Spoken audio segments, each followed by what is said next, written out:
To kindly writ appeal, I will inform the government. It is regarding the, I sought for retirement age as per the Supreme Court. Your Lordship had heard the matter and said it will be disposed on merits. Your Lordship may kindly, it is not being listed for many months. No, it is for interim, or it's still in the stage of hearing on interim application.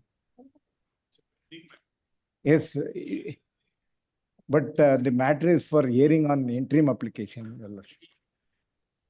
Was it listed or is it being listed for the first time? No, it is been listed. Your Lordship was pleased to hear also that matter and had order for listing, but it was not listed. 4 months back, it was given date. Still, it has not been listed.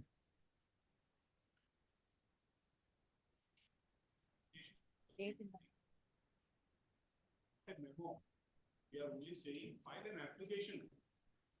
Yes, your lordship, what has happened is I'm pressing for interim on the application itself, not on the main for early hearing. It's on hearing of interim application. Sir, early hearing file ಮಾಡಿ File an memo ಮಾಡಿ. application for relief. Mention it tomorrow. We have filed the early hearing application, filing memo, my lord. With the other side, inform the other side. No, my lords. Not. Inform them, we serve the application there. Yes, my lords. Yes, my lords. We will give you a date, but we will inform them. Yes, my Date. lords. Yes, my They are lords. appealing. Yes, my lords. Pending matter. Pending matter, my lords.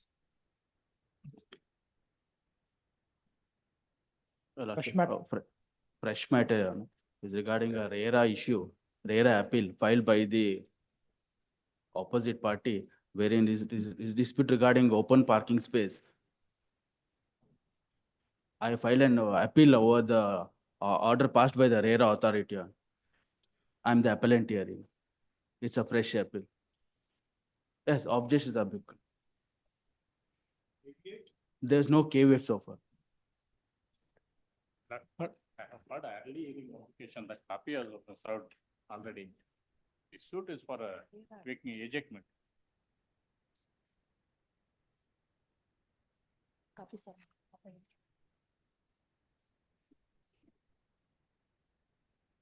ಕೊಡಿ sir, office objection. The matter was referred to Sir, ಕೊಡಿ sir.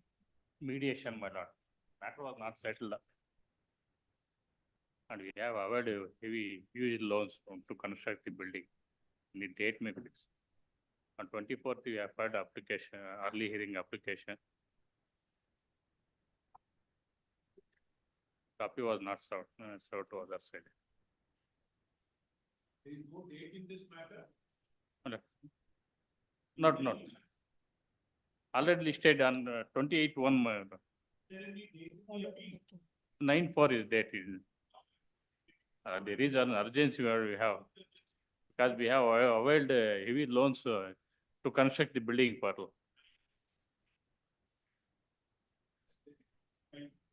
Just how many, 10 days away? Yes, ma'am. 12 days? Yes. Yes. Malad, there is direction to restore the kata, but in the government notification is there, May 10th last date is there, my lord. Kindly consider my opinion. Actually, so ಇದು ಖಾತಾ ಮಾಡಿ ಅಂತ ಅಂದ್ಬಿಟ್ಟು direction ಆಗಿತ್ತು. Is it an appeal? Is it a? Writ appeal, my lord. Is it a pending appeal? No, last 2024 filed appeal, one date only, 28, What is the date? 28/8/2024 last listed, my lord. From that date. Nothing happened, my lord. Did happen was notice or it was simply adjourned? Simply adjourned, my lord. Not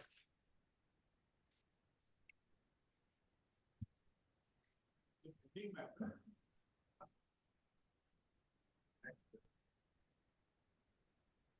Let's file an application for early date. Okay? Ah. Yes, ma'am. My lords, commercial appeal matter, my lords, suit for recovery, fresh matter, my lords. It needs to be posted for admission, my lords. Any objections there? It has been complied, my lords, where verified. Deviator? No, my lords. Fresh matter, ma'am. Yes. Fresh matter, ma'am. I am for the appellant. It's a commercial appeal, ma'am. Suit for ejectment. There is no caveat and I have complied the officer.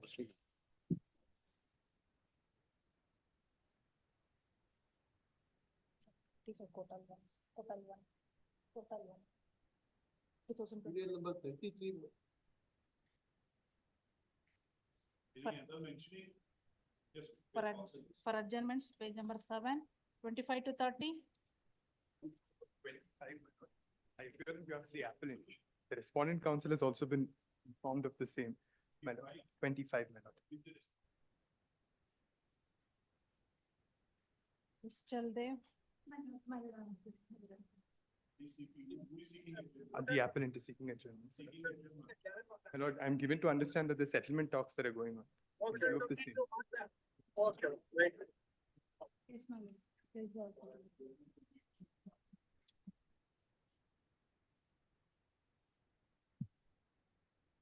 5, 6. Much obliged. Page number 8, 31 to 33. 33, my lord, kindly grant a week time, my lord. I have subsequent events, my lord, I had to file a IA. Yes, my lord. Will the other side, Other side, I have informed, my lord. I have informed you. will appear For the KGB appellant, my lord. the request of counsel for the applicant by stating and or an adjournment by stating will inform the counsel for the respondent that they will 4-7. Page number 9, 34 to 39. Lord, serial number 37. Lords, I appear for the petitioner. I am for the K waiter, R3. Lords, third serial number 37, Lords. I appear for the petitioner. Due to exigency at senior's place, we are not able to address arguments today, my lord. May I seek a date after 8th of April, my lords?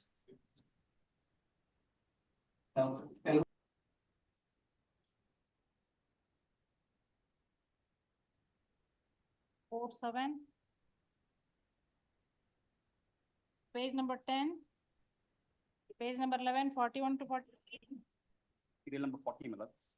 I appear for the official liquidator, my lords, of the respondent entity. Serial number 40, I appear for the appellant, my lord. My lords, this is a challenge to an order of the PMLAT,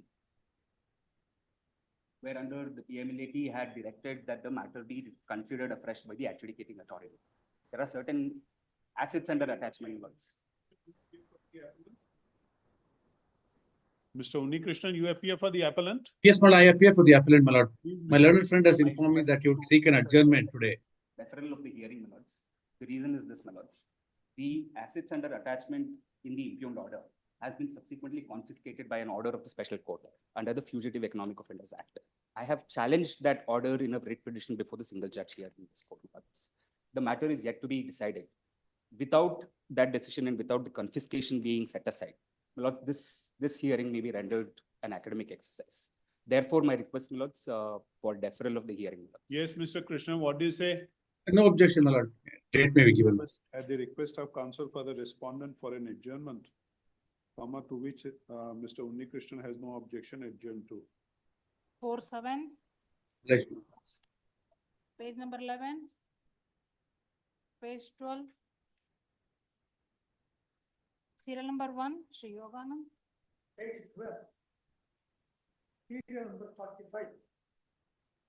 My lord, I appear for the respondent in the matter. I oppose any adjournment, my lord.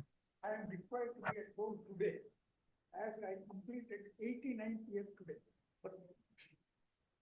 We must wish you that wish you all the more longevity. Pardon?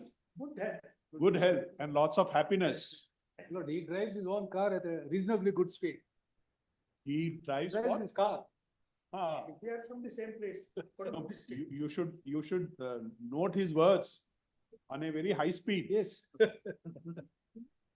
I got to drive. Okay, very well. Today we will adjourn it for tomorrow. Today is a special day for him. Please, my lord, tomorrow, please. We'll have it next week. We'll have it next week.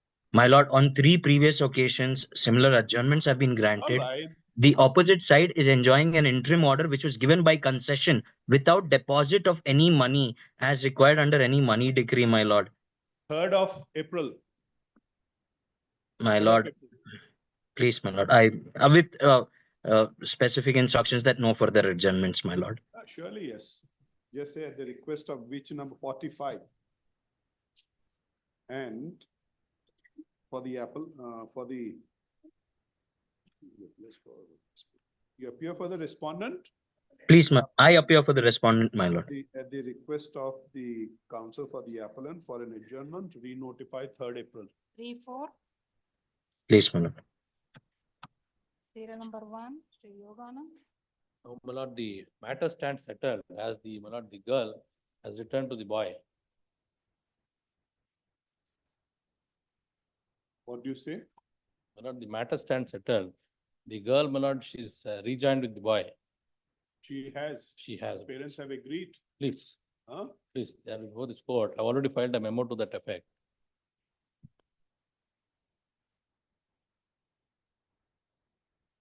Okay. just say that the counsel for the petitioner has filed a memo which reads as under. Are the parents here? These minutes, they're here. They're here minutes.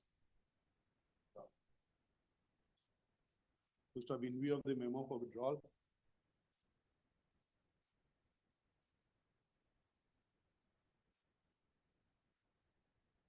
Where are the parents? And they're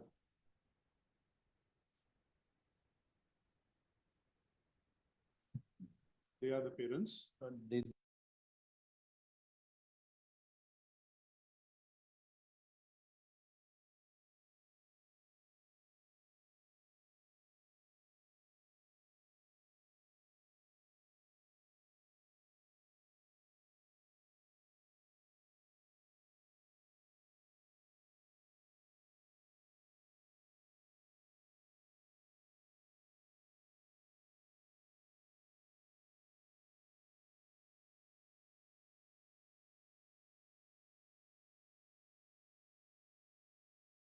Is dismissed as withdrawn. Okay. Serial number 2. Serial number 2.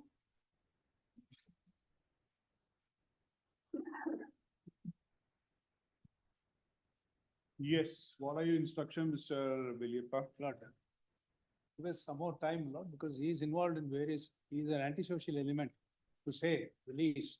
He is involved in various crimes. We had asked for a. Is Which was the last order?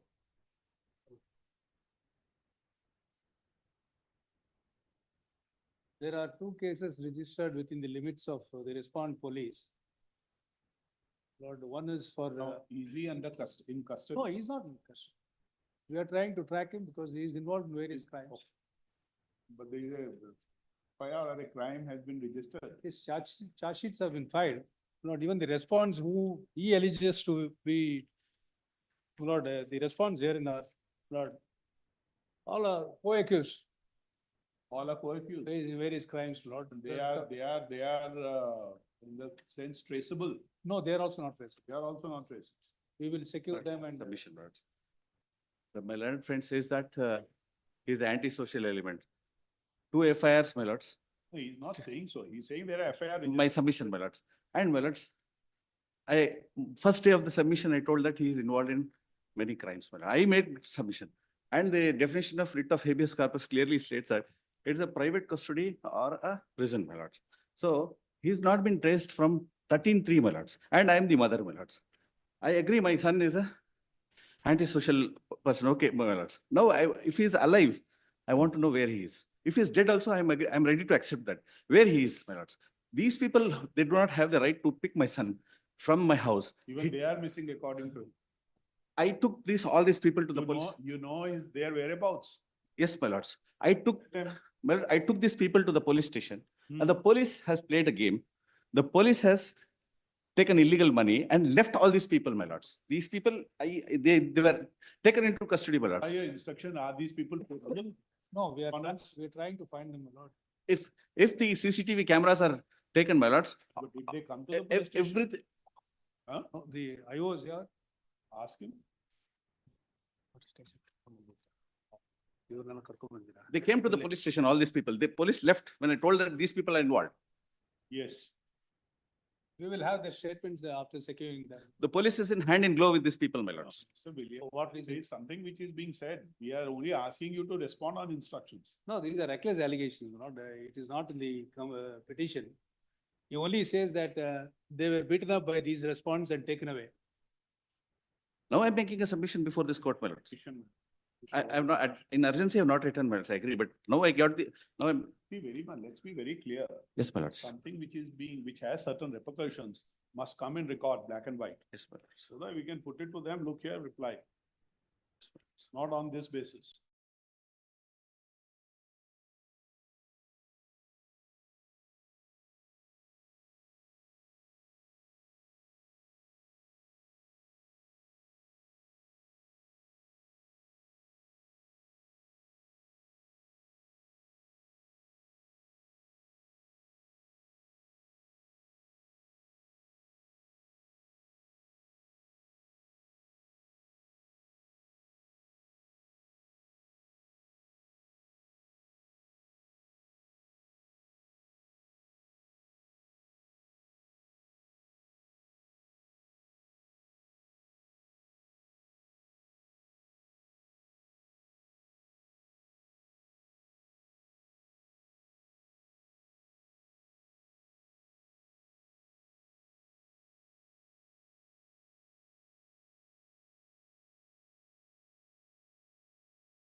What is this, Mr. Billy?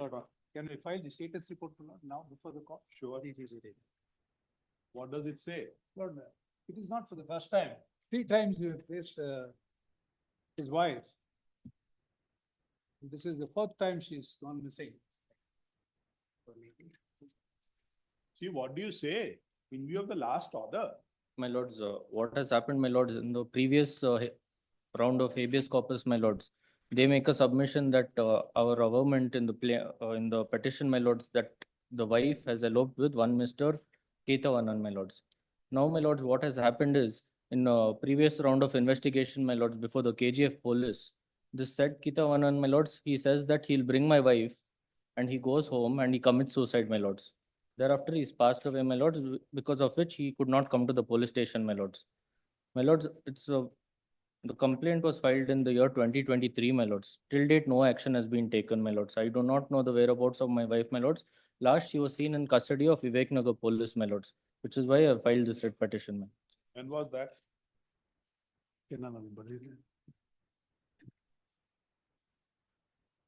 My lord, on 4th of July 2023, my lords.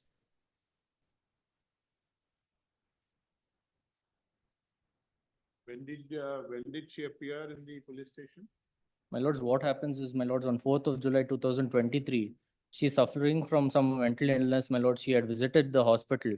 There some issue had happened, my lords, which is why the police was called, my lords. Thereafter, my lords, they detained the petitioner and his wife at the police station, my lords. And at around 6 o'clock, my lords, one of the constable accompanies the wife out of the police station, wherein I'm illegally detained, my lords. That is where she goes missing, my lords.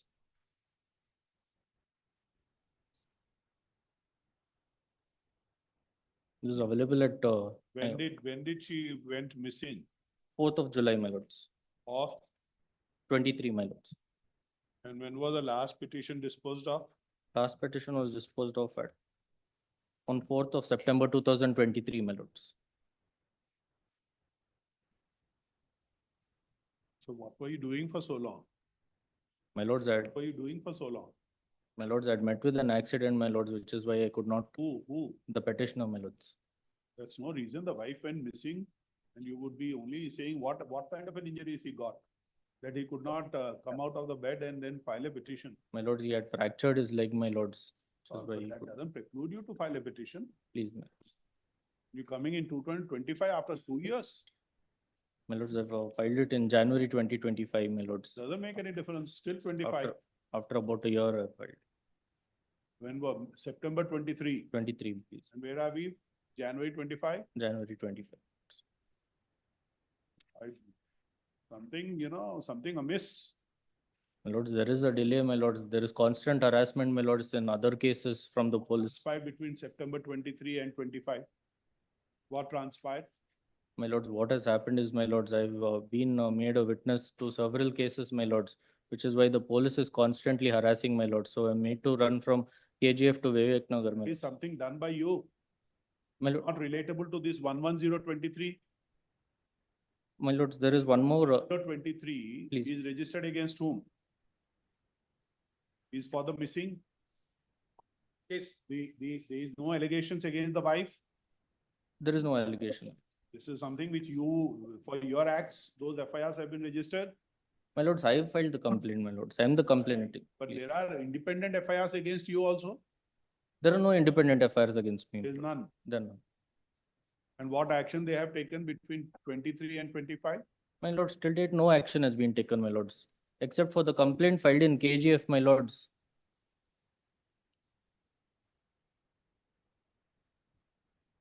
What does your investigation reveal, Mr. Who, sir? 16. Paragraph 13. Yeah, I'm forward party. This is the 4th time she's gone Supreme missing. 4th time she's gone missing. That's right. 4 times we have traced her, and now this is again that she's missing.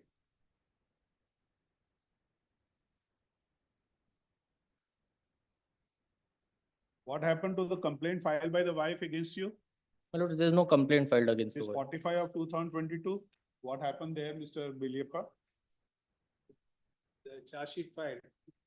Lords, in crime number 34, my lords. Crime number 34, my lords. That's right. Trial, pending trial. Huh? Charge sheet is filed and it's pending trial. When did you file the charge sheet? In KGF, I'll secure the details of that. And what investigations transpired? You must have recorded his statement also, the husband's statement. This. My lords, the statements are recorded, my lords. Statements are recorded. I've produced it, my lords. It's available at page number 48, my lord. For the last statement recorded? Just check up, we want, when was the last statement recorded? And when was the charge sheet filed? When was the charge sheet filed? Lord, we'll secure that. My lord, charge sheet was filed on 25/9/2022, my lords. It's a case of missing simpliciter. There is no allegation of somebody having detained her or something of that sort. It is no offense under the. What is the conclusion you can draw from his statements? No, we don't suspect him. You don't suspect him? Suspect him. My lords, in fact, my lords, the wife herself gives a statement, my lords, which is I've produced at page number 46. You are not under the radar. Yes, She is please. missing. Please. And they have now stated what steps they have taken to trace out. Please, my lords. Continue your researches. We do. What I'm saying is it's not for the first time that she's gone missing. Since 2014, my lord. All the years. Yes. My lords, that is because That liberty was there, na? Yes, Last liberty of- was there to take it to a logical conclusion that we are doing. Yeah. Just say that Mr. Biliappa has filed a status report. In the court, the same is taken on record, a copy thereof. Is has been furnished. Given to the counsel for the petitioner. Mr. Biliappa states that the further investigation shall continue, Yes, shall continue. Further efforts shall be made. yes. Further efforts shall be made to trace out the wife of the petitioner.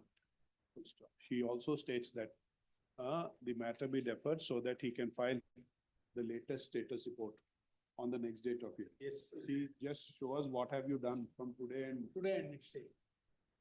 That is 4 weeks. 4 weeks. Please.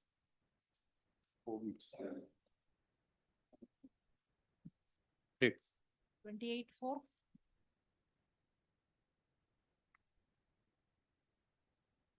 Serial number 4, Shri Sudhendra. Petitioners in this matter, my lords. Petitioner's father is missing on 31/12. See, Lord, we have taken all efforts, continuing to put our efforts. We filed the status report. Everything under the earth was done, copy with lookout notice, paper publication, CCTV, UDR reports, going to various places. All things have been done. He has dementia issue. No, my lords. Huh? No, my lords. There was something which we recollect. Lords, That's their statement. he's from Chikmagalur, my lords. uh, No, he's from Chikmagalur. He was newly come to Bangalore. Probably would have No, missed out the place. my lords. no. So the place he can trace out, na? He can trace back his place. But what can be the reason? At least, my lords, the whereabouts have to be known, my lords. 7, paragraph 7, I understand, my lords. The petitioner further submit his father is uneducated and was doing coolie job in a coolie coffee estate. Paid memory loss. Old age homes, we have checked. There is an issue of memory loss. Lords, And he is new to Bangalore. true, my lords. Otherwise, he originally belongs to. Chikmagalur, my lords. Did you trace out there, Mr. Biliappa? Yes, Lord, we went there. Yes, the And petitioner all old age homes, All maybe old age homes, yes, hospitals, yes, hospitals, yes. everything. everything, Lord. You do that. He can't go beyond the borders. No, can't. The way it's been described, we cannot go beyond the borders. It's somewhere. Just continue whatever efforts you can. Yes. Just file a report. Yes. We watch. Please. Just say that we have heard the counsel for the parties at the request of Mr. Beliapa states that further effort shall be made to trace out the father of the petitioner. And as such, the matter be deferred by 4 weeks. Let a status report be filed at least 3 days before the next date of this.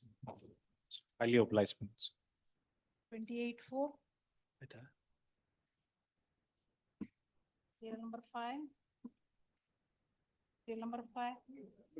Madam, the office requirements will be complied with. In the meanwhile, my lord, we are prepared to accept the impugned award if the other side, your lordship on the last occasion directed them to seek instructions. Please, yeah. So that we can bury the hatchets and, my lord, start a new chapter. Please, kindly have it 2 weeks after, Your Honor. I will inform. Few of the directors are traveling, so they have to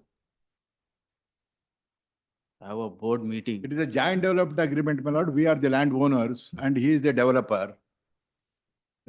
Specific performance has been given. We are prepared to accept it. Of course, now at the moment, submission is without prejudice.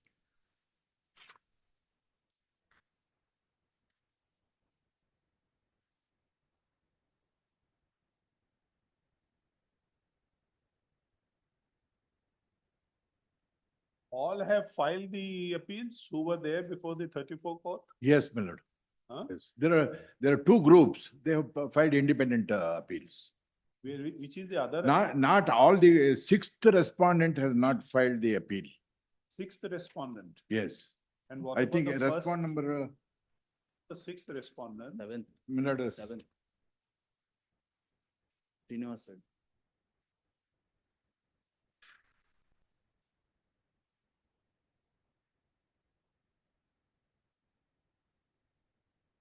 my lord, respondent number 2 was one G. Srinivas Reddy. I don't know his There are- position. The only 2 have come forward. Yes, my lord. And this matter of 5.1.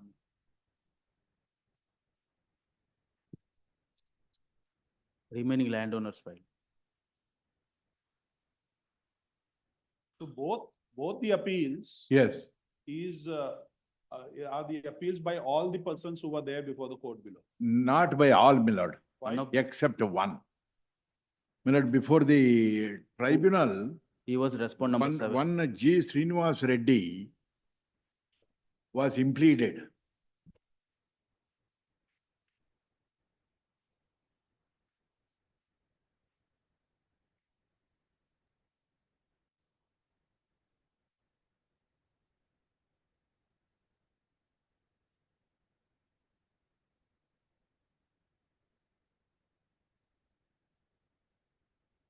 Where is the award? Open the award. Award.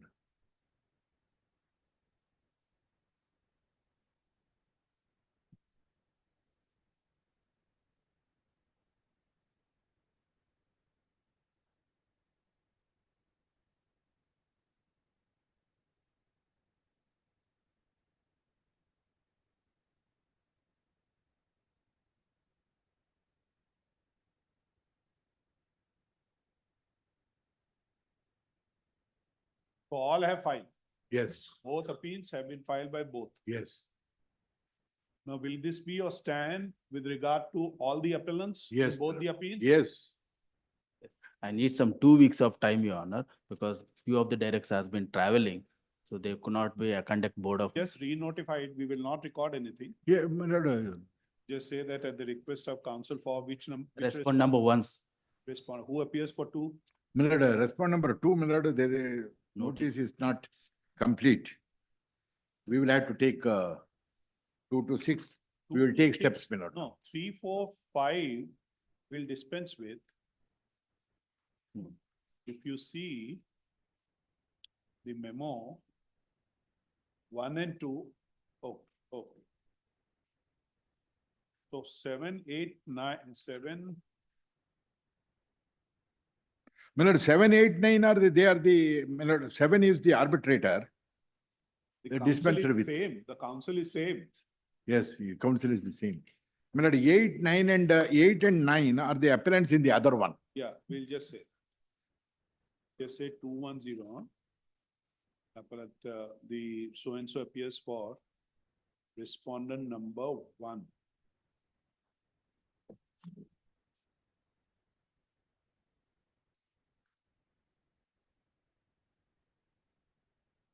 See, if you see the first appeal, you Please. have the first appeal. Please, please. See, come to the memo of Is the parties. first appeal.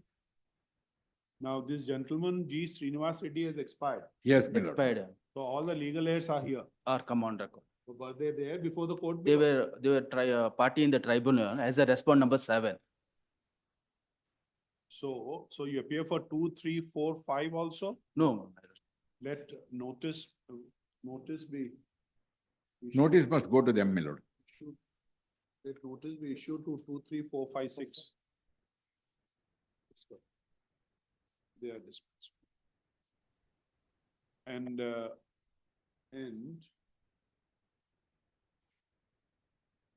okay, 8, 9, 10, 11, fine. Just say in both the appeals, say except notice shall go. Then the learner counsel for the respondent number 1 seeks an adjournment. Accordingly, re-notify all. Give it in 21st or 22nd. Now in 5.1. 5.2 also take, 5.1 also you take and keep 5.2 ready. would be 2, 3, 4, 5, 6, same. Okay. Returnable. Now make a common order and say that at the request of counsel for the respondent number 1, read. 22-4. please. Much obliged. Serial number 6. Shri Ravi Prakash. First respondent. For the appellant, this is the last occasion, my lords.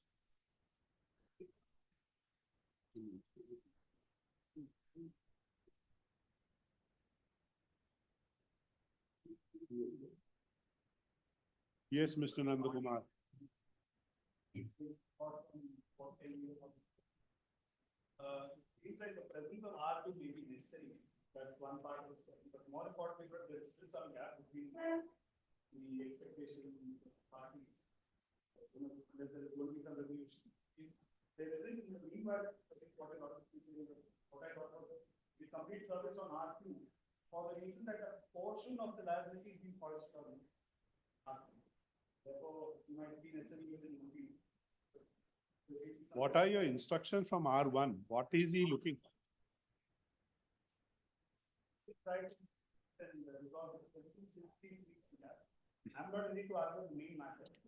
The only thing is that if my husband wants to try and see the government opportunity, right, the government, I'm not go on the matter. I don't want to be delaying the express some anxiety on that approach. Having said that, a complete service method or to hand someone for any other means to R2, it doesn't matter if we take it away. Can this go to Lok Adalat? Milords, No, Lok Adalat is in. Milords, when the party sat, in fact, I also joined them, Milords. The gap seems to be not bridgeable, Milords. It's a huge. Because the claim as of today is about 1.76 crores from R1. I'm not even talking about R2. R2 is a separate entity, has got nothing to do with them. I have the right to execute because that order has attained finality insofar as R2 is concerned. Because R2 has not approached this honorable court. He has not come forward. He has not come forward. He was ex parte in the lower court also, Milords. And he has been served here? No, Milords. He was ex parte in the lower court, so they can, in fact, dispense with notice to R2 as well. In fact, the interim order may also be clarified. He has not filed any. He has not done anything. Liability fastened on R2? Yes, Milords. There is. But he is not seeking any remedy. But that, according to him, Mr. Nandakumar, he will seek execution. So it's basically you. It's basically appellant number 1. Very well. Now, but is there any likelihood of any settlement? Now this gap can't be bridged. Make one more. No, we don't know. It's up to you both of you. Milords, insofar as the due amount as of today, like I said, is 1.76 crores. What they offered is a fraction of it, my lords. After, if they'd maybe given it at the outset, then maybe I might have accepted. Now, having spent court fee, legal expenses, having gone through a trial, now in the appeal, having to engage a lawyer, I don't think that's would be feasible for us to again go back to Lok Adalat again and try have this exercise. What is your case?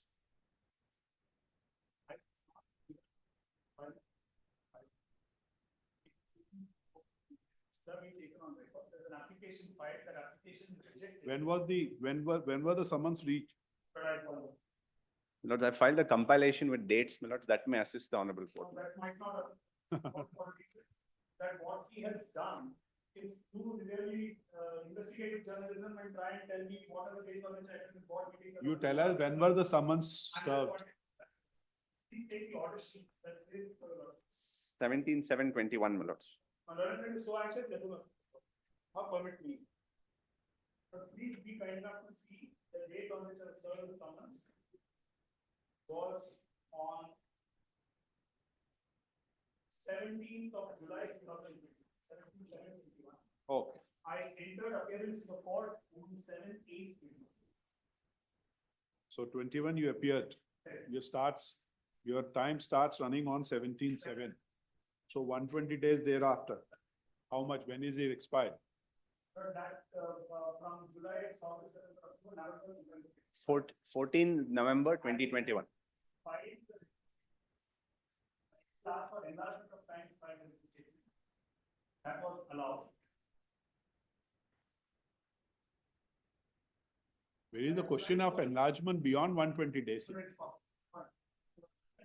But we should have clarified that in that COVID period, No, where? that period can exclude. The period of computation can exclude. That's my point. That has not been noticed. But the fact remains, you did appear before the prosecution. But there is a judgment which categorically says that even if you participated, that period is an exclusion. How many litigations you had, Mr. Nandakumar? How many litigations this appellant had during that period? Probably another.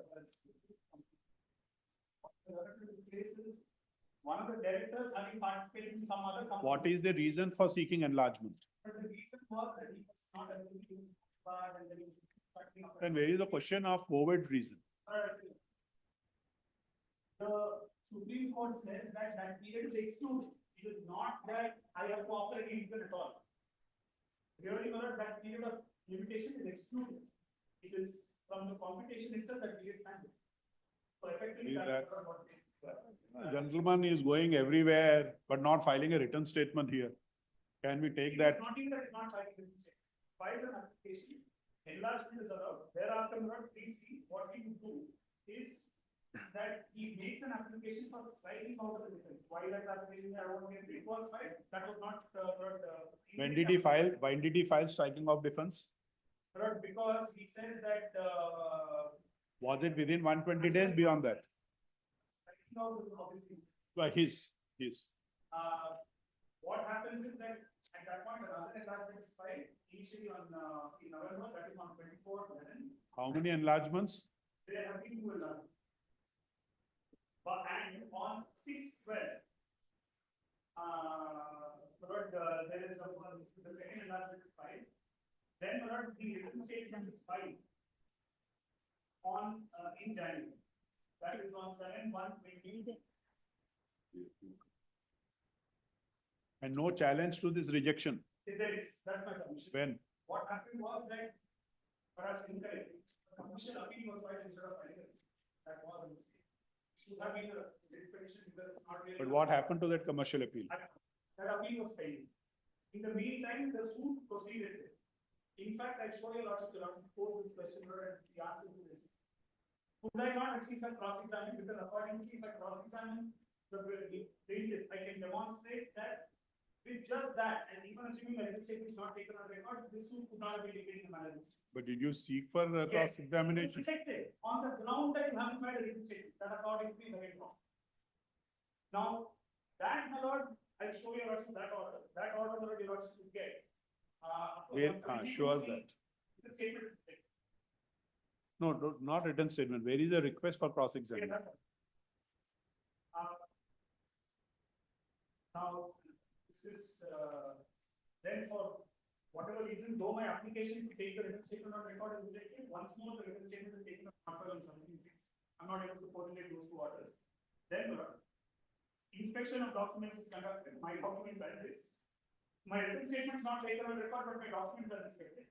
I don't know how that procedure is covered. But where is the request for cross-examination? Yes, sir, part of page 92 of the order sheet compilation. Order dated 19/8/22. PW1 is present and further chief examined and marked exhibits so and so, so and so. Cross-examination of defendant is taken as nil as they failed to file the written statement in the statement. That word is clearly wrong. So. But that cross-examination shall be only limited to the extent that he is not entitled to the relief paid. That's all. For whatever reason. But my solution is that. Please on that one, if I'm entitled to. What do you say on this? My lords, if I may just point out, the first question that my lords asked the learned counsel, senior counsel for the appellant, how many times did they seek for an extension? Was 3 times. Forget all these things. I think possibly he can't really take it further. Just forget written statement, returns, that's a fait accompli qua him. But now on this only, we are only on this, where the right of cross-examination can be denied merely because you did not file a written statement. My lords, in this particular case, my lords, in fact, almost 90% of my documents are all admitted by the respondent in the admission on denial. No, whatever it's worth. At least settled law is right of cross-examination would be there. To the extent you would not be, for whatever reason, ABC reason, entitled to the relief. I bow down before my lords insofar as the fact that even though I may not file written statement or it may be taken as nil, I may still not lose my right to cross-examine. Yeah. That is one side of the matter, my lords. Insofar, I mean, their ground in the appeal, my lords, this is not their ground in the appeal. It may be a question of law in any case, which they may canvass before my lords. Their only ground in the appeal is the fact that they were not permitted to file the written statement. And let's see the grounds in the appeal. The ground starts at page 19, my lords. Let's see that. Is there ground here on that?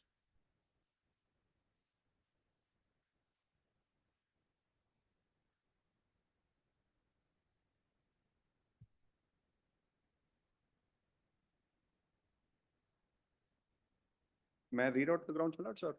No, just show us. My lords, the first ground 26, my lords, page 19. Where is the ground, Mr. Nandakumar?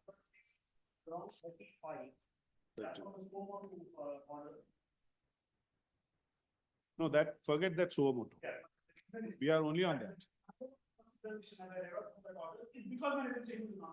That ground is not there, my lords.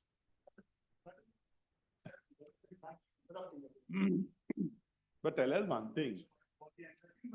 But today, facts being undisputed, the reason for denying the cross-examination is not filing the written statement.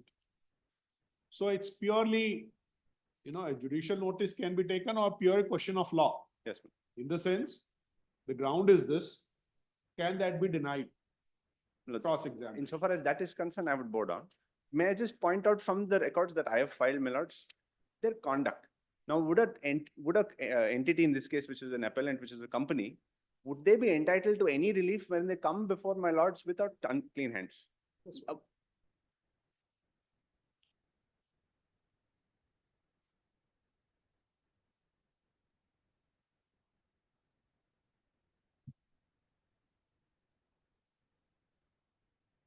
Yes. Can they be permitted, even assuming that they've taken up a ground, can they take up those grounds on merits when they've come before my lords with unclean hands? My respectful submission from the decisions that I've already produced on record is no, my lords. Why I would point out, if my lords would please to take the compilation that I filed, my lords, this is a very detailed and What are your allegations on unclean hands? My lords, first and foremost, my lords, the notice is undisputedly served on 17/7. Time gets over on 14/11. They repeatedly No, I'm just going through the grounds of what they've taken, the contentions in those applications, my lords. The applications would be filed, A, saying there is a settlement between the parties, that's why we can't file. 2, there is COVID going on, I'm in Hyderabad, I cannot travel to Bangalore. This is on oath, on an affidavit, it is filed. Same ground is taken up in the appeal as well. At the most, rightly so, the applications were rejected. They were rejected, my lords. what the courts have held, and even what the Supreme Court has upheld, my lords, if I may just pass on, is that when they've participated in the matter, when they file objections to my other applications, for example, my lords, I filed an application to take back the bikes, that they would contest, that arguments are led, objections are filed, contest happens. They would also file affidavits in this IA for extension of time. They would also then file, I would file an application to strike off their defense because they don't comply with the order. They don't take back the bikes and pay me my money for the bikes. In fact, that money which is taken back in 22, my lords, the bikes, January 22, is paid to me in 25 February, March, my lords. So under those circumstances, I file an application to strike off their defense. Even that is contested, my lords.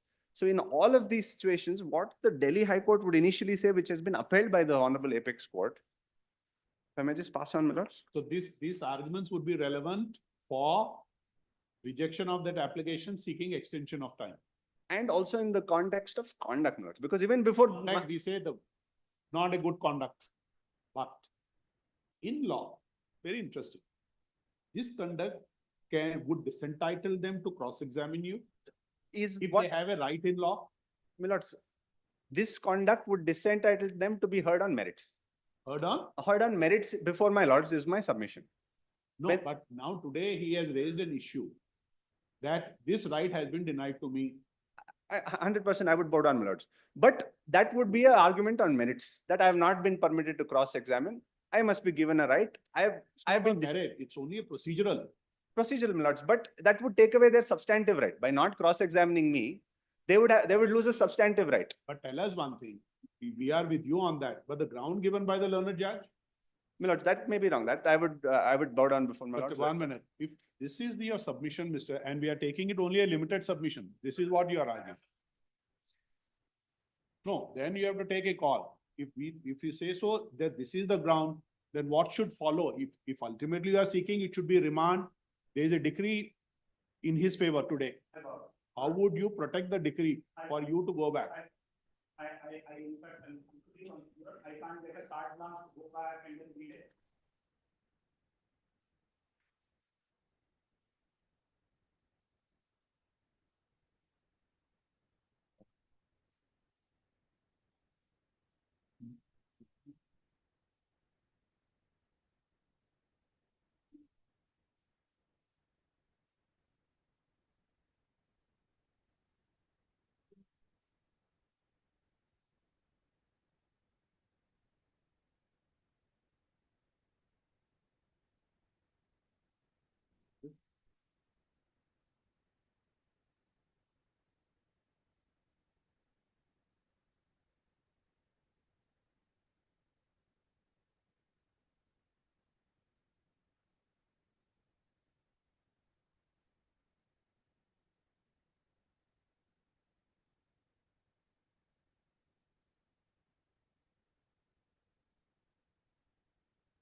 Yes.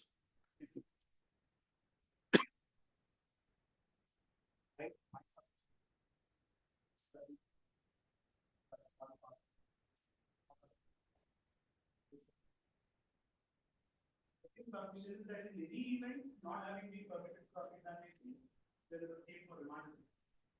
Can I, before your lordships, ask that your carte blanche go back to what you want to offer? I am conscious of the fact that the is telling me the case. And for whatever reason, though there was a challenge applied to the order taking by the statement was not filed, perhaps it was not probably done, since even according to which the petition not to appeal, it was not an appealable order, but nonetheless there was an appeal pending. It is the fact that there was an appeal filed. It is the fact that the appeal was pending. Is it still pending? It is not, after this decree came to pass, it was withdrawn and was withdrawn. So to that extent, it has attained finality. Not, but I was entitled to challenge those grounds in this appeal, because this is the appeal and finality. So whatever interlocutory orders are passed, if I have had a challenge to that once, in the final decree, I can raise those grounds again, not which I have. You have to make good this submission, Mr. That is one part. The second submission about really what I thought would be the basis of these. Out of 1.78 So, the exact number of degrees that I have, and whatever is R2, that's R2 delete, and the other and something is. But I have paid whatever according to me is admitted, that is. The contest is on the best. I am contesting the liability of, let's say, effectively 1.72 minus. Therefore, as far as that is concerned, naturally, since there is going to be a remand, if your lordship feel there should be. No, we are not. We have to still hear you. If your lordship feel that there should be a remand, it can't be a free right for me to go back to the trial court, have my daily court. It has to be against some security. I bow down to that. Whatever if your lordship thinks is useful, I'm ready to make good that. Insofar as bona fides are placed, 62 lakhs, there will be some delay, but nonetheless, I've made that good and that amount. The question would be, what you're saying, even if it goes back, would it be filing of written statement or cross-examination? See, we have to ask, we have to hear him on those.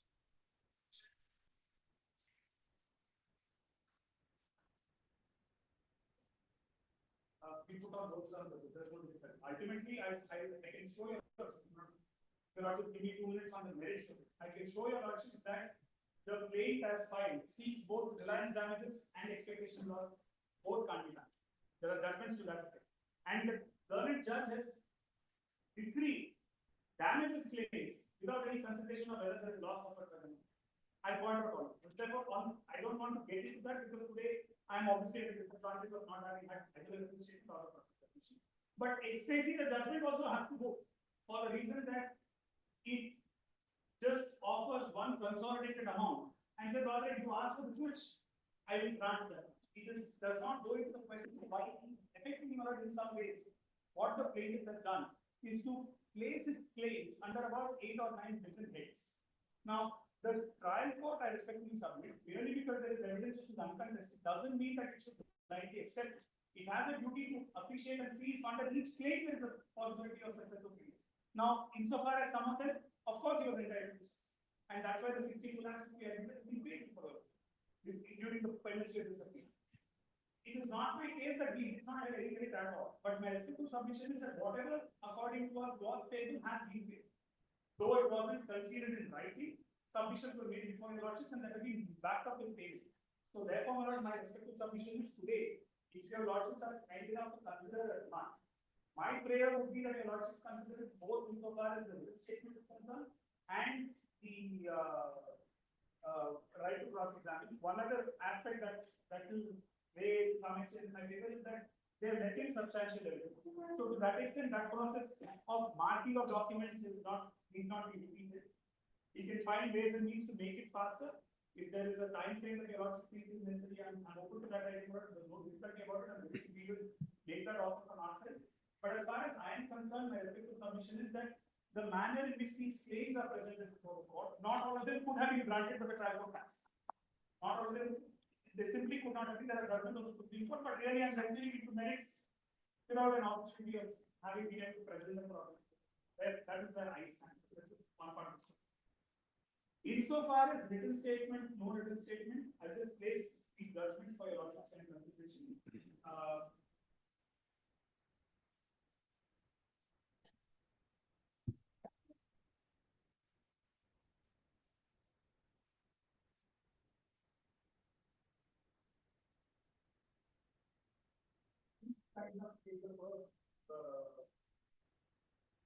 The first order.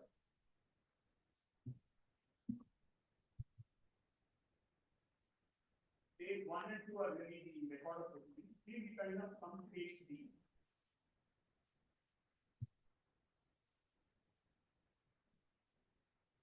But the relevant portion is at page 6. It is clarified. Sorry, paragraph 5. It is clarified that the period from 15B20 till 28 to 22 shall also stand excluded in computing the periods prescribed in section 4 to 4 to 4 to 2. And any other laws which prescribe periods of limitation for instituting proceedings, outer limits within which the court or tribunal can control delay, and termination of proceedings, or it is fairly all encompassing. Please then be kind enough to come to the judgment that begins at page 7.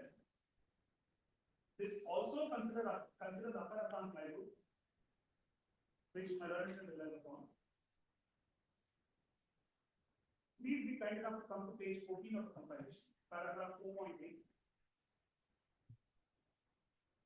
I'm sorry, your report, please, page 15 in your paragraph 4.8 of the judgment in Prakash document.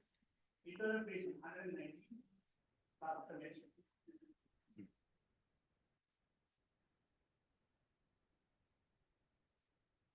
So we are able to notice that assumption that the ordinary operations of second provider to one, subject 1, order 5, is provided to one of order 8 is submitted by the commercial court. Appellant was required to file a statement with the date of the date of service of summons, that is within also. Further, the appellant should have been given time to file a statement by the 120th day from the date of service of summons for reasons to be recorded in writing on payment of such cost as may be due to the court. But upon expiry of 120 days from the date of service of summons, the right of the appellant defendant to file a written statement to stand forfeited, and the court could not have allowed the written statement to be taken on record. It is not included that the 120th day from date of service of summons expired as considered. Please then be kind enough to come to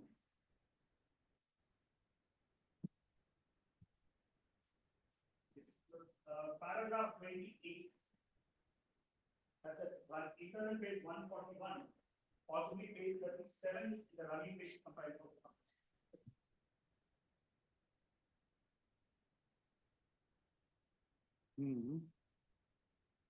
Paragraph 20.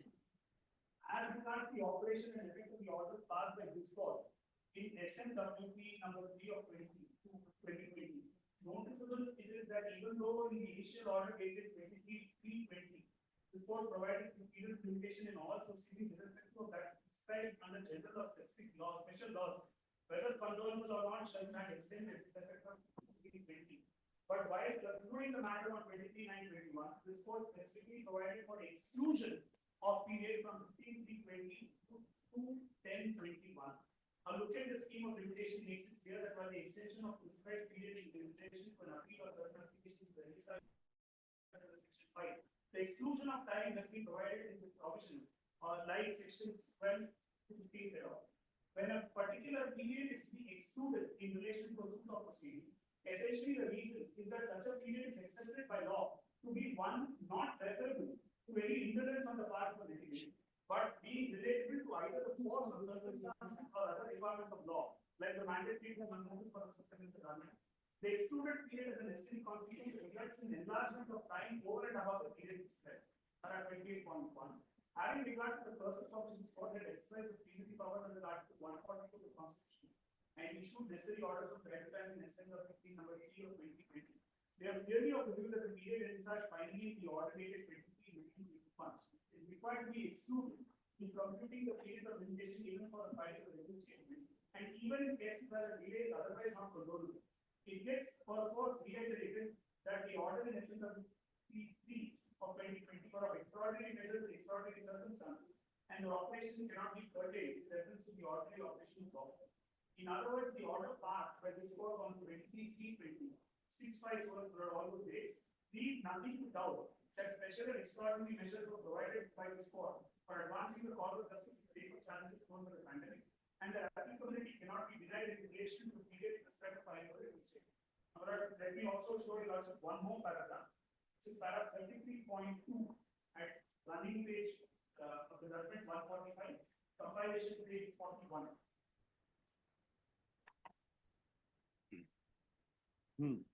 One of the significant facts to be noticed is that the said decision in Sabufa that your was rendered by a three-judge bench of this court much before the aforesaid final order dated 8/3/21 and 27/9/51 in so by another three-judge bench of this court. In those final orders, this court not only provided for extension of the period of limitation, but also made it clear that in computing the period of limitation for any suit or appeal application of proceeding, the period from 15/3/21 to 2/10/21 shall stand excluded.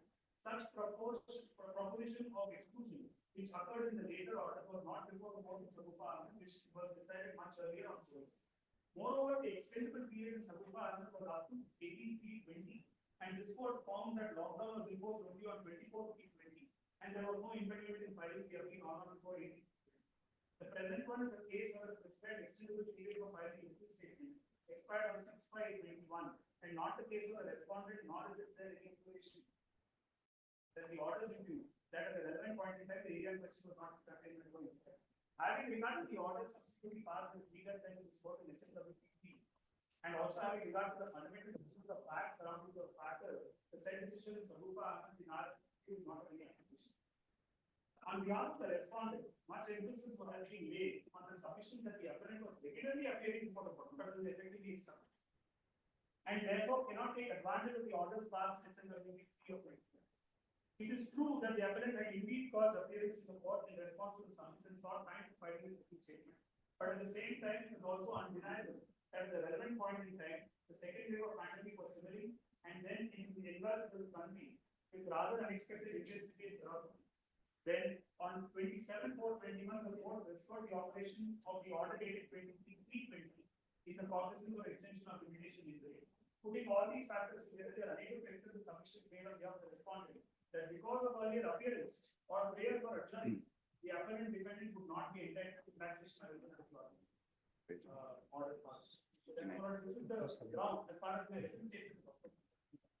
There's one last point. I'm not going to read this, I'm going to place it for your consideration. The judgment of urged judgment of the Calcutta High Court was placed and relied upon by the learned commercial judge in dismissing my application for written statement. It appears that the lordship kind enough to take the running page for 6 of the lordship that the decision has been overturned by the lordship.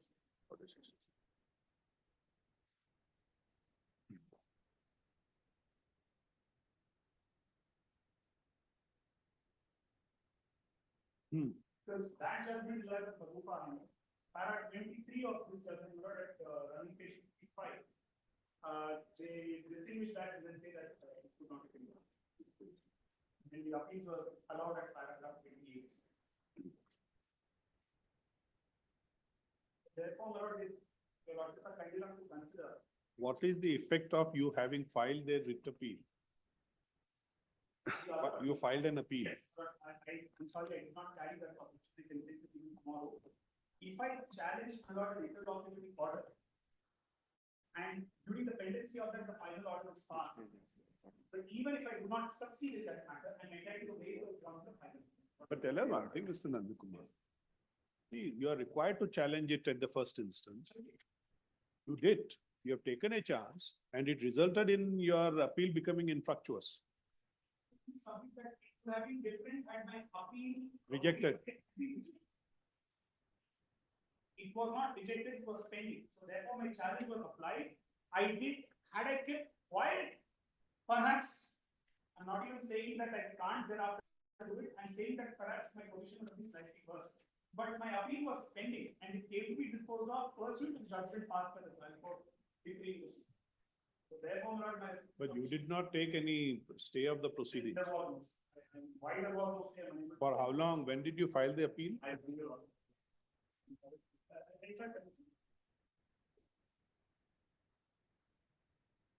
And was any liberty granted when disposing of that appeal? No, that's right.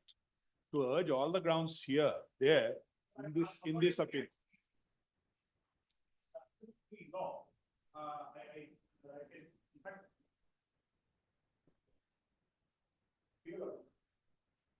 No, if on a finding, having filed that appeal and not succeeded, Not having failed. that's your, very well, one way of looking at it. Good. And now having not succeeded, would you be still entitled to raise that issue? Not having failed, I haven't. No, that's your way to put it. You show us one judgment, you show one judgment, it has to be looked at from the perspective what you are urging. So this, insofar as this is concerned, you are saying this. Okay, we want that judgment. Now, what about the second point? Second point is on the cross exam.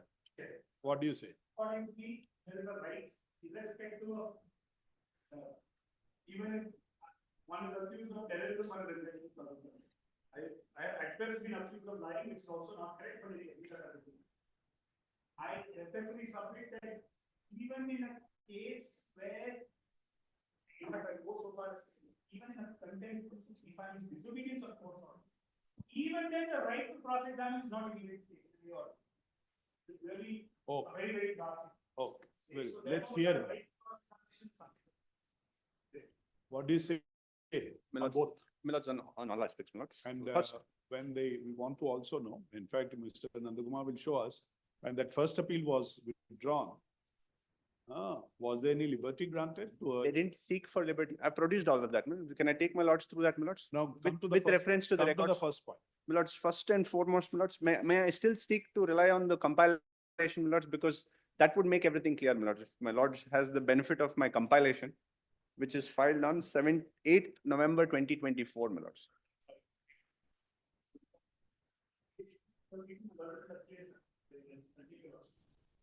Of disposal of the appeal. I'll come to that. I'll point it out. My lords, 8th November 2024.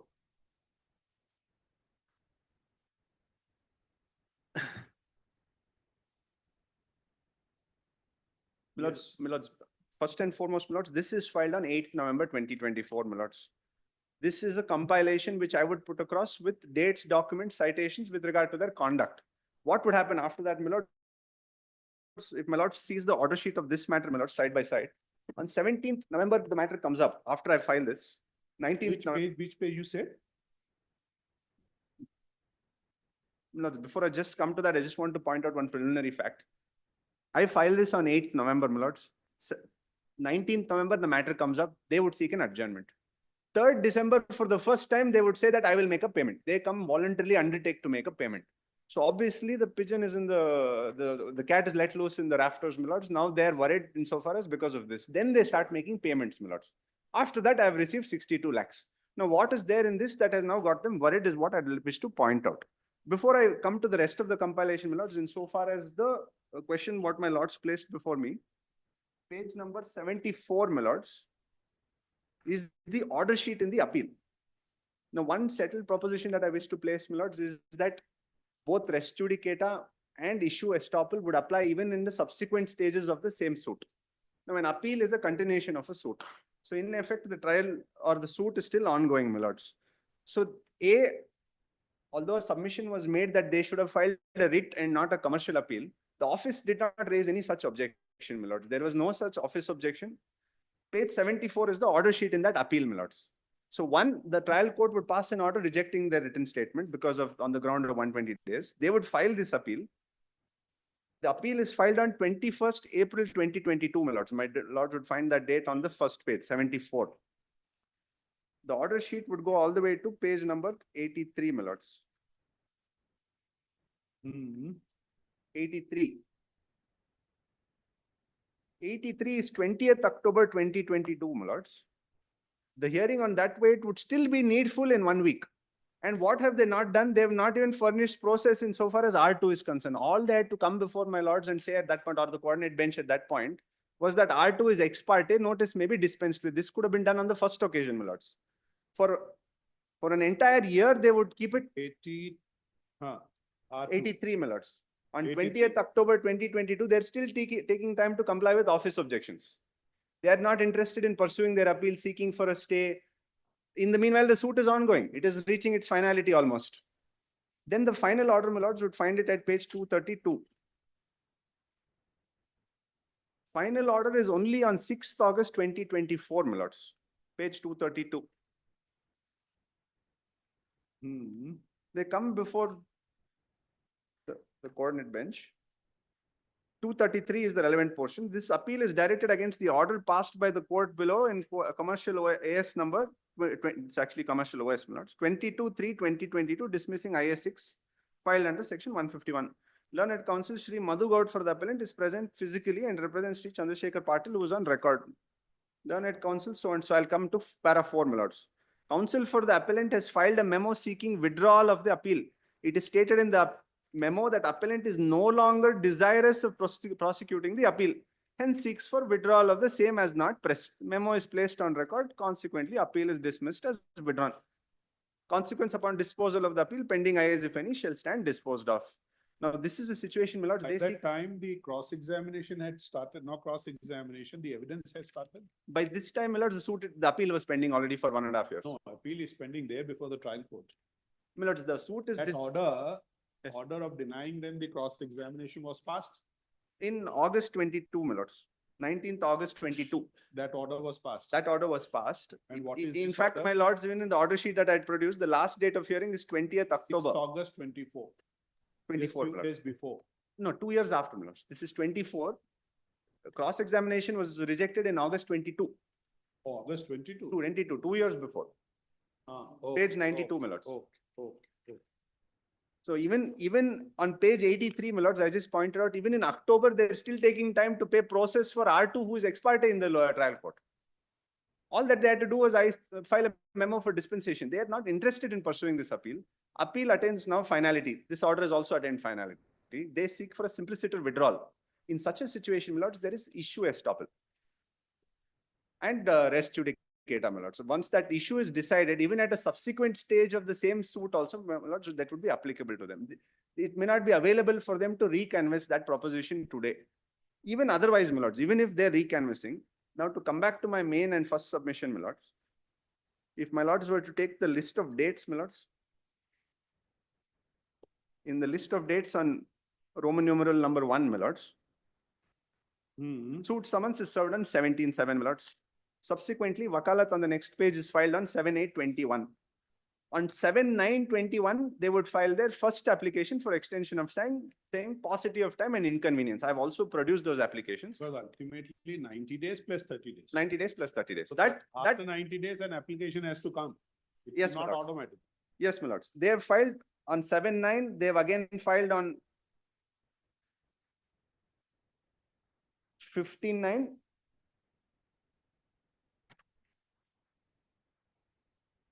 (24/11), my lords. Even beyond that time, 120 days also, they would file one application on 24/11. They would file one more application on 6/12.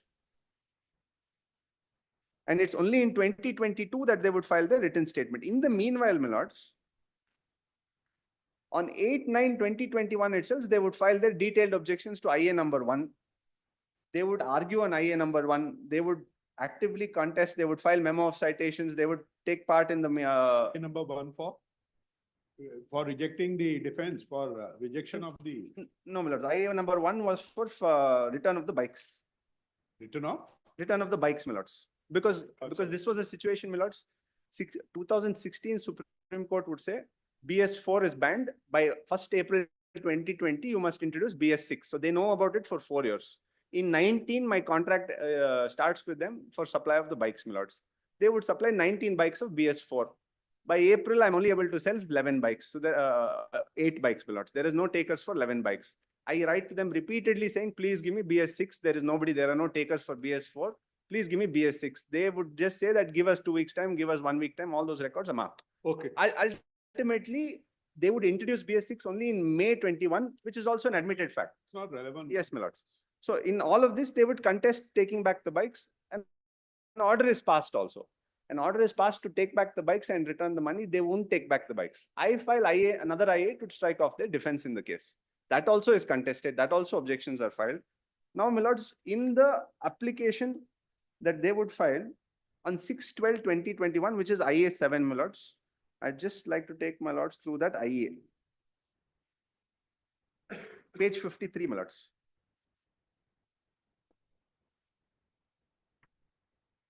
Page 53 of the compilation. In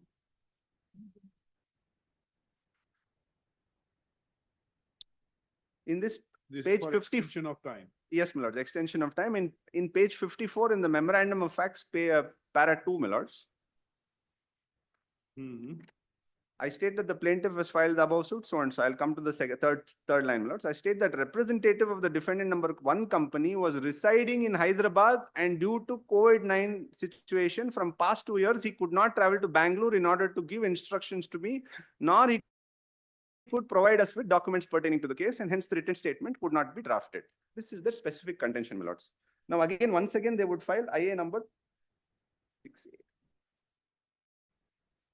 To strike off the defense, who had filed it? I filed it, my lords. I filed that application. Not Now, this extension of the objections to IA1, It's filed by the same counsel, my lords, for the appellant. was it before this reply? It was before this, my lords, Before before this. this.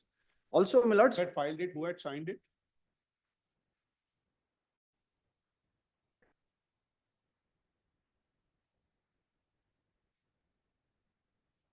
my lords, this is at page 25, my lords. My lords will find at page 31 is the signature. The party himself would sign a verification.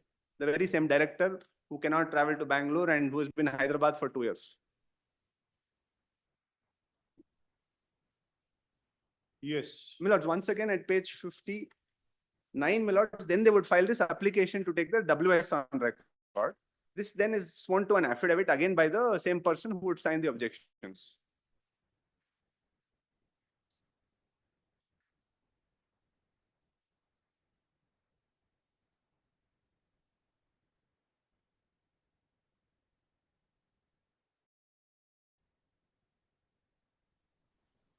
Verification is also signed saying Bangalore, my lords.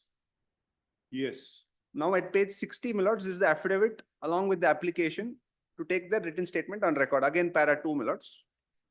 Again, once again, third line of para 2 at page 60. I state that I was residing in Hyderabad and due to COVID-19 situation from past 2 years, I had been residing in Hyderabad and I could not travel to Bangalore in order to give instruction to my counsel. Hence, the written statement could not be drafted by my counsel. Now, for 2 years, this person has not come to Bangalore. But what does my compilation indicate, my lords? First and foremost, my lords, in all his company documents, his address is Bangalore, my lords. Starting from page number 6, my lords. He's the director of a company, of this company. Page 6 is his subscriber details in his memorandum of association. His address itself is Bangalore, my lords. And this is even before the suit. Which one? Which page? Page 6. Page? Page 6, document number 1, page 6. After the Roman numerals, my lords, the numbers would start for the document. The way the case is that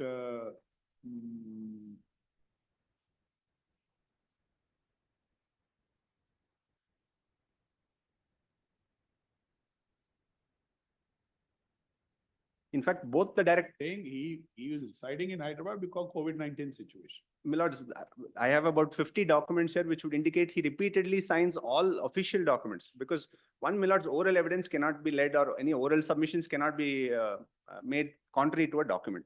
All of these documents would indicate that everything that has happened in Bangalore. And all of these are official records submitted to the ROC. So they cannot even go behind that or deny that document. Whether it's at page 6, page 7, my lords would see both the directors are said to be located in Bangalore. Again at page 8, and all of these documents are signed saying at Bangalore, my lords. Right from 2019 onwards, all the way to the relevant period also. My lords would see each and every document one by one. Would all say it's happened in Bangalore. They would appoint auditors, statutory auditors. They would file returns for the company. All of these have been produced by me in date-wise order, my lords. Now, for the relevant period also, I have produced documents, my lords, which would be from the day when he would file as wakalat or from the day when summons are issued. Yes.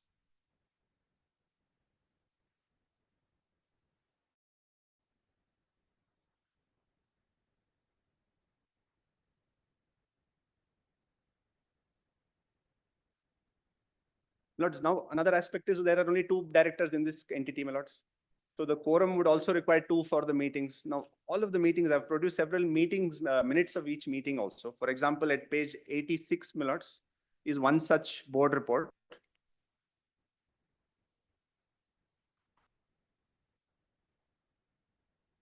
My lords, in this, my lords,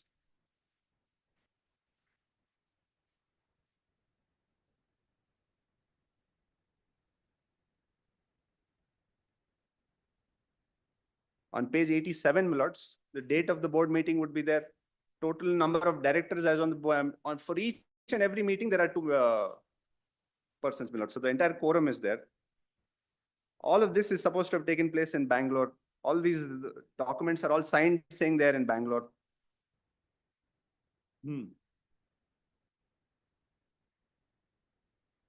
They give their consent for meetings. Those documents are also available, where they would say that we consent to holding the annual general meeting at Bangalore at, for example, at page number 47, my lords. This would also be in the relevant time period also. Page 47, notice is hereby given that the third annual general meeting of the members of so-and-so will be held on Monday, 29th day of November, 2021 at so-and-so Classic Court, Richmond Road. This is signed by both the directors. Again at Bangalore. This is on 22nd, they would sign saying that we consent to be here on 29th. Resolved that the statement of profit and loss account and balance sheet, all of that is being considered. Auditors are being appointed. Several things take place. So in effect, my lords, all of these 50 documents that I would produce would indicate that they have done several things before, during that period, and after business carried on as usual in Bangalore. So he has sworn to a false affidavit on oath saying that he couldn't even come to Bangalore for 2 years. Same contentions are canvassed in the appeal as well. The same contentions would continue, saying I cannot continue, I could not come to Bangalore during that period. Now, what the position in such a case would be, my lords? And all this is considered by the Honorable Trial Court, my lords. I produced that order at page. The order would start at page 62 onwards. This is on their application to consider their written statement.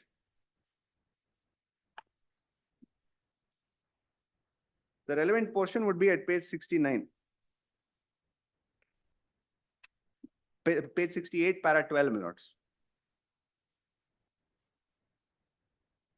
Para 12, page 68, internal page number 7. With the above additions, the court has to see whether the defendant number 1 was vigilant in contesting the matter. Suit was filed on 18/6/2021, and after hearing the plaintiff, emergent notice was issued for appearance of the defendant by 19/7/2021. By then, the Honorable High Court had lifted SOP and restriction of movement on the litigants and entry of the litigants of the court. My lords, initially, there was no entry of litigants was restricted to the court. That was lifted, my lords. Advocates could come. There were some limited hours, but courts were going on, and the restrictions, if any, were removed per se not to come to court. However, there are no restriction for movement of litigants from one state to another to meet their counsel, and the reason assigned appears to be false. Though the defendant were not served on 19/7/2021, again notice was issued for their appearance on 7/8/2021. By the time all the restrictions were relaxed. On 7/8/2021, the learned counsel for the defendant number 1 filed wakalat, and case was posted for written statement and also steps against D2. Thereafter, since there was urgency, the plaintiff insisted for hearing on IA, and the objection to IA was filed on 8/9/2021. Even at that time also, defendant number 1 has not chosen to file written statement. Even if the date of appearance of the defendant number 1 is taken as 7/8/2021, till February 2022, there was no any restriction for the movement of litigants from one place to another, and there was no restrictions to entry to the court in the state of Karnataka. If that date taken into consideration, the written statement ought to be filed within 7/12/2021, but it came to be filed on 7/1/2022. In between these days, the defendant number 1 filed objection to IA and contested the matter, and IA 1 came to be allowed on 30/7/2021, giving certain direction to the defendant number 1 to take back the 11 motorcycles. So having participated in the proceedings right from 7/8/2021, the defendant number 1 has not chosen to file written statement at least within 120 days. When we peruse the order sheet, one thing is clear, that the defendant number 1 has made appearance as early as on 7/8/2021. So there is delay of at least 30 days from the maximum stipulated time for filing written statement. If we consider the date of appearance as date of service, still no proper reasons are assigned. Right from 7/8/2021, the defendant number 1 has contested the matter by filing objection to IA, and IA was also disposed of on merit, and after disposal of IA 1, again time was given to file written statement by 24/11/2021. But the same was not taken advantage of by the defendant number 1. Instead of that, defendant number 1 went on filing applications, which was strongly opposed by the plaintiff. And it appears that the same has been done to further delay proceedings in the above case. So in view of the above fact, there is no merit in the application, and defendant has not made out any grounds to receive the written statement beyond 120 days. Now, if I may pause, my lords, addition was cited before my lords today, saying that even if I file applications for extension and I participated to that limited extent, that cannot be a ground to reject my prayer for seeking time. But in this case, it was not just applications to seek time. It was also, they were actively contesting on merits of other applications. For that purpose, my lords, I have addition of the Honorable High Court of Delhi, which has been upheld by the Apex Court, my lords. May I just pass that on, my lords?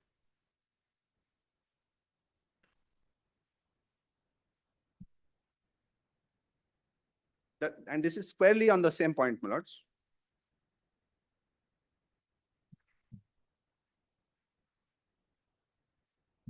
My lords, although it is a single bench decision of the Delhi.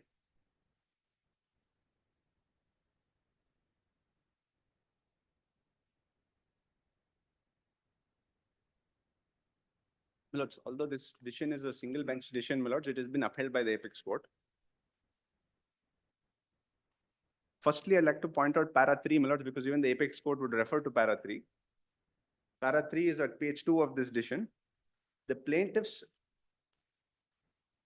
have filed their reply to the said application seeking condonation of delay, opposing the same by submitting that the defendants had filed the written statement on 13/7/2021, nearly 441 days after the ad interim order was passed in the suit on 28/4/2020. It was submitted that no cogent reasons have been given to explain the delay. And in the light of the fact that throughout the defendants have appeared in the court through their counsel on various dates, that is on 29/5/2020, 2/6/2020, so and so, so and so, prior to the filing of the written statement, no ground was made out to condone the delay. Thus, it has been prayed that the application be dismissed and the right of the defendants to file the written statement be closed. Para 10, my lords, then. It is thus, on the next page, it is thus more than apparent that the conditions that prevailed due to the pandemic did not actually impact the defendants to prevent them from interacting with their counsel and filing appropriate applications and replies before this court. To that extent, the orders of the Supreme Court in cognizance for extension of limitation would not be applicable to the facts of the present case. Then, my lords, at para 15.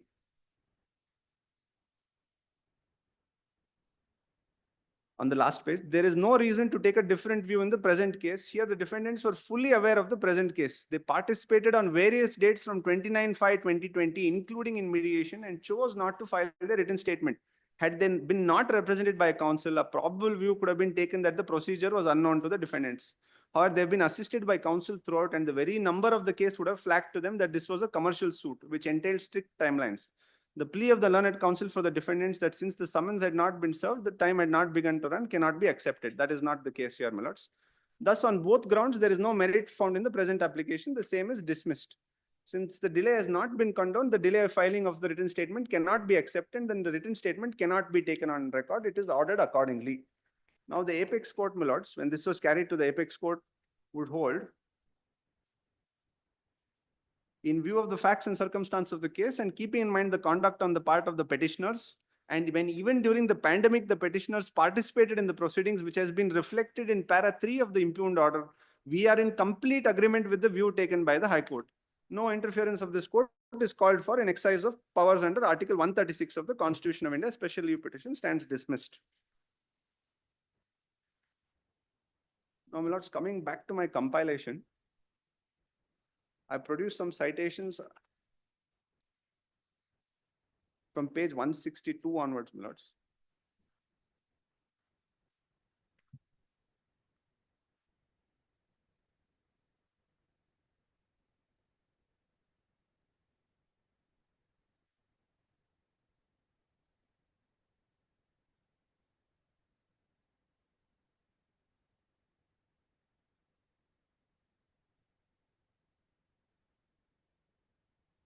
My lords, I had taken a contention, my lords, that once they've come before my lords and the Honorable Trial Court without clean hands, they're not entitled to be heard on merits. Now, whether they have to be given a right to cross-examine is something which would be on merits, is my humble submission. Although it may be a procedural aspect, but it would affect their substantive rights to defend their suit. Under those circumstances, at page 169, my lords, what the apex court would say, para 48, page 169.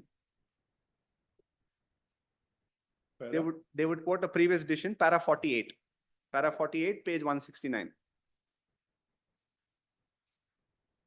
More recently, in Ramjas Foundation versus so-and-so, the case law on the subject was discussed. It was held that if a litigant does not come to the court with clean hands, he is not entitled to be heard, and indeed such a person is not entitled to any relief from any judicial forum. It was said the principle that a person who does not come to the courts with clean hands is not entitled to be heard on the merits of his grievance.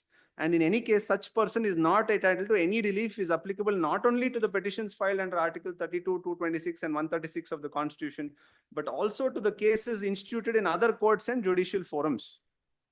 The object underlying the principle is that every court is not only entitled, but is duty bound to protect itself from unscrupulous litigants who do not have any respect for truth and who try to pollute the stream of justice by resorting to falsehood or by making misstatement or by suppressing facts which have a bearing on adjudication of the issue arising in the case.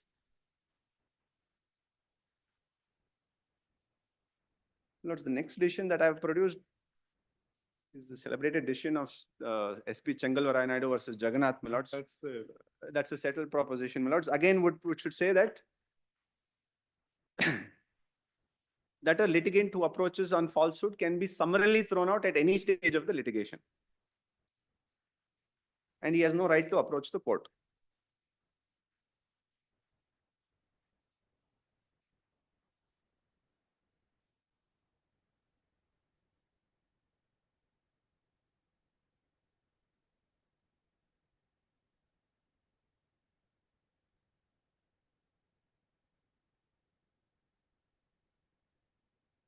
Lords, now the third decision would be relevant, my lords, to say that a decision cannot be read as a Euclid's theorem. It does not, everything that follows would not be applicable. The third decision that they relied on their compilation today would say that although they may have filed applications for extension, that may not be a ground to say that they've participated or that they've disentitled to the relief under COVID-19 limitation orders of the apex court. That decision did not consider the situation where they're actively contesting other applications. That decision also did not take into the context that the same parties are actually participating in Bangalore in other issues, conducting board meetings repeatedly in about 50 documents, having said that they're in Bangalore at that time. And now to file an affidavit saying I could not travel to Bangalore because I'm in Hyderabad for the last 2 years. So that situation was not considered in that decision, my lords. For that reason, I would say that decision is not applicable. The third decision which they relied on today, my lords, which would be in their compilation that they filed. Which Mr. Nandakumar has. Yes, my lords. Prakash Corporates versus DV Project Private Limited.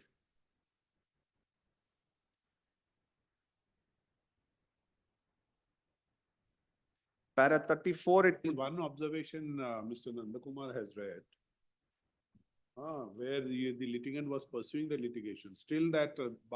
I'll just read that paragraph, my lords, so that in this context it would be clear. Para 34 of that decision, my lords, I don't have page numbers in my compilation, but internal page 146 of this third decision, para 34 of Prakash Corporates.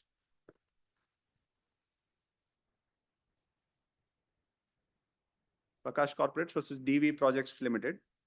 On behalf of the respondent, much emphasis has been laid on the submission that the appellant was regularly appearing in the court and therefore cannot take advantage of the orders passed in so and so. It is true that the appellant had indeed caused appearance in the court in response to the summons and sought time for filing its written statement. But at the same time, it is also undeniable that at the relevant point of time, the second wave of pandemic was simmering. And then it engulfed the country with rather unexpected intensity and ferocity. In this situation, all that they did was they only sought time to file their WS. That is the limited scope of their contest.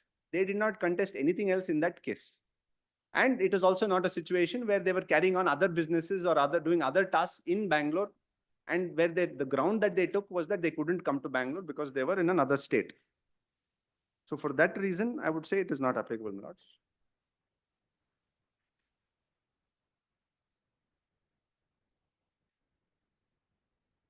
My lords, the next decision which starts at 185 is also on the ground, my lords, that a party who is lax, a party who is not vigilant and slumbers over his rights is not entitled to any relief. Now, this is a case where their written statement or the application to allow the written statement is rejected.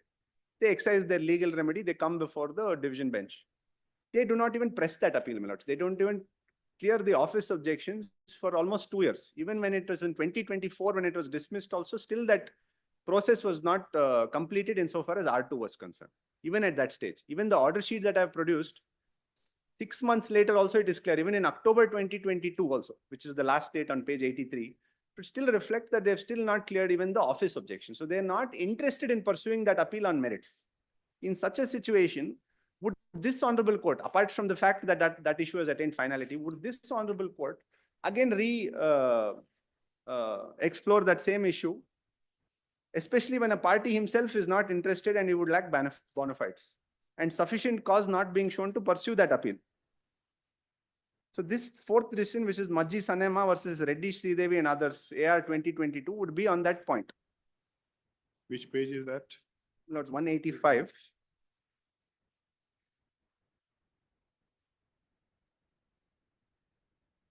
Relevant portion is at page 188 onwards, my lords, para 7.2.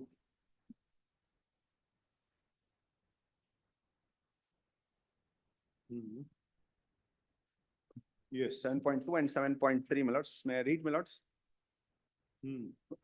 I will not trouble the court with 7.2. I'll come directly to 7.3. In the case of Pundik Jalam Patil Supra, it is observed as under. The laws of limitation are founded on public policy. Statutes of limitation are sometimes described as statutes of peace. An unlimited and perpetual threat of limitation creates insecurity and uncertainty. Some kind of limitation is essential for public order. The principle is based on the maxim interest republicae sit finis litium. That is, the interest of the state requires that there should be end to litigation, but at the same time, laws of limitation are means to ensure private justice, suppressing fraud and perjury, quickening diligence and preventing oppression. The object for fixing time limit for litigation is based on public policy, fixing a lifespan for legal remedy for the purpose of general welfare. They are meant to see that the parties do not resort to dilatory tactics, but avail their legal remedies promptly. Salmond in his jurisprudence states that the laws come to the assistance of the vigilant and not of the sleepy. In the case of Basavaraj, it was observed and held by this court that the discretion to condone the delay has to be exercised judiciously based on facts and circumstances of each case.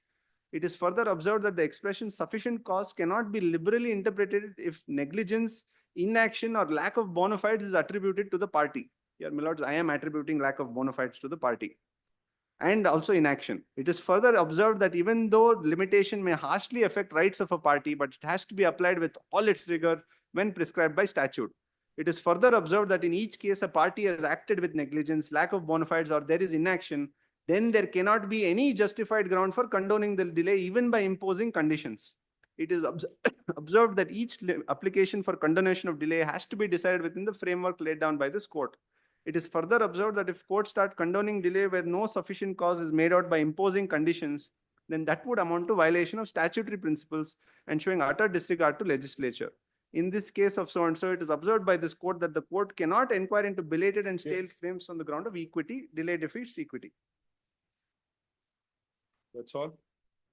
My lords, then there are a few more decisions, my lords. Tell us the page, tell us the para numbers.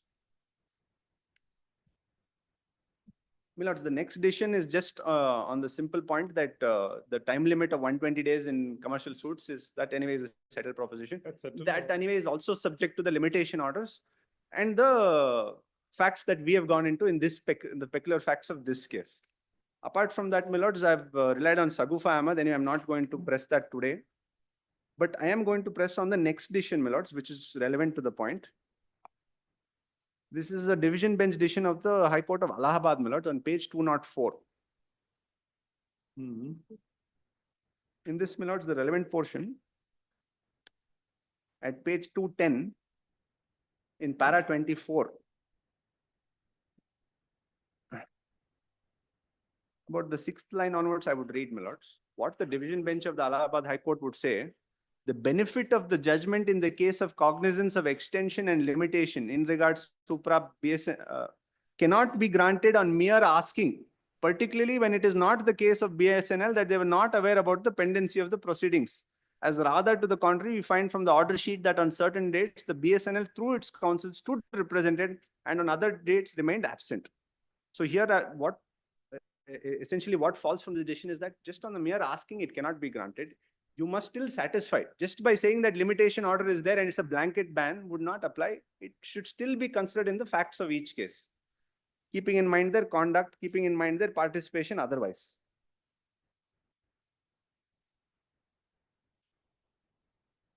Yes.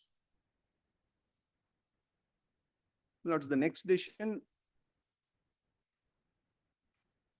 is on the point that I pleaded before, my lords, that they having pursued in appeal the fact that the written statement was not taken on record, that having attained finality, they having not sought for liberty also over there, no liberty having been granted, that issue attains finality, and this, in this decision, a similar situation would arise, and what the court would finally hold is that the right to seek vacation of a judgment may be lost by waiver, estoppel, or acquiescence. So that principle would apply over here also, that they have lost their right to recanvass that proposition in this appeal as well. Which para is that? Para 8, my lords.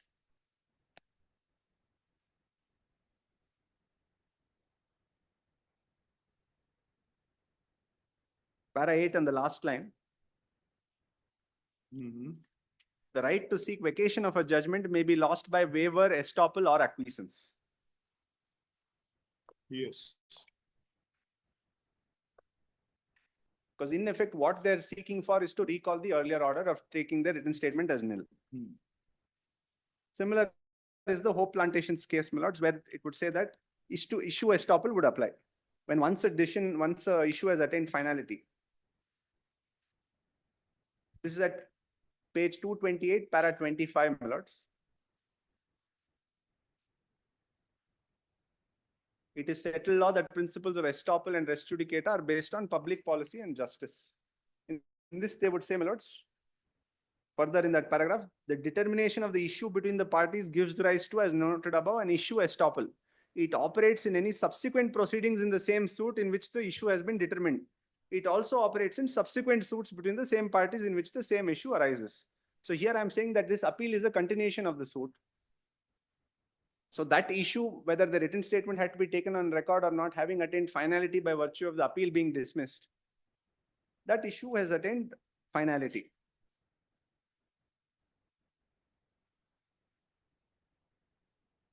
And para 30, my lords, they would say the purpose of such a principle. As noted above, the plea of res judicata, though technical, is based on public policy in order to put an end to litigation. So the object of that.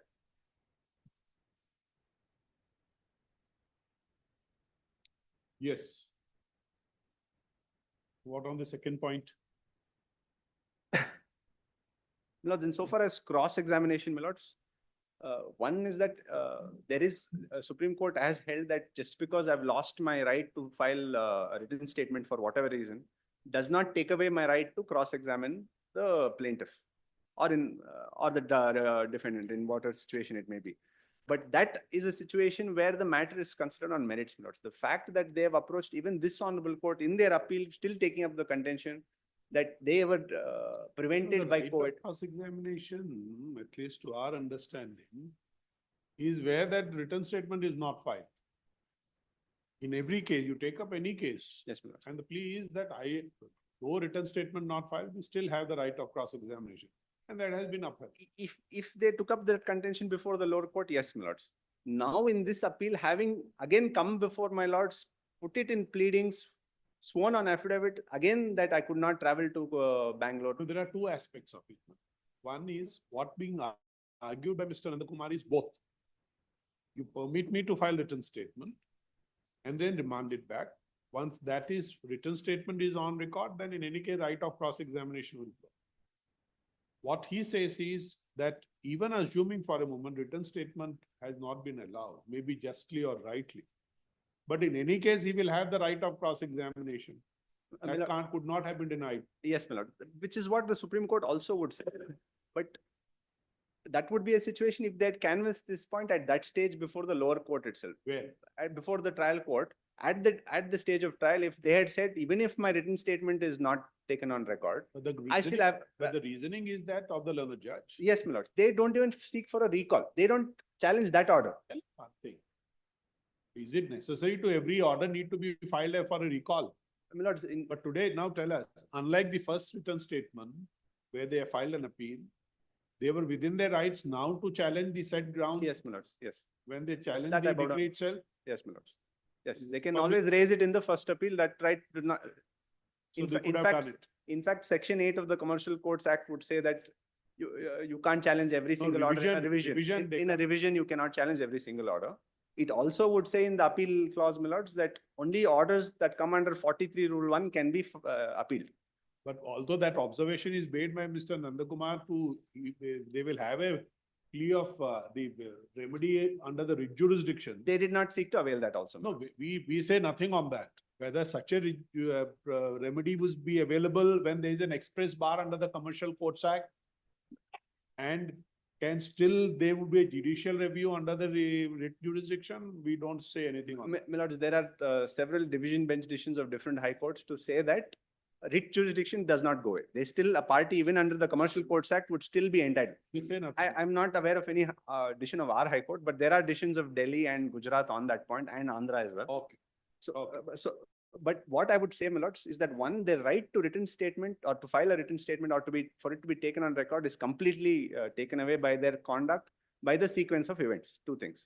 Insofar as cross, my lords, if my lords were to arrive at a conclusion that even given the fact that given their conduct, even the fact that they're not entitled to be heard on merits, they're still entitled to cross-examination. Then in such a situation, my lords, I've also placed on record documents to show that they were trying to sell their stock. And they had already closed their factory. The stock that is remaining, which was manufactured much earlier, is also sought to be liquidated. They have not denied that till today. They have not filed any objections or they have not disputed it. They were called upon to produce the stock of items available with them. Till today, they have not done it. That order also was passed on in February, my lords. Even till today, that has not been complied to disclose the stock.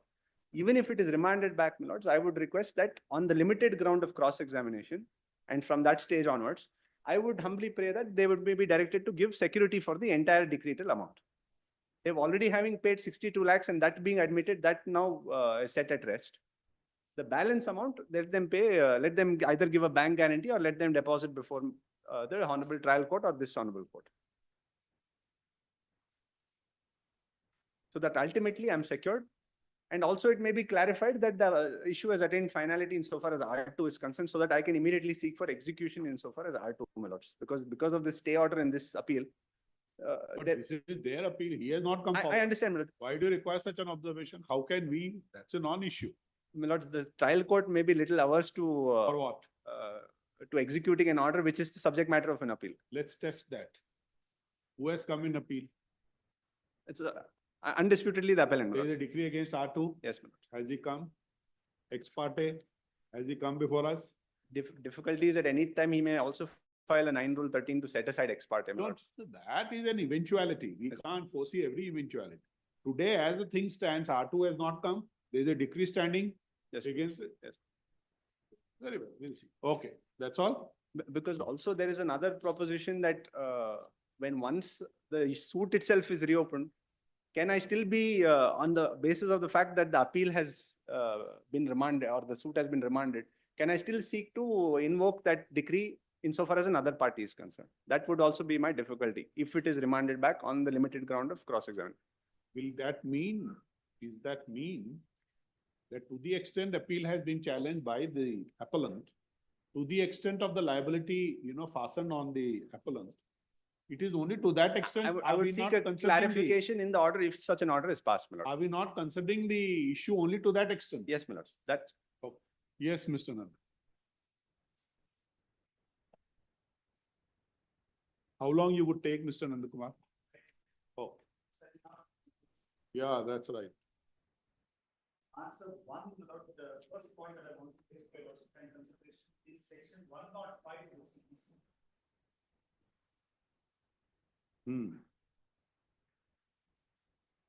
To say? Say that stay is otherwise provided. No appeal shall lie from any order made by a court in the exercise of the original or other jurisdiction. But where a decree is appealed from any error, defect, or irregularity in any order affecting the decision of the case may be set forth as a ground of but I need to provide for notwithstanding anything contained in subsection 1, where any party agreed by an order of remand from which an appeal does not appeal, not a remand, therefore subsection 2 does not apply. That's right. So whether or not I put into appeal the first order taken by the statement was not filed, that belongs to the availability statement. Second, my judgment said the law about conduct and so on and so forth. he tried to point out that we not even clear office objections with the appeal that was filed. That's not actually correct. Notice was ordered on B9/22, and what was not done is to take steps to R2. That is not the same, is not clearing office objections. And since my learned friends seem to think that the plaintiff respondent is pure as given snow, I want to point out to the order sheet in the trial court. 7/8/21 steps to So D2, no, D2. 17/8/21 steps not taken to D2. 7/9/21, 8/9/21, 14/9/21, 5/9/21. Then what is posted for order? Thereafter again posted for steps finally. So let me not point fingers at anybody else. They are all, I mean, as lawyers, these things happen. I don't want to say much more about it. He is also not taken steps against D2 for the longest One second. time. One second. So that is not really a ground that holds too much water. Third, insofar as everything else that is being pointed out on the question of the written statement, my respectful submission is that what holds the fee is the judgment that I paid for a lot. Delhi High Court does not consider that judgment or possibly prior in time. that's prior in time.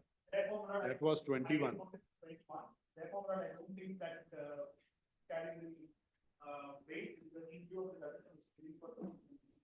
On the other points that my learned friend raised on the judgment, I think that those are all very generic principles and do not apply to the facts of the specific case here. Also importantly, is considering the point of written statement and the matter has to go back anyway. What is also relevant to notice is that despite all of the factors being noticed, the trial court itself observes that the delay of written statement is only 30 days. It's not an inordinate delay or not commanded delay, it's not any of that. In fact, all the time spent in digging up all these company records, and they spent doing sales, will probably not be here, but there is something else that I want to say, which is that all the company records are pointed to say that it was not as if I could not come to answer. But company records in a private limited company can be signed at any place. The only place that needs and date is that of filing, and that's all that is important. Many of these are done by circulation and nothing done on it. And I don't think the affidavit says that he could never travel. That is not what is said. So I don't think that also carries much weight. So therefore, all of that comes to, but some of the records placed are of August 22, which is after the point in time of written statement. So now they may not be of much relevance. Because all of that is in any case answered to the Honorable Supreme Court. Therefore, all I'm respectfully requesting the Lordship is for an option to go back, contest it. For this reason, I just literally take 1 minute and point this out. Claims are made for the place that he takes the lease deposit of that. Did he not use that place? Rents that he paid, did he not use the place? Salaries that he's paid, did they not do some work? Not TV that he's purchased, air conditions that he's fitted. What is the depreciated values to be compensated with the original values? This is another hint. Promotional material that is used, remuneration, guest house that is taken on rent. I asked myself, did he or did not do sales? He did. What portion of that should be set off? None of that is gone, assuming he has a place on all of it. So. Okay, thank you. Insofar as the merits, my lord, may I just respond on that, my lord? So we have finally heard the appeal. Yes. My lords, on the merits, what was just canvassed on the fact that what are by nature of my prayers. For that, I am covered by section 53, 54 and 73 of the Contract Act, my lord. I don't want to get into that because you're not. They have gotten into it, that's why I'm responding. Insofar as the contention that their affidavit does not say, firstly, my lords, insofar as the contention that it does not say that they never traveled, I think it is quite categorical, my lords. The sentence, however. Okay, thank you. We'll just consider it. Apart from that, Contract Act, my lords. Very right. 53, 54 and 73. With the consent of the counsel for the parties, the appeal has been finally heard. Reserved for orders. Right. Now, R2 is not present, na? No, R2 is. Despite service or it was dispensed with? Not.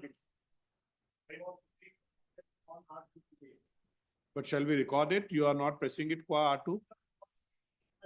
Submission that the liability of R2 be carved aside, the record, I don't know. No. Huh. No, but we can say this, Mr. Nandakumar, this appeal is qua the liability fastener. Just say that at the outset, Mr. Nandakumar, the senior counsel for the appellant, states that this appeal has been filed by the appellant to the extent of the liability fastened under the judgment decree, impugned judgment decree dated so and so. In other words, the respondent number 2 is not the contesting party to that extent. And hence, notice to respondent number 2 can be dispensed with. That's right? Yes, sir, we have heard the learned counsel for the parties.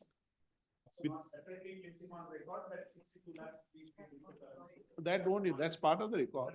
Just say that with the consent of the counsel for the parties, we have heard them on the appeal, orders reserved. My lords, insofar as that 62 lakhs, my lords, 20. That's enough. No, the 20 lakhs was paid as by the conditional interim order. What Mr. Nandakumar is saying is 62 lakhs have been filed. Paid. Doesn't want the condition, I'm happy to take the money. No, 62 lakhs has been paid, yes or no? My lords, in that 42 lakhs was given voluntarily, 20 lakhs was by an order of the court. So at no point have they said that they would not seek for contesting that. See, one thing. Maybe under the decree or otherwise, 62 lakhs has been paid. Yes, madam. That's what he's saying, 62 lakhs. Yes. Whether that arises from the payment is under the judgment decree or so otherwise, as a fact, 62 lakhs has been paid. Yes, madam. Much obliged.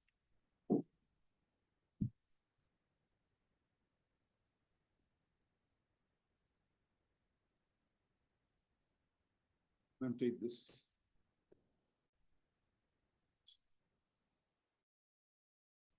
Yes.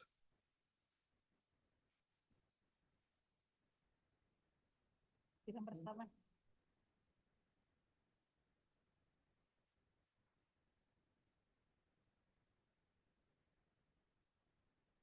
Matter has been settled.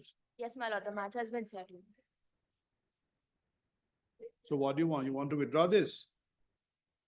We have been told that Well, even the appellant has expired. It gets abated.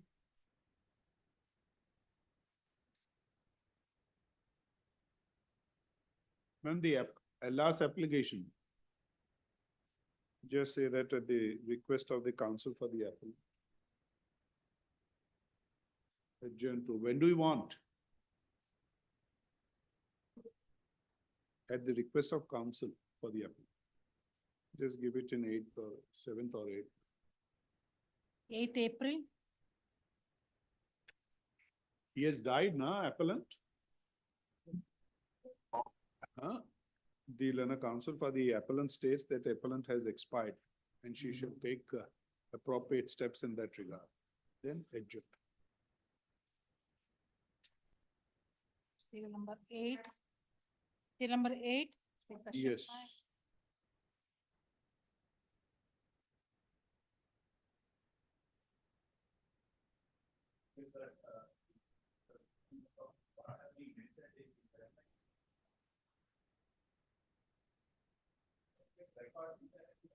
The arbitration case number 191 rather than 199. And this we have led to the observation that we produce the award of EJC even rather than 199. We also produce the other document including the award as well as the petitions as well as our operations. How is the way that saying that we are not produced the award talking 191 there are challenges with respect of 199 and the judgment is challenge the record of the See, then this need to be corrected there.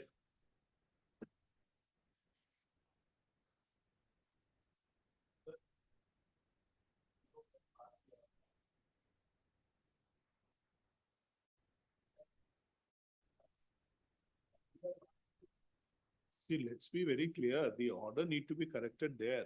Who will correct it is that you have to satisfy the court there. If there is an error here in the impugned order, need to be corrected. We can't take into.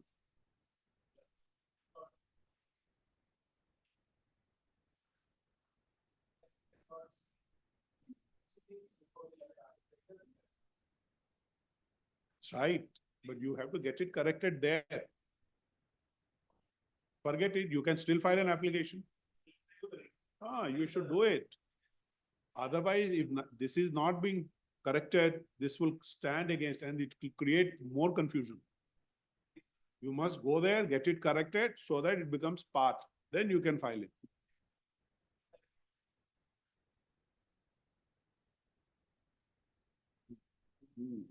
And the order portion also say 191. So you should go there, satisfy it is 199, not 191, and get it corrected. Just say at the request of counsel for the appellant, adjourn to get it done. 7-7.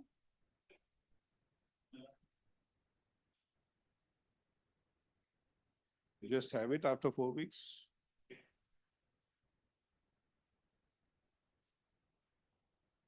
Four, 6.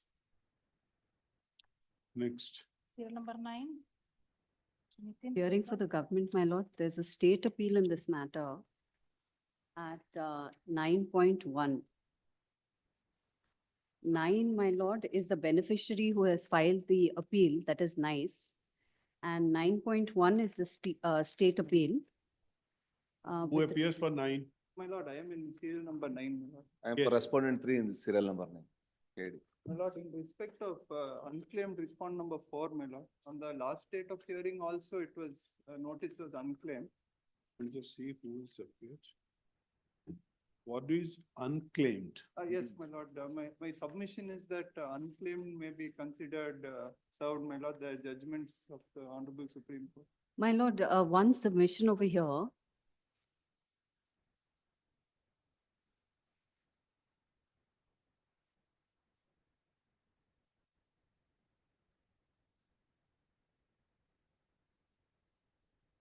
My lord, in the single judge's order, the state writ appeal, my lord, respondent 2 to 5 was dispensed with on 4/12/23. Which is- include this respondent number 4. Yes, yes, which includes respondent number 4. But why can't he be served through hand Yes. summons? That put quite as, if we go with the hand summons, he Because- refused file an affidavit. My only submission is because they've been dispensed with in the, before the learned single judge. If the same can be dispensed with in the The appeal. thing is, in the past, notice have gone to him and there is a Right. report of unclaimed. This unclaimed is, can be interpreted both ways. True, okay. Please, my lord. So So- better Hand summons. take hand summons. Please. Go there, put it to him. If he refuse, give a refusal affidavit. Please, We take it. please. That's better. So the same with regard to 9 and 9.1, my lord, where 2 to 4 are concerned. And there is an IA About for, R5 who has expired. Respect of R5, my lord, what had happened is, before the learned single judge, my lord, notice had been dispensed with in respect of R5, my lord. So my submission, my lord, is your lordship may You want to consider- delete him? You will not press the appeal qua him? Be dispensed against R5. No, dispense with the notice will not go. Yes. Because before the. But in any case, he has expired. That abates qua him. Yes, please. You don't want to take steps? no, my lord, maybe, Sure, yes. very well. the same with regard to R5, my lord, he is R2 in our writ appeal, R2 in your writ appeal? please.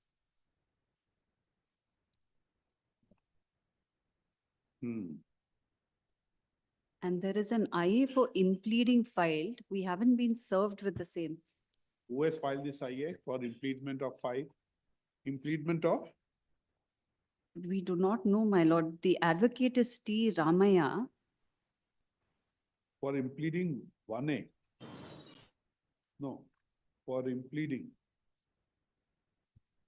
Just say this, respondent number 4 in both the appeals is unserved. Well, the report on service to respondent number 4 states unclaimed. The learned counsel for the parties in both the appeal states, for the appellants in both the appeal states, that they shall serve the respondent number 4 through hand summons. If that be so, notice be issued, notice including hand summons be issued for service on respondent number 4 in both the appeals. Insofar as respondent number 5, is he a common respondent in both the appeals? Please, my lord, but arrayed as respondent number 2 in our appeal and respondent number 5 in their appeal. Respondent number 5 in WA 183 of 24.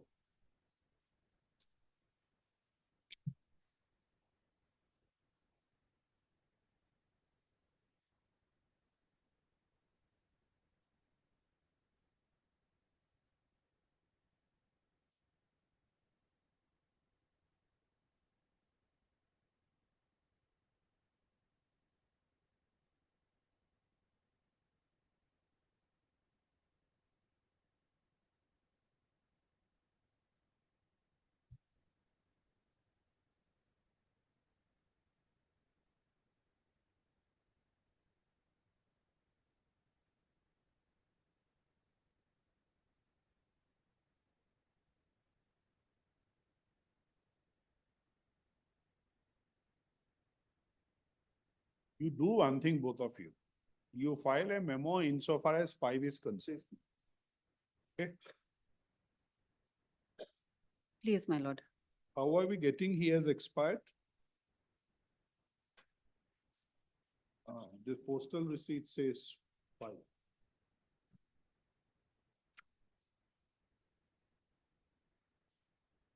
Or you will file a memo that you don't want to bring the LRs on record.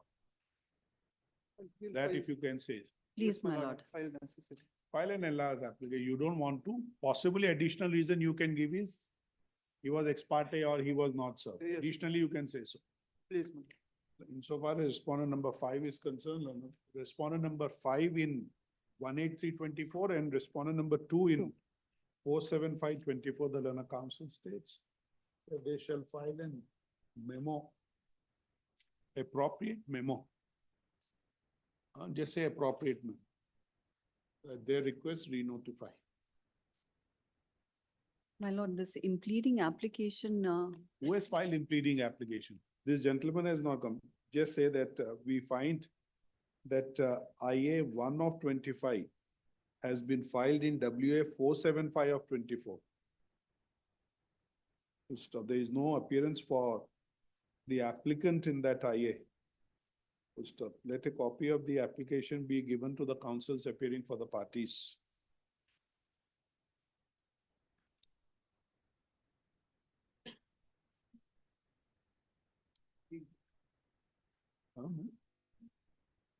That is one, there is no appearance, no?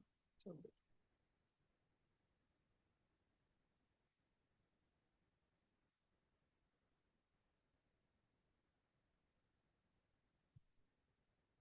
the brief, 16-6. the brief facts of the case, my lord, is that there are two divergent tribunal orders. This is government land, which has been granted, which is not possible as per the grant rules under section 7 and 9, because it comes under the exceptions. This is quarry stone land. And this, Consider he served the respondent. please, please, Next. 16-6. much obliged, my lord.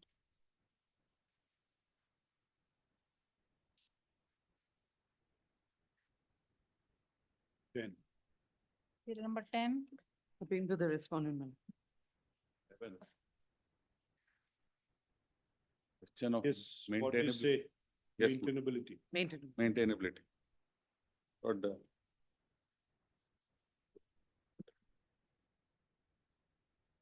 Lord, of course, there are a lot of judgments, my lord, which would say, my lord, if it does not fall under order 43, then appeal is not maintainable because it is not an order enumerated under order 43.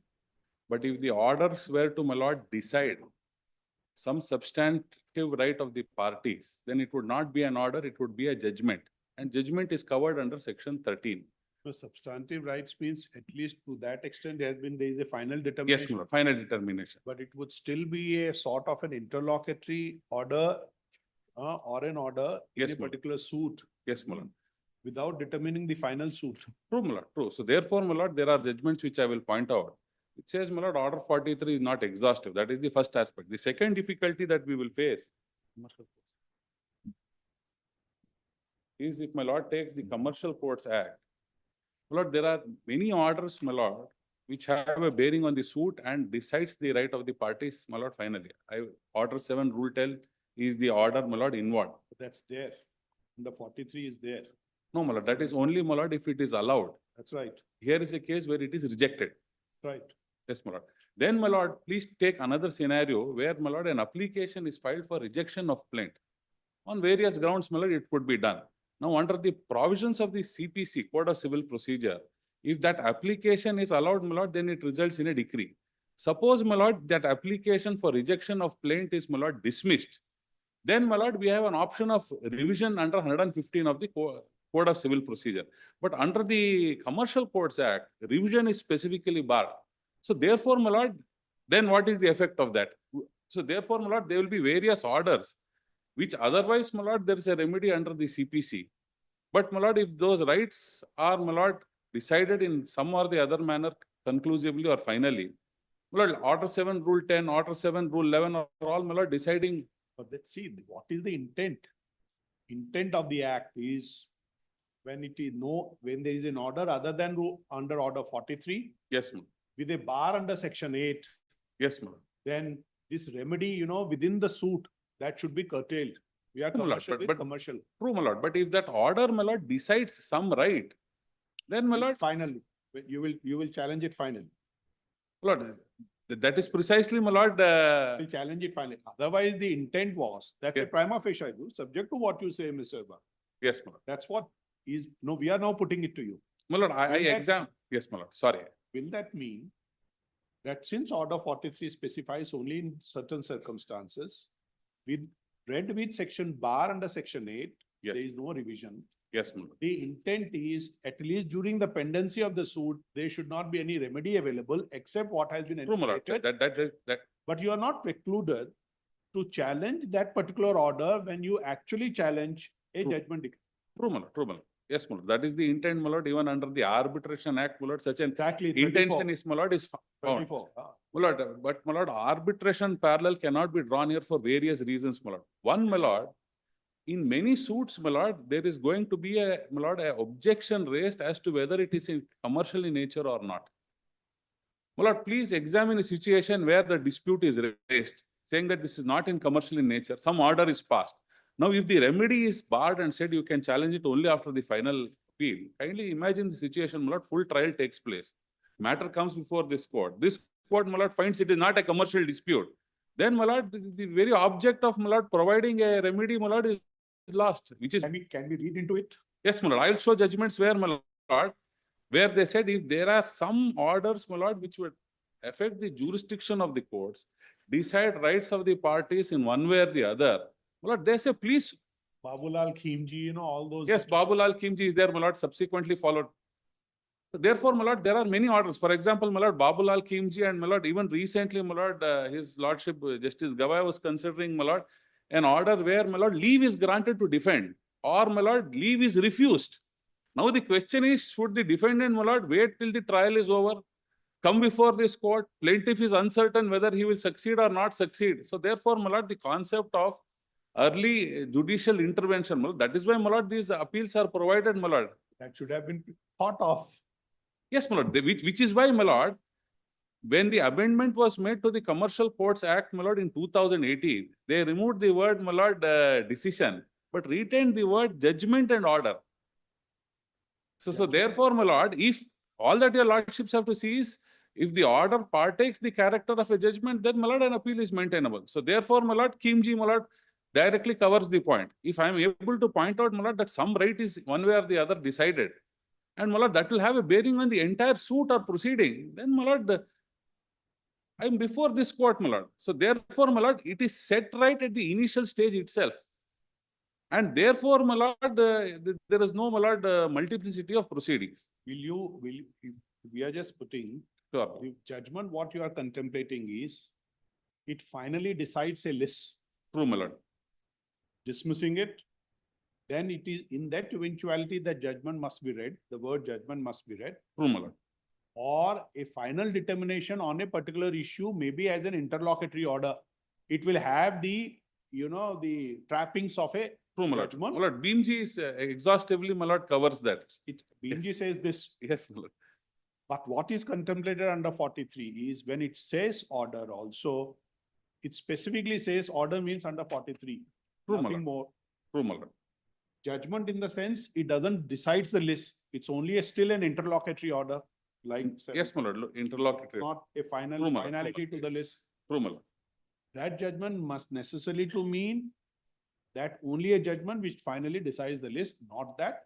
Otherwise, then it should not get qualified by the word order also. True, my lord. True, my lord. And it would still be an order where rights are determined. It still be an order, interlocutory order in the passage of that suit. But only to the extent what are enumerated under 40. True, my lord. What will you say?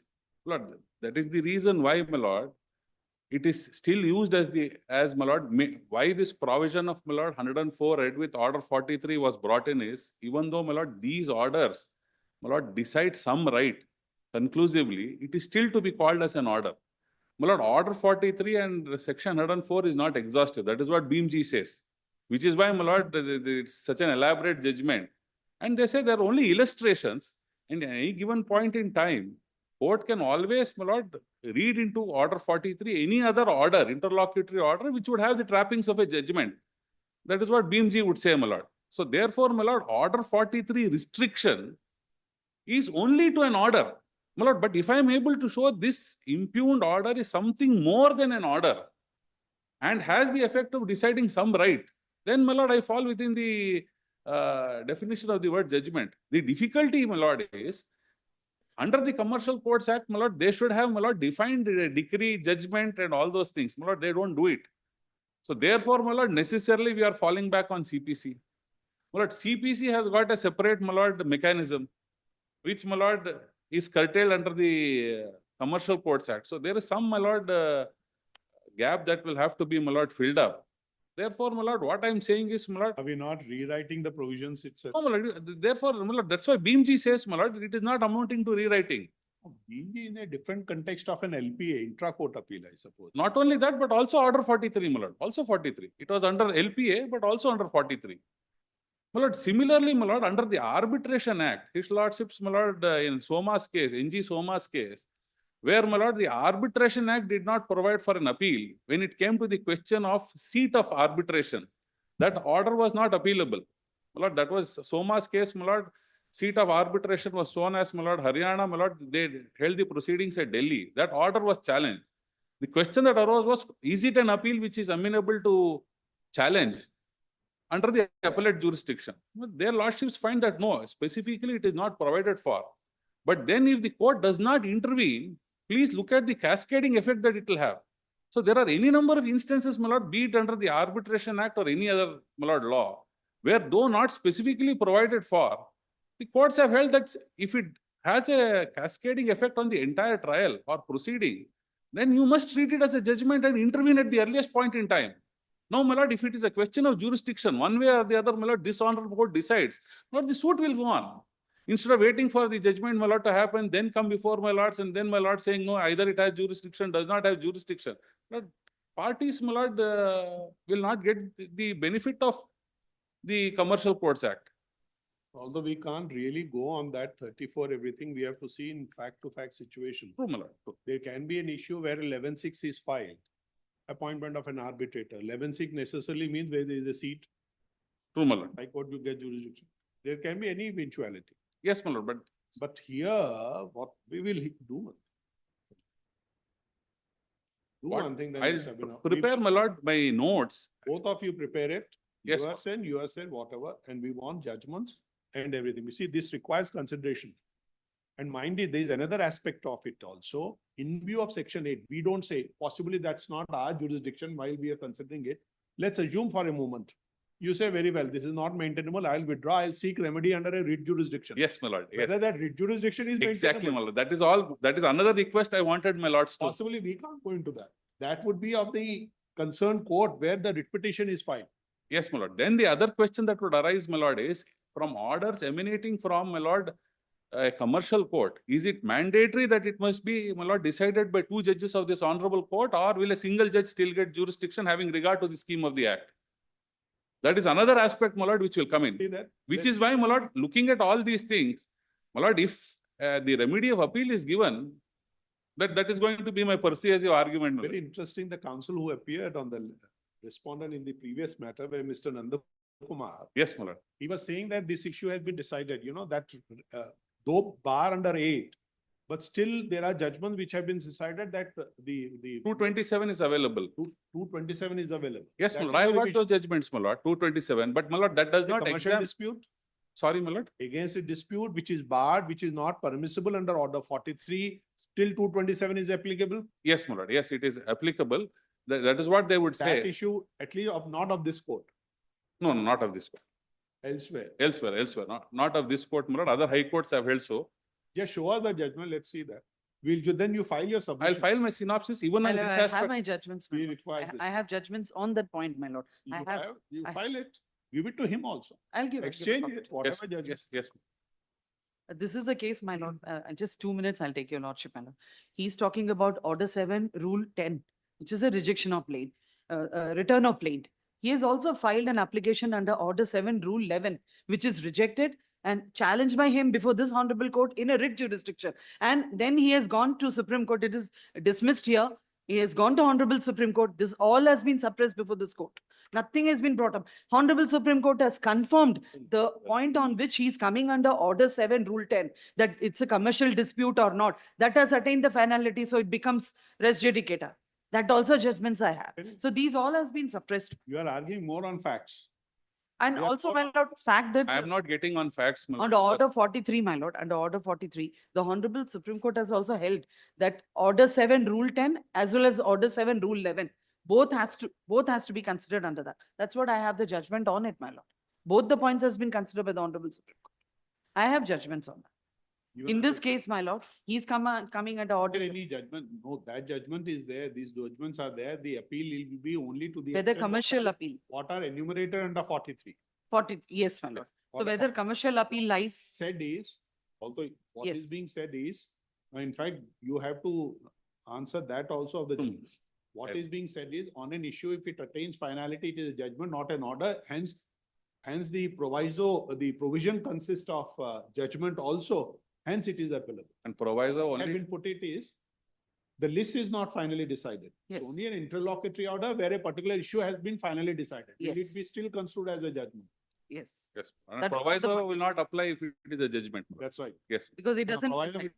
Not it's a judgment. Then in Yes, any yes, case yes, you can- yes, my lord. Then the main provision itself applies. In any case, you can. True, my lord, true. A short date may be fixed, Just, my lord, just because say it's that a, counsel for the parties who file written submissions along with the judgment they intend to rely upon. On the issue of maintainability, True, my lord. raised in, issue of the maintainability of the appeal raised. Within how much time you will file it? My lord, 2 weeks, my lord. 2 weeks. Just give it after 21st. 23-4. Very well. Great. Interim order may be extra. Interim order, if any, to continue.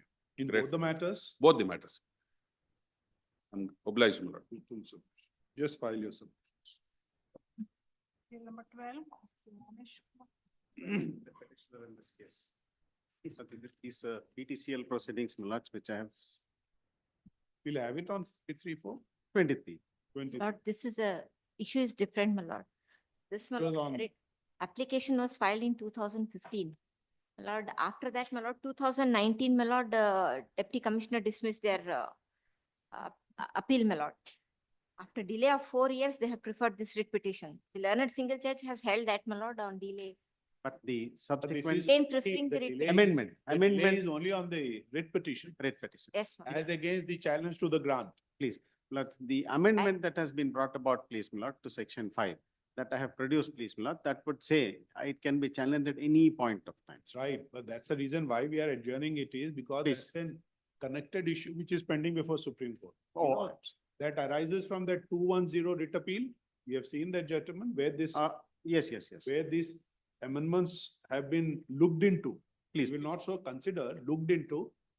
And there was distinction made between latches and the limitation. limitation. But the legislature, please, my lord, has gone into depth. Right. Well, Yes. the matter is there, let's wait for that. So, very well.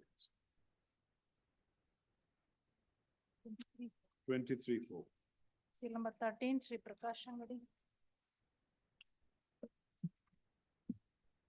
I appeal for appellant, my lord. You want to withdraw this? Please, my lord. Then a counsel for the appellant has drawn our attention to the memo for withdrawal. She reiterates the prayer for withdrawing the appeal. The appeal is dismissed as withdrawn. Grateful, my lord. There is a letter which you have filed. Is the letter? Oh, dismiss as withdrawn. 14. Yeah, what are your instructions?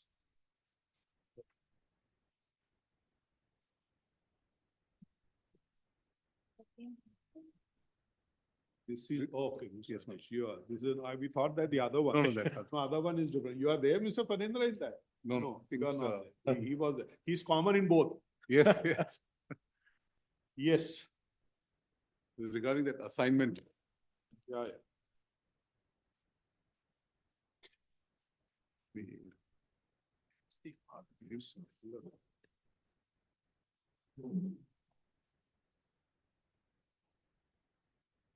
My submission is that whether the assignment of the loan has been triggered under Section 5 of the Securitization Act, SARFACI Act, because the.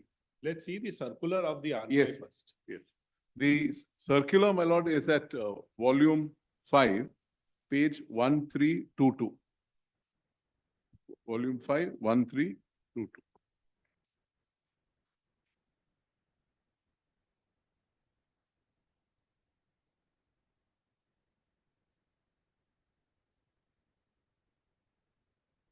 This is a circular also referred in the impugned judgment. Now, the relevant part, my lord, ink page 1326, definitions. 2.1, non-performing assets. My lord is pleased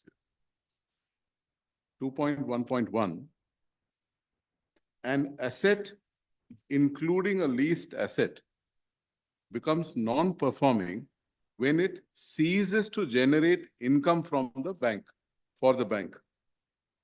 A non-performing asset is a loan or an advance where, subsection 1, interest and or installment of principal remains due for a period of more than 90 days in terms of a term loan. The other ones we were not concerned with. Where does the circular says? Yes. It appears, at least we have understood you. Yes.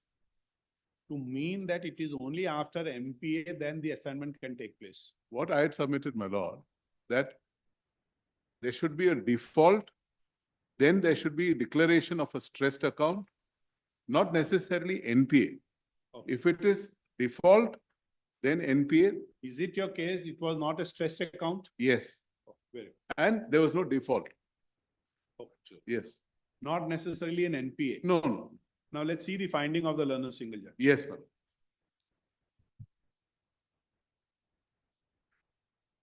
My lord, the legislative framework is extracted at para 12 at ink page 60. No,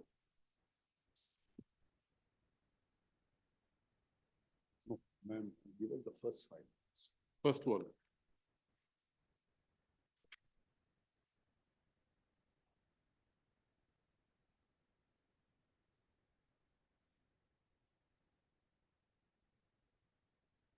Just before that, madam, please, I'll just start with page 59. Page 59.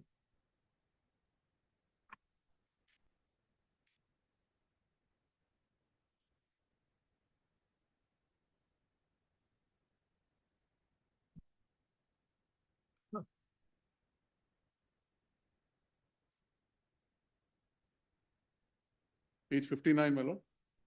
Yes.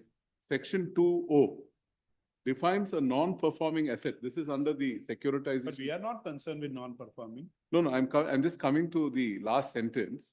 Therefore, the asset reconstruction company also has a statutory foundation under the Act. That means under Section 5 of the Act. So this securitization company is an outcome of the Section 5 of the Securitization Act. Then next page, para 12. Next page, para 12. The definition of non-performing asset is given at 2.12. And under that subclause 5, the amount of liquidity facility remains outstanding for more than 90 days in respect of a securitization transaction taken in terms of the Reserve Bank so-and-so. Does the circular say Yes, my lord. the assignment cannot take place? My lord, there are two kinds of assignment. Lord. One is between a bank to a bank. That's right. There is no requirement of default also. Because one particular bank, like Yes Bank, may not be interested in hotel as a asset class. They may give it to other bank, Indian OC. Where does the circular of Yes. RBI says? Yes. If it is a stressed asset, Yes. no assignment. Yes, my lord. That is at Inc. page 764. That's why I thought, my lord, I'll first take my lord through this circular at Very good. 13T22, because that has a reference to that. So if I take my lord to 1322 in, Saying on the readings of all the circulars issued by the RBI, this is the conclusion. yes, it should be an account of default and a stressed asset. Both.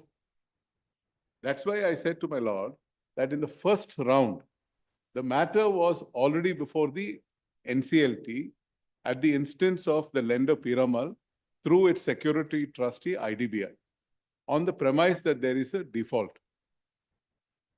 On 15/11/22, we all were before the NCLT Mumbai to test the question of default.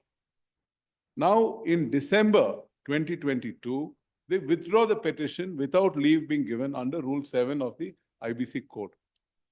Now, after that, on 27/12/22, this asset is assigned to the present asset recovery company. Now, during this period, we have paid them X amount of money. Now, they say that my account was a stressed account. On that basis, they had made their pleadings in the second round of proceedings before the NCLT. Now, the NCLAT says that, look here, this is a healthy company. This company has got a cash flow positive. That is why I said to my lord that 2 or 3 aspects which I will place for my lord's kind consideration, that the entire attempt of Piramal and Omkara was not in the sense of the Fair Practice Code, which the RBI has laid out. Now, this is the guideline, which is at volume 5, page 1322, which has the master circular relied on by the learned single judge. Now, in this, my lord is pleased to see why I pointed to non-performing asset. I'll take my lord subsequently to how it becomes a stressed asset. Come to page 65, 65, my lord. where the learned judge Yes. deals with this. 6th or 7th line from the bottom. Yes, my lord.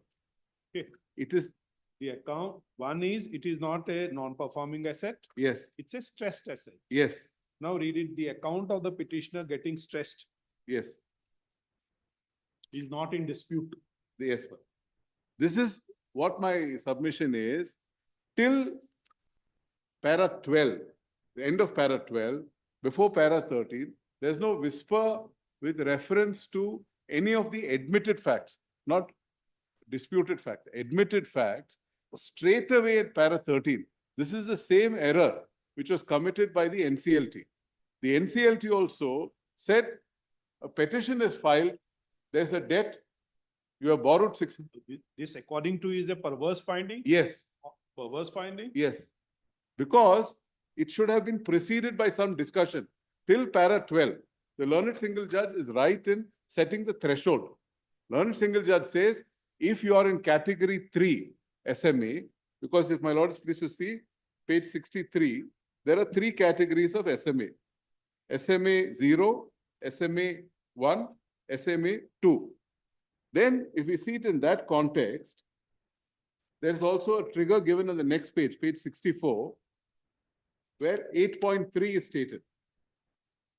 The above mentioned instructions on classification of the borrower accounts into SMA categories are applicable for all loans, including retail loans, other than so and so. Classification of a borrower's account as well as SMA, as well as NPA, shall be done as part to day-end process for the relevant date, and the SMA or NPA classification date shall be the calendar date for which the day-end. Rajesh, just tell us, sorry to interrupt Yes, you. my lord. Just see at the above, at the top, there is a table. Yes, my lord. Now, the stress asset Yes. would form in which category? Would it be SMA subcategories, SMA 1 or SMA 2? My lord, stressed category, my lord, most respectfully, would start according to what the learned single judge says under category 3. Where is category 3 here? Yes, SMA 2. SMA? 2. Achha, now come to 13 paragraph. Yes. It is not in dispute that the petitioner's account with Piramal's enterprises was not regular. Yes. The service amount from the scheme, GECL, that's actually ECLGS, was secure. It was only to service interest, which would clearly depict that the account was not regular as claimed and may not even be declared as a non-performing asset. But undoubtedly, a stressed account in category 2, declaring it to be a special mention account. If the petitioner's account was to be declared as category 3 of special mention account, the right of the lender to transfer the asset to asset reconstruction company gets triggered. So there was no SMA 2. Pardon? Category 3 was never declared. Where is category 3 here? Please see, my lord, in page 63, there are 3 categories: SMA 0, SMA 1, SMA 2. Yes. So category 3 is SMA 2. No, he says. Yes. Category 3, my lord. Category 3. Category 2 is 60 days up to 90 days. Yes. Okay. Yes. Now, if you see page 66 Yes. at the top. Yes. And if it goes beyond 60 days up to 90 days, it becomes special mention account category 2. Yes. Category 2. Yes. That is SMA 2. Yes. Okay. So now what he says is, if you just come down to paragraph 13. Yes. It was only to third line, it was only to service interest, which would clearly depict that the account of the petitioner was not regular as is claimed and may not even be declared as a non-performing, but undoubtedly stress account of category 2, declaring it to be a special mention. If the petitioner account was to be declared as category 3, I don't know why Yes. he said category. Where is the category 3 here? My lord, category 3, even though it's not specifically Say 0. See, intent is, see, he is using category 2. S0, S1 and S2. No, there is no 3. Maybe if you read it in a seriatim, it becomes third one. That's right. But it's referring to SMA 2. SMA 2. So if the petitioner's account was to be declared as category 2, you read it as 2. Don't read it as 3. Yes. Of a special mention, the right of the lender to transfer the amount gets triggered. Yes. So his conclusion is, you have reached S2. I have not. We don't know. No, why I'm saying for my lords, because it is not even their case that I've reached SMA 2. Take that objection. Paragraph.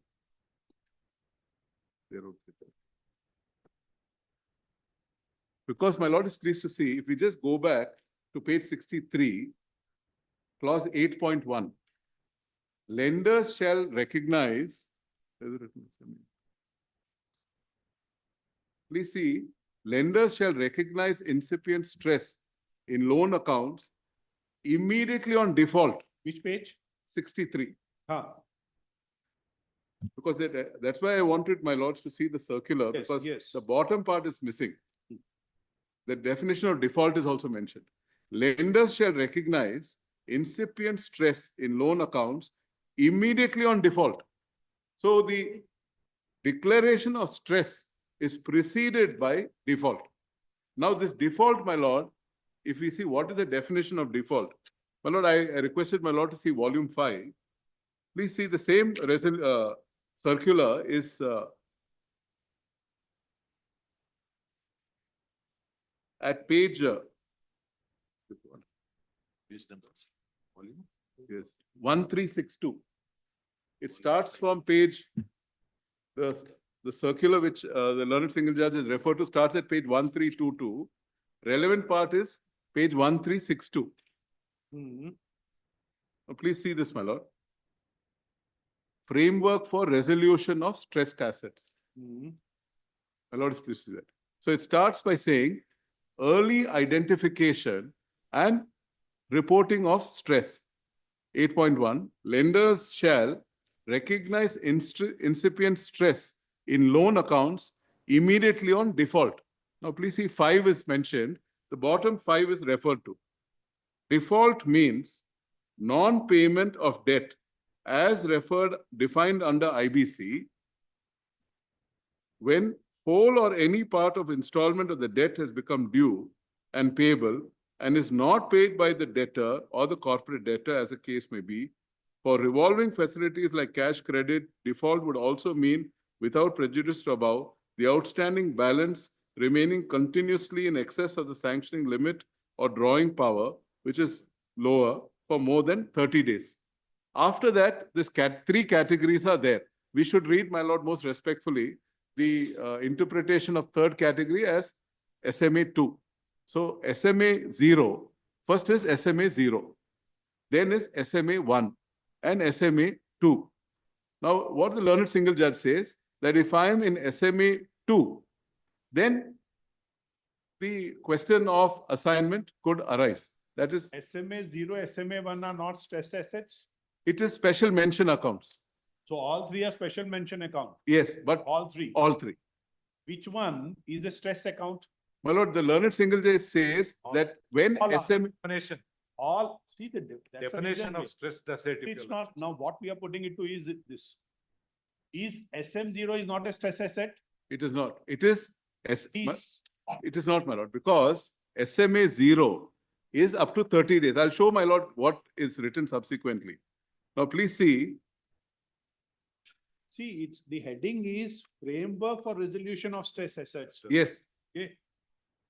Lender shall recognize incipient stress in loan accounts immediately on default.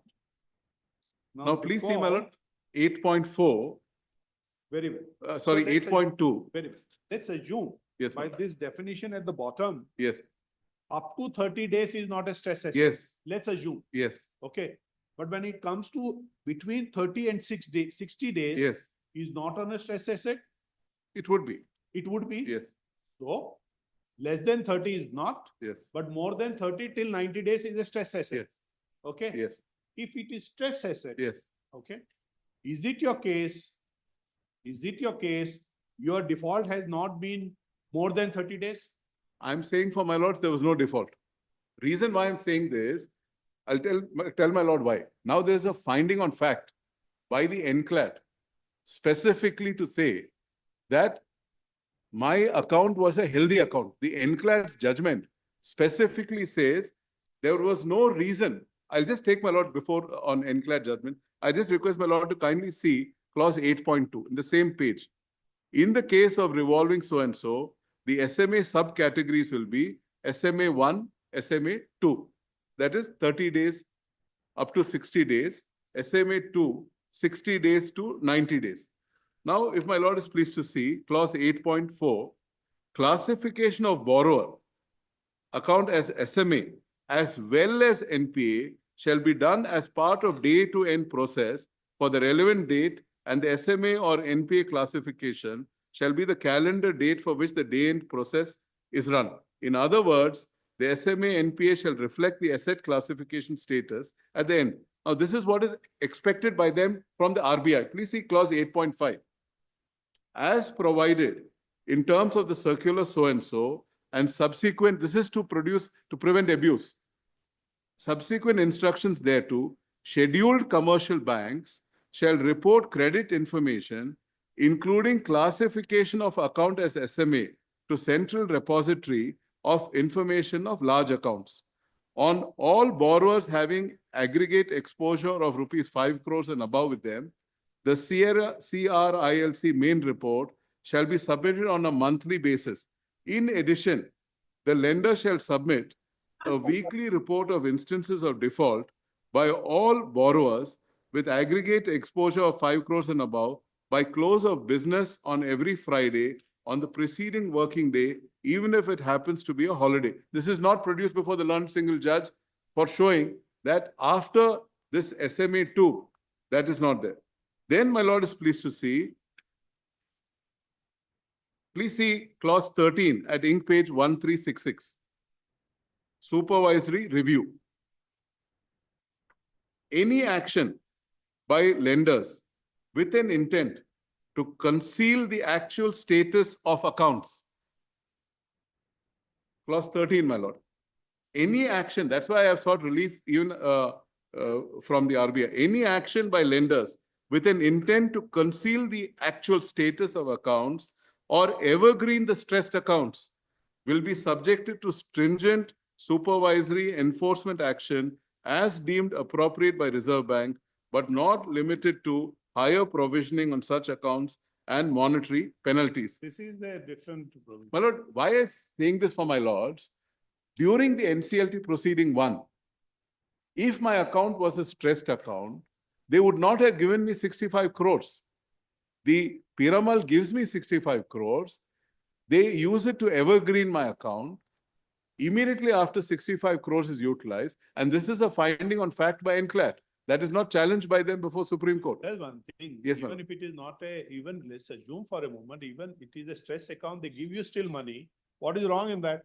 My lord, they can't. Under the Emergency Credit Lending Guarantee Scheme, Okay. and my lord is pleased to see, when I'm faced with a petition under Section 7, which is in effect a commercial death, where the company is going to be wound up, I would submit, my lord, it doesn't appeal to reason that when a petition is filed by the lender, saying, look here, you are in default, you are unable to meet your day-to-day payments, I would not give my borrower 65 crores. But tell us what is wrong in this finding at page 66 Yes. of the learner single judge. We will read it. Yes. If the petitioner's account was to be declared category not 3, it should be 2. Yes. Of a special mention account. Yes. Okay. The right of the lender to transfer the amount. Yes. Okay. Yes, trigger. Now, within 30 days, you said no. No. Let's assume you are right. Yes.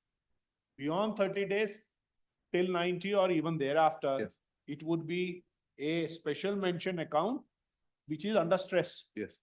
Okay. If that be so, where is the bar that it cannot be assigned? Why I'm saying this, my lord, if for a moment we assume that on 15/11/22, I was a special mention account number 2. Therefore, on 27/12/22, I would have gone to 90 days. If I hit 90 days, I would have become a non-performing asset. If according to them, 14/11/22 or 15/11/22 is the date when I became a SMA 2, that means that 60 days time is passed. 15/11/22 to 15/12/22, 90 days has passed. Their assignment is on 27/12/22. Therefore, if we see in that context, clause 8.4, clause 8.4 at ink page 64, please see that by the 90th day, I have become an NPA. That means technically speaking, on 15th of December 2022, I should have become a non-performing asset. Now, even as late as 11/4/23, which is at ink page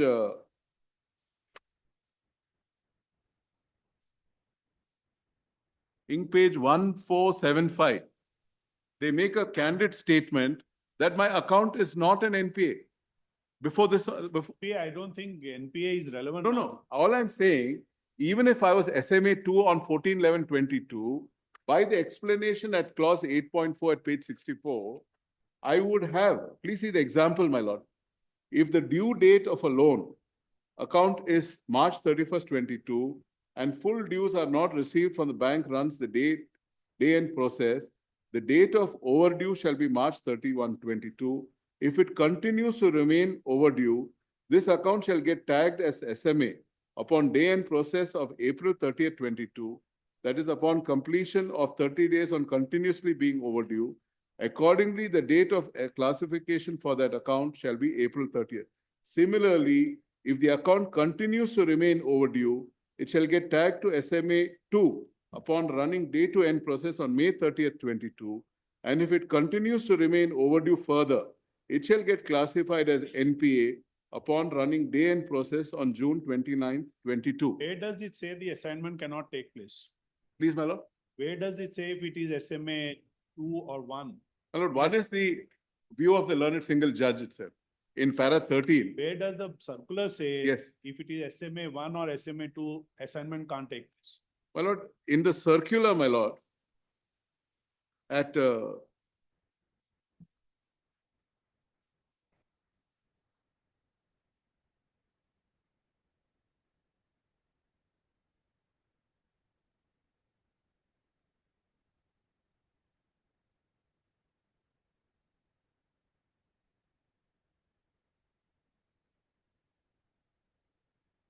my lord, this is at volume 3. What does it say? It says this, my lord, transfer of loans to asset reconstruction companies, subject to the provisions of circular so-and-so, 768. All stressed loans which are in default. So there are two things. Stressed loans in default in the books of the transferor are permitted to be transferred to the ARC. This shall include so-and-so exposed at fraud. Then it says,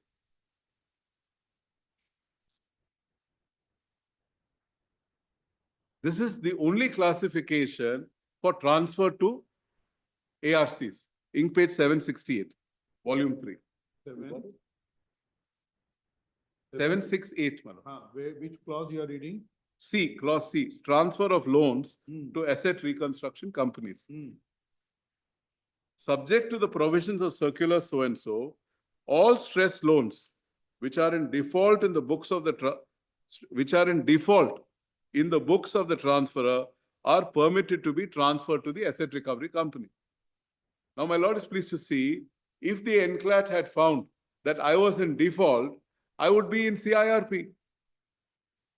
The NCLAT itself says that I'm a healthy company. NCLAT finds faults with the asset recovery company saying that you are taking a healthy company, you are doing evergreening of the loan, you are also acting unfairly. So, if it is SMA 1 or SMA 2 are the stress assets. Yes. Okay? Yes. It is, the finding is, it is SMA 2. Yes. Of the learner single judge. Yes. It is a stress asset. Yes.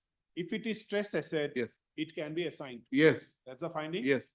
Now, so let's narrow down. Yes. So how would you contest this conclusion at page 66? Yes. That this stress account was in category 2? Two aspects, my lord. I'll show to my lord that first circular which I showed in. Unless you say it's a perverse finding, it was not in SMA 2. Yes. Even their objection says that. Their objection says SMA. They doesn't say SMA 1 or 2. No, what are the days? Was it beyond 30 days? Up to 90? I'll read what they state, my lord, in their statement of objections before learned single judge at page 992, volume 4. Oh, 99.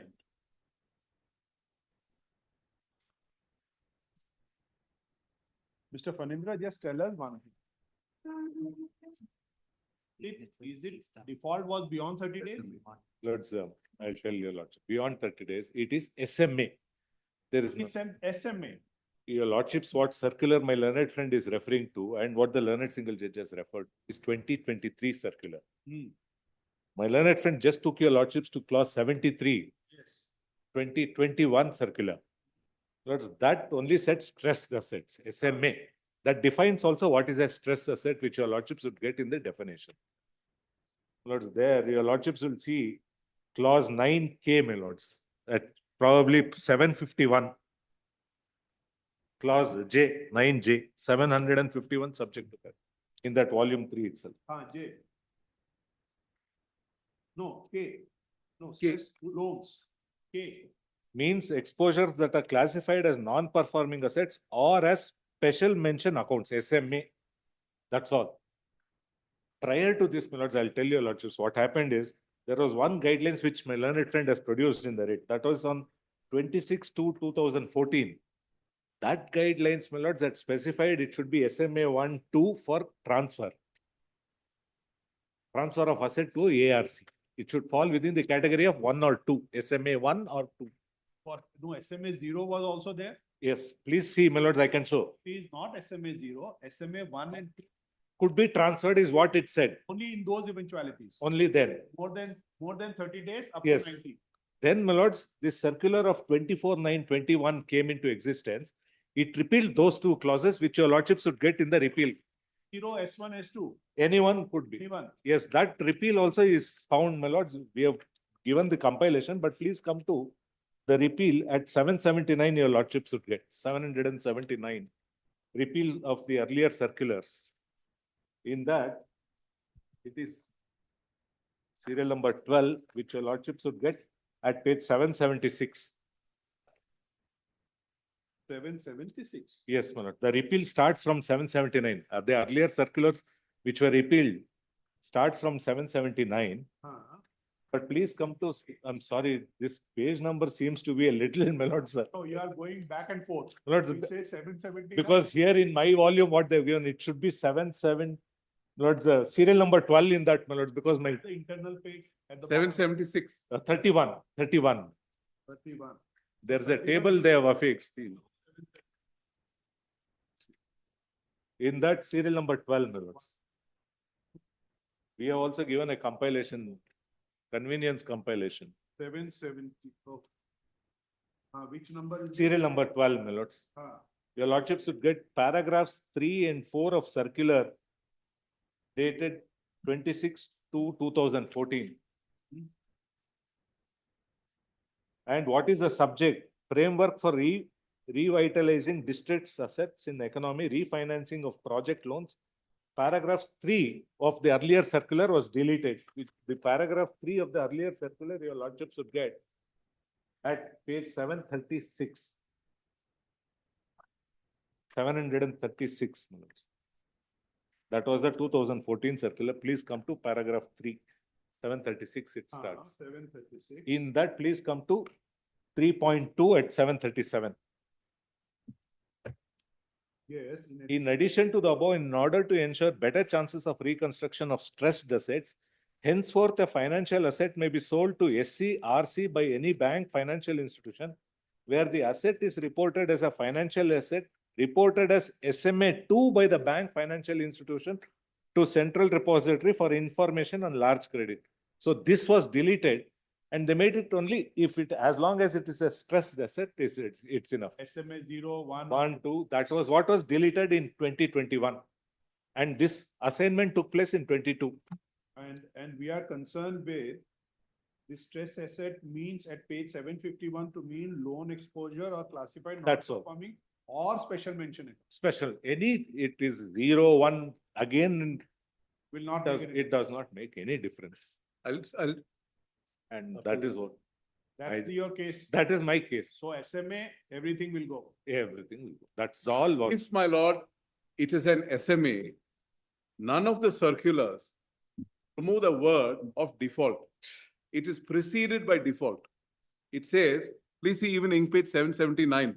But it is still an SMA, na? and My lord, it should be a default account, then stressed account. It is not the other way around. Even if we see what is written in. Mr. As long as it is SMA, what is being contended is nothing further to be seen. that's, and we have notified, it was notified to the agency under the. No, I'll tell this also. And no, there is one finding of the learner single judge. Yes. If you see page 68. Yes. Yet another submission is made that was not put to notice to transfer. Well, that's on transfer. Yes. Not on it. Okay. What my submission for But my lord. he has admitted his default. If his entire case before the learned single judge was, it should be NPA, not SMA. And Please that's come what to the para learner single judge says, that Para it's 6, not my lords. disputed. His argument before the single judge, para 6 at page 54.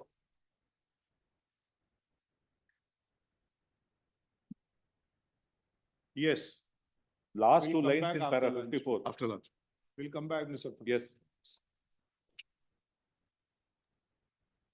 Lord, may I make a mention, Lord? Yes, Mr. Lord, Kasturi. serial number 44. Hmm. If your lordships could kindly accommodate me somewhere next week, Lord. Just adjourn it, man. Who is the other side? Mr. Naik. Mr. Naik, V.S. Naik. Mr. Naik. Mr. Naik. I will inform Mr. Naik, my lord, I am the advocate on record for the appellant. I Then undertake. do one thing, just inform him and mention it after lunch. Very Please. well, much That will be obliged. better. Deeply I'll do obliged. that. Lord, serial number I'll do 29. that. May I Obliged. request for a date time for the Who is the other respondent? side? The appellant is present, my lord. I'm not keeping very well. I'm requesting for a date to be fixed. 39, I am appearing for the appellant in this case. 29. 29, sorry. At the request of counsel for the respondent. Adjourn to. 18-6. Lord, could you actually have it next week, Lord? I mean, next month at least. Kindly, because she says she has a personal inconvenience, so I'm not opposing. What is the issue here? 37 appeal, Lord. Section 37. We will Yeah. have it and just have it after 21st. 23-4. Right.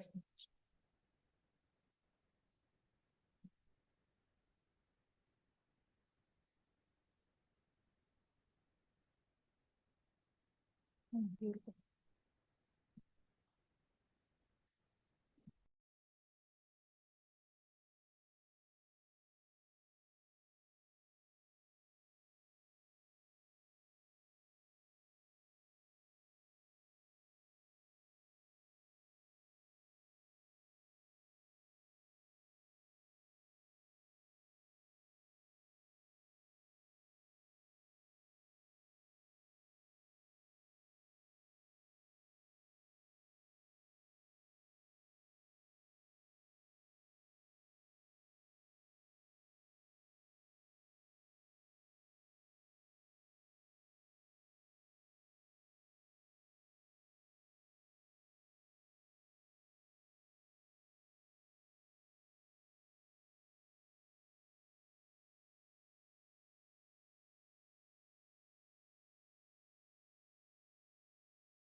Mr. Kasturi. Lord, serial number 44.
Last matter is 46. ಇದೆ. ಅದು early hearing ಮೇಲೆ final hearing ಅಂತ ಹಾಕಿದ್ರು. Early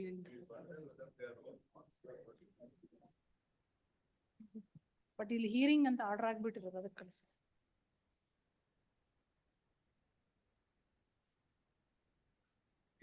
ನಾಯಿಗೆ ಹೇಳಿದ್ದೀರಾ? ಹೇಳಿದ್ದೀನಿ sir. ಹೇಳ್ಬಿಟ್ಟು ನಿಮ್ಮವ್ರು ಯಾರು appear ಆಗಿ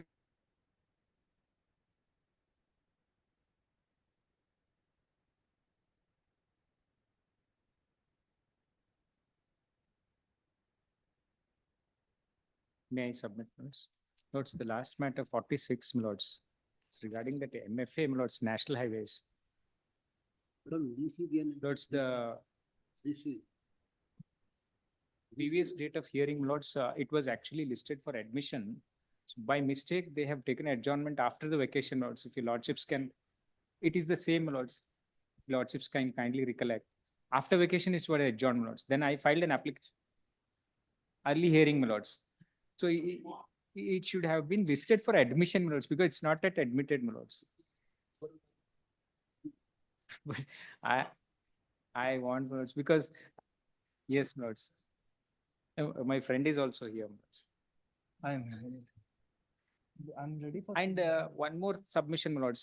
I have filed an application for release of the compensation amount, and its last date of hearing, I requested for a final disposal, but I am ready to furnish bank guarantee and get the amount released, my lords. I have instructed my client, my lords, so if it can be very well, so we'll wait. Very well. I'm obliged, highly obliged. If I may Lords. mention, my lords, seal number 42, my lords. It's a section 37 application. Section 37 with comma, my lords, seeking an adjournment. On the other side, we are not in contact with them. We didn't even know them on the last date, my lords. They didn't appear. But we've been, my lords, the other side, we're not sure who it is. We're not sure who the counsel for the other side is. So 42. 214. Right. That's an adjournment, my lords.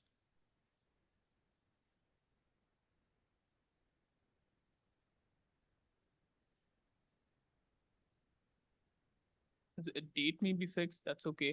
We'll argue on the next date. Some difficulty today. Right. Very good.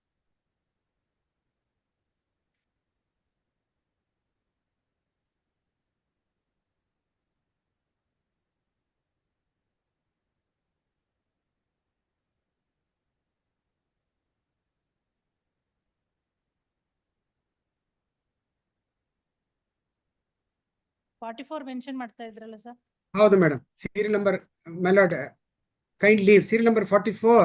We have informed Mr. V.S. Nayak, the counsel for respondent, and I think he's appearing for the respondent. Have any objection, madam? Any objection? No, Your Lordship. I don't have any objection. Request of Mr. Kasturi Leonard, senior counsel, for the appellant for an adjournment, which is not opposed, adjourned to, let's give a whatever is convenient. 7th or 8th or 9th, my lord. No, we give our convenient date. Just give Please, I'm sorry. I'm sorry. My apologies. 18/6, sir. Much obliged. My lord, that would be a shorter date if possible, my lord. It's a shorter and a convenient. Okay, thank you. Okay. Please. 14, serial number 14. Much obliged. Just Yes, pointing to paragraph 6, my lords, the learned single judge's order at page 57. Yes. 54, my lords. The contention raised by the appellant before the learned single judge, para 6. If your lordship see, No, don't put it.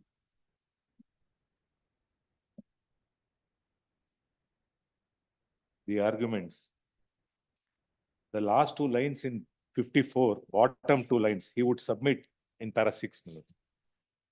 he would submit that assignment of loans in favor of seventh respondent could have happened only after declaring the loans of petitioner to be a non-performing asset.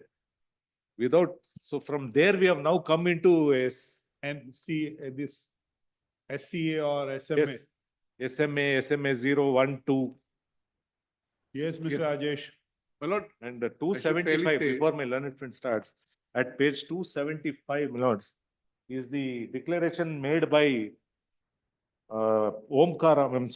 Piramal, my lords, to the central agency. 275. My lords, I'll just show that chart, the chart. He is not 947, my lords, I'm sorry, volume 3, 947. I'm sure it is not visible properly in the volume number 3, page 947. The table may not be clear in the, I have made a bigger, No, what is the submission? It was. that, my lords, was declared. This SMA, having been a stressed asset, was declared by Piramal to the central agency, credit agency, under the guidelines. RBI guidelines says, moment a account becomes stressed account, we have to notify the central credit agencies. That 947 is the declaration made, which chart your lordships are in. That is not visible if a lordship permit. I have a bigger copy.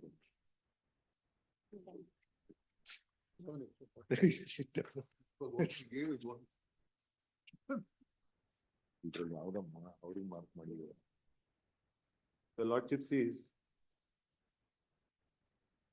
serial number 12 in that. That is made on 30th.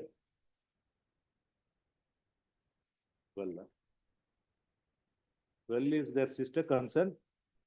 15 is the present appellant. In that, your lordship should get the declaration as SMA. That is, my lords, almost 1, 2, 3, 4, 5, 6, 7. Column number O, my lords. O, no? NA. SMA 1. It was also declared as SMA 1. Both Neo Capricorn is, my lords, their sister concern, which is at serial number 12. 15 is the appellant. This was as on 15/11. SMA 2 is irrelevant. SMA 1 also. Any SMA, it's 0 SMA is enough. SMA is enough. As per the guidelines of the RBI, my lords, in 2021. What do you say, Mr. Yes, now, the question of there should have been a default that this should not have been done is not the subject matter. Their entire. According to him, not S0, SA1, SA2 would. I'll put it But like your case is even SA0 is also done. It will trigger. I'll put it like this, my lord. Before the learned single judge, my case was, if it is a non-performing asset, it cannot be assigned. Learned single judge held, no, that is not what my read of the rules and master circular is. If it is category 3, that is SMA 2, then the asset can be assigned. Now, what I'll say, my lord, learned senior counsel. But tell us one thing. Yes, my lord. Non-performing assets is beyond SA2. Yes. Beyond SA2. Now, we are not concerned with that. No, it will be of concern for this reason. In the lunch break, I just went through some of the judgments which I'm placing reliance on. The judgments which have been relied on by the Honorable Supreme Court is only those accounts which were assigned, which were an NPA account. Where in APS star on the other judgments, it is an NPA. So my first stance before the learned single judge is that until and unless it is an NPA account, it cannot be assigned. My second stance is, even if the learned single judge's view that it is an SMA 2, that is category 3, that even if that category is below NPA, I don't meet that category. Now, they have produced this XBRL sheet. My lord is pleased to see. I'll first, before going to the XBRL sheet, learned senior counsel refer to some circulars. I'd like to just take my lord through what is that intent of that circulars, because when we see those circulars, once again, my lord, now the first circular which they place reliance on was the 2021 circular. That is September 4th, 2021. I request my lord to kindly see that. which is at ink page 746. Now, this circular is with reference to Reserve Bank of India transfer of loan exposure directions. So please see ink page 746 and ink page 747. Ink page 747, scope and definitions. The provisions of these directions shall apply to the following entities collectively. What is the submission? My lord, this classification, what learned senior counsel read, does not apply to non-banking financial companies. The chapter 4, what was read out at page 760.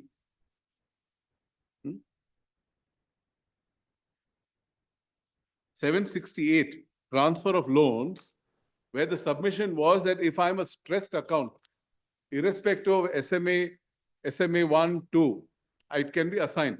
And they refer to this master circular. This master circular specifically excludes non-banking financial companies. Now, I had borrowed money from Piramal, which is a non-banking financial company.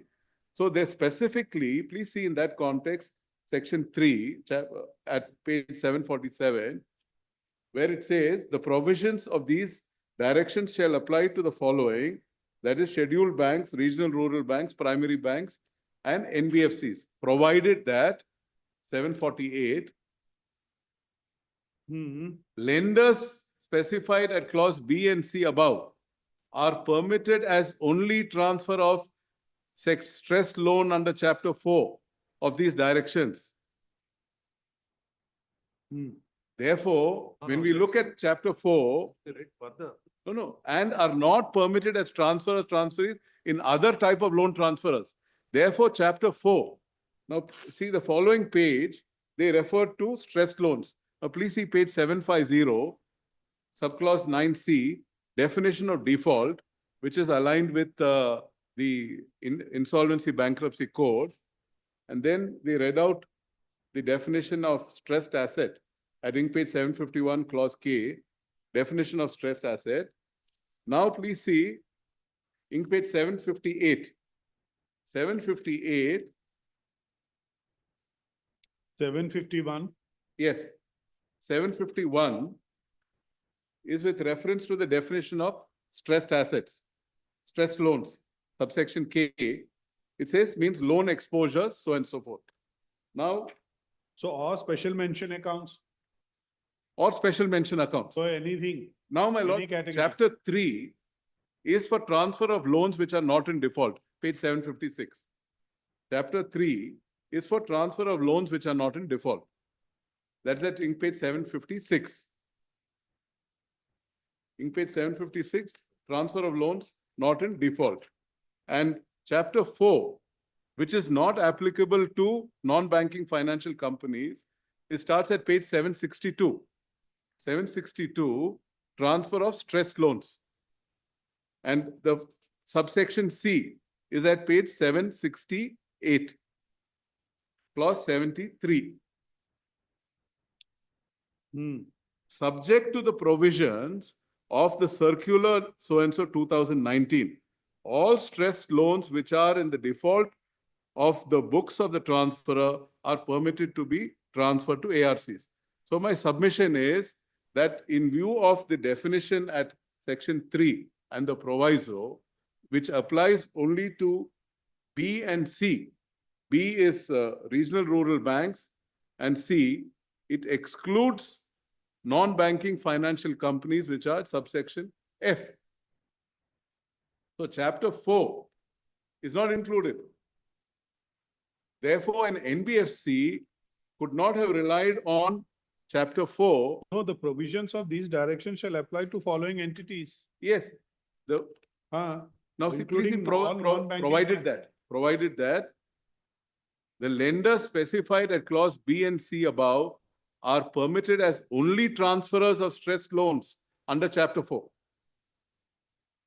And are not permitted as transferors or transferees in any other type. That means chapter 4 applies specifically to B and C. No. Will that mean this? Lenders specified at B and C above are permitted only transfers, stress loans under 4 of these. Yeah. And are not permitted as transfers, transfer in any other type of Yes. loan. So chapter 4 is concerning stress loans. So if I'm a stress loan, B and C is regional banks and cooperative banks. yes, they are permitted. Only for the purpose of stress loans, Stress but not any other loan. Yes. So this is a stress loan. You're not getting it. There are five types of entities. Yes, my lord. But when it comes to B and C, it would be only stress loans and are not permitted as transfer in any other type of loan transfers. Yes, For them, it is only to two, but rest it is everything. everything. That's the definition. Please, my lord. So, my lord, if my lord is pleased to see clause 73, which says as subject to the provisions of circular 2019. Now, circular 2019 is at page 779. And this again comes back to SMA. This is 19. Yes. So in ink page. No, come to straight, Mr. Rajesh. He says 19 superseded by 2021.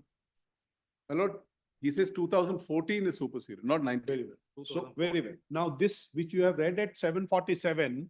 760. No, come to 747. Yes, my lord. It is of 2021. Yes. Okay. Yes. In this, stress loans have been defined to mean Yes. SMA Yes. without any distinction. Yes. So all SMA gets covered. Now it is further elaborated at 73. Ink page 768. 768. 768. So let's forget 779. Please. Because it's in a much prior to what 21 was issued. 768 incorporates by reference 2019. Okay. What it says, subject to the provisions of 2019. That's what it says. Yes. All stress loans which are in default in the books, and it proceeds like this, which are in default of the books, all stress loans which are in the default in the books. Therefore, it should not be just stress loans. If the intention of the legislature was, Oh, no. my lord, what is written here says all stress loans which are in the default. That's the word. All stress loans which are in the default. That's what is written. And See the definition of stress loans. yes. Stress loans mean loan exposure that are classified as non-performing or special mention accounts. Yes. So stress loans means special mention accounts. Now, my lord is pleased to see because it incorporates by reference 2019. Now, 2019 is at page 779. What's the definition of standard account?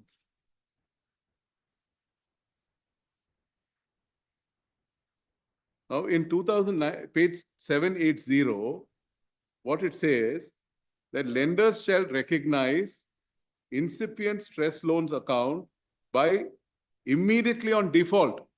Therefore, there should have been a default and then by classifying it as special mention accounts as per the following categories.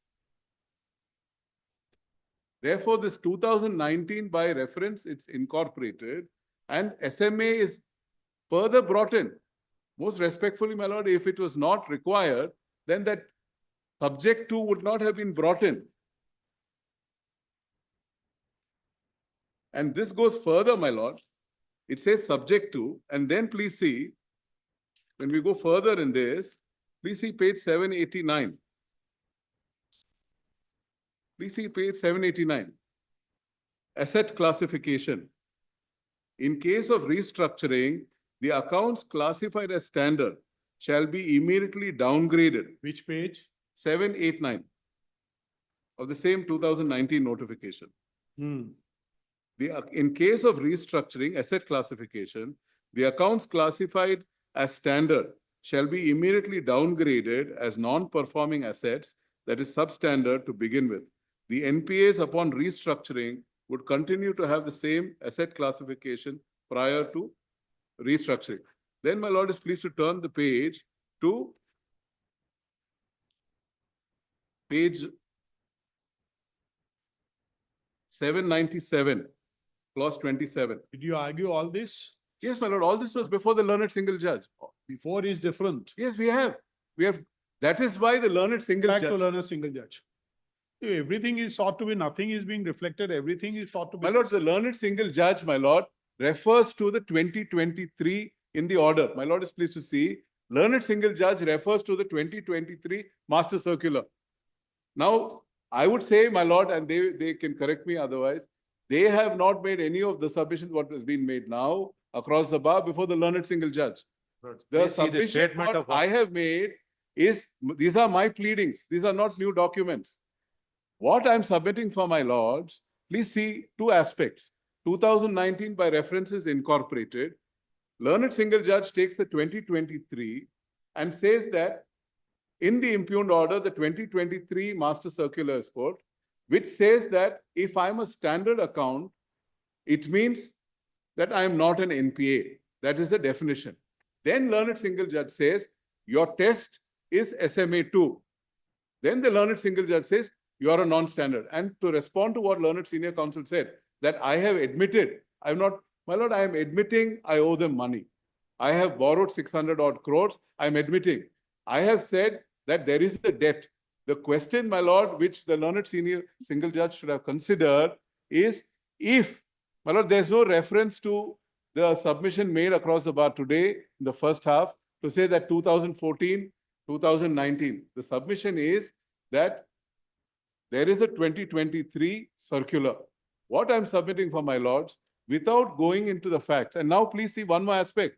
They are, my lord, even if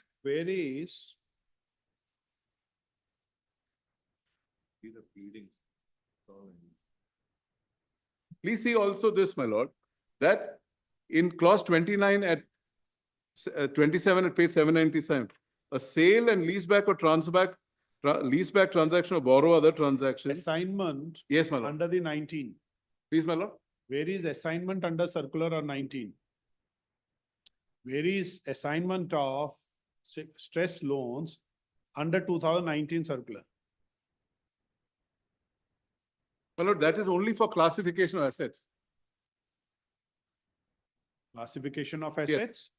Read 2019, read into 22 or 21. Yes. That's it. Both have to be read together. Now, classification of assets says yes. 19 is read. Yes. All subject to come to 768, Yes. subject to provisions of this. Yes.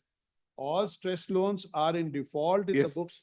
So, yes, to the extent of what has been stated yes, in paragraph 73, yes, or to the extent 2019 deals with, yes, that has been incorporated yes, here. absolutely. 2019 doesn't deal with assignment. No. Doesn't deal with assignment? No, no. Okay. Now, does 2022 deals with assignment? 22, my lord. Is it 21 or 20? 21, let's take it 21. 21. 21 in the paragraph which I just read, because that is what is even referred to in the 23 master circular. The same circular, page 768, even if my lord. Now, sees- 762. Yes, my lord. 762 Yes, my lord. actually deals with this 21 of circular, deals with transfer of stress loans. Yes. Unlike 19. Yes. Okay. Yes. Now, what does it say is instruction will get, the Yes. transfer step must be done through assignment novation. Yes. Then, Now, please see clause 57, my lord. Clause 57, page 764. The transferor shall ensure that the subsequent to transfer of stress loan, they do not, my lord, that is my further case of fraud. They do not assume any operational, legal, or any other type of risk to the transferred loan, including additional funding or commitment to the borrower. why are we reading all this? The first line is enough. The transfer shall ensure the subsequent transfer of the stress loans. Do not assume very well. So why I've said I brought my lord's attention to this is 27th December is the assignment. Till October 23, I am still answering Piramal. Therefore, this clause of 57, my lord is pleased to see, even this XBRL sheet, which is published by Piramal, is during the pendency of the NCLT proceeding number 1. And my lord, most respectfully, if there was a default and the petition is withdrawn in December, there's an issue estoppel or res judicata insofar as a default during the proceeding. Because they have withdrawn, my lord, this is very important. They withdraw the proceedings before the NCLT. Where's that order? That we have seen that, Mr. Rajesh. That or On it. yes, They filed section 7. and they withdrew it without liberty. Now they withdrew it in December. My lord, if there is a default, even the Honorable Supreme Court says no argument. Debt is proved, default is proved, you are going into CIR. Now the NCLAT makes a finding on fact. NCLAT makes 2 or 3 significant findings. One, the NCLAT says, like what Learned Senior Counsel read yesterday, insofar as para 16 is concerned, that the assignment is held to be valid by this Honorable Court as of now. Second point is, it says that this is a healthy asset. This company is doing well financially. Now, when the NCLAT's finding on fact cannot obviously be interfered by NCLT, the finding of fact by NCLAT. Have they filed any objections before the court? Single judge? Yes, they have filed. Where are these? Yes. Please see the objections, that's all. Which is the objection page? Lordships would get objections by 4 to Page 6. 990. 914 minutes, R4 to R6. Piramal's objection, volume 3, 914. No, we want your objections. R7. Both are same. No, my lords. R4 to 6, we have virtually it's the same. Same, na? Virtually. Let's see 914. 914 How is do you, the Mr. Pranendra, how do you justify the assignment is permissible? How do you justify? Lords, I'm only, that's what we have said. Lords, that's Piramal has said, since it was a SMA, stressed account, special mention account, we assigned it to so and so. It is Where is that? Lords, that's, please come to 914, volume 3. 91. It starts at 914. Have they filed rejoinder to this? Did you file rejoinder? I don't think Yes. there is a. Please Let's see the. your stand. Where is My lords, the, where please is come to the 916, 916? where they say it was. The said contention falls because account of the petitioner of the respondent was already special mention account on 14/11/22. The same was reported to respondent number 1, CRILC constituted by the. As per the definition of stress loan, Reserve Bank, this 21 updated on 5/12. they're saying Yes. issued by the special mention account is a stress loan. Chapter 4 of the circular dated 25 updated as on this permits assignment of stress loan which are in default. It is therefore clear that the very basis of the instant petition is flawed. Where is your Rejoinder, my lord. Page 1052. 1052? Yes. What do you say in reply to this?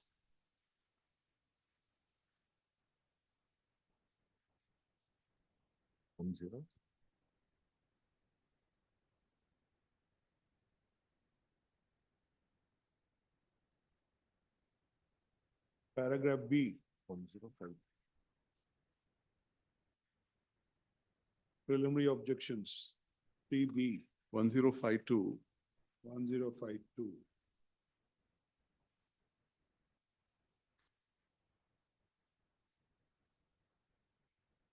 Please see para 9, 10.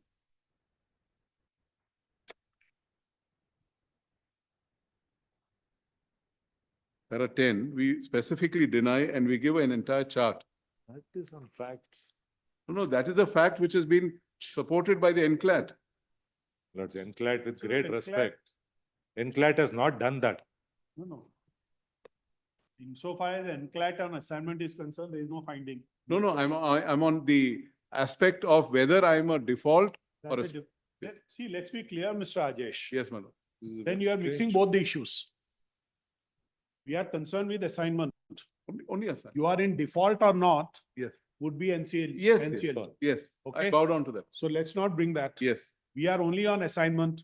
Yes, Their madam. stand is assignment is any SMA account is susceptible for assignment. Yes, madam. That's all you have to confine Yes, yourself. ma'am. Where is your resigners to controvert what they have said? No SMA, it should be SMA 2 or 3. Category 1 or 2. That is your case. But according to Mr. Phanendra, That is under the old dispensation, not under 21.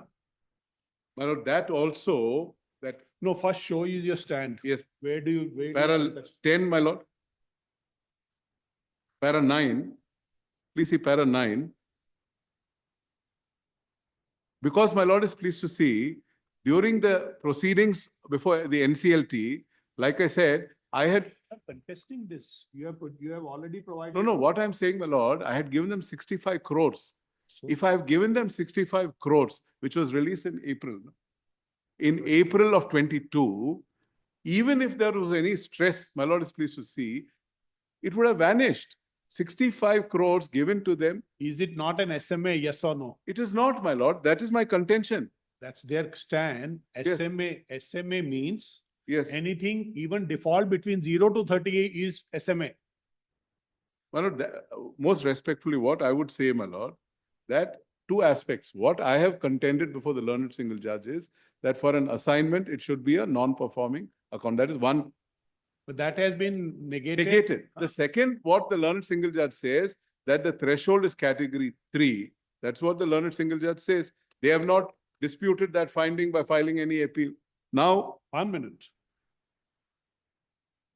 SMA 3, do you think that conclusion please, of the learned single judge is in accordance with 21? When the definition of SMA means SMA, no, without any categorization. most respectfully, my lord, when I was analyzing that, Uh, even in 2023 circular, it refers back to 2021 circular. 2023 circular, 19, sir. It refers to 19, sir. no, my lord, 2023 circular relied on the impugned judgment, goes back to 2021. 21 starts with subject to 2019. Therefore, my submission is, that is why the learned single judge saw that this, even though stressed asset is in the definition column of 2021, where it's written as stressed asset, SMA or NPA, there was no breakup of SMA 1, 2, or 3. And that is consistent. It is not unique. Stressed asset, NPA or SMA is a special mention account. Now, in order to further elaborate that, in 76, it says subject to 2019. In 2019, it categorizes SMA 0, SMA 1, SMA 2. Now, that is why I said to my lord that if they have done this, then by 15th December 2022, I would have been an NPA, or on 27th December, I would have already reached that NPA status. That is why when they were asked by the learned single judge, please see, they did not say that it's a special mention account. In the submission before the learned single judge, they never said. Please see what is written in the order. What is written in the order? No, but their counter says SMA. My lord, it only says SMA. It does not even say SMA 1 or 2 or 3. Their case is SMA. My lord, My counter if only. the, No, but you're right. We got your point. yes, even their document contradicts. My lord, We got your point. What you say is this SMA has come in 21 or 22, 23. yes, But what was there in 19? Because everything was, 19 was adopted. yes. SMA, the 19 contemplates not S0, either S1 or S2. My lord, yes, one more thing, my lord. My learned senior counsel placed this spreadsheet. Please see on the left side You top. will do one thing. You file your note of submission, both of you. We'll take Very it well. up. My lord, my difficulty is tomorrow. The matter is, You will work it out before. my lord, NCLT. most respectfully, my lord, I have, the NCLAT has held in my favor on all counts. They have not yet, my lord. On that. My lord, I am in a situation No. where NCLT will We are say, ready to hear you, Mr.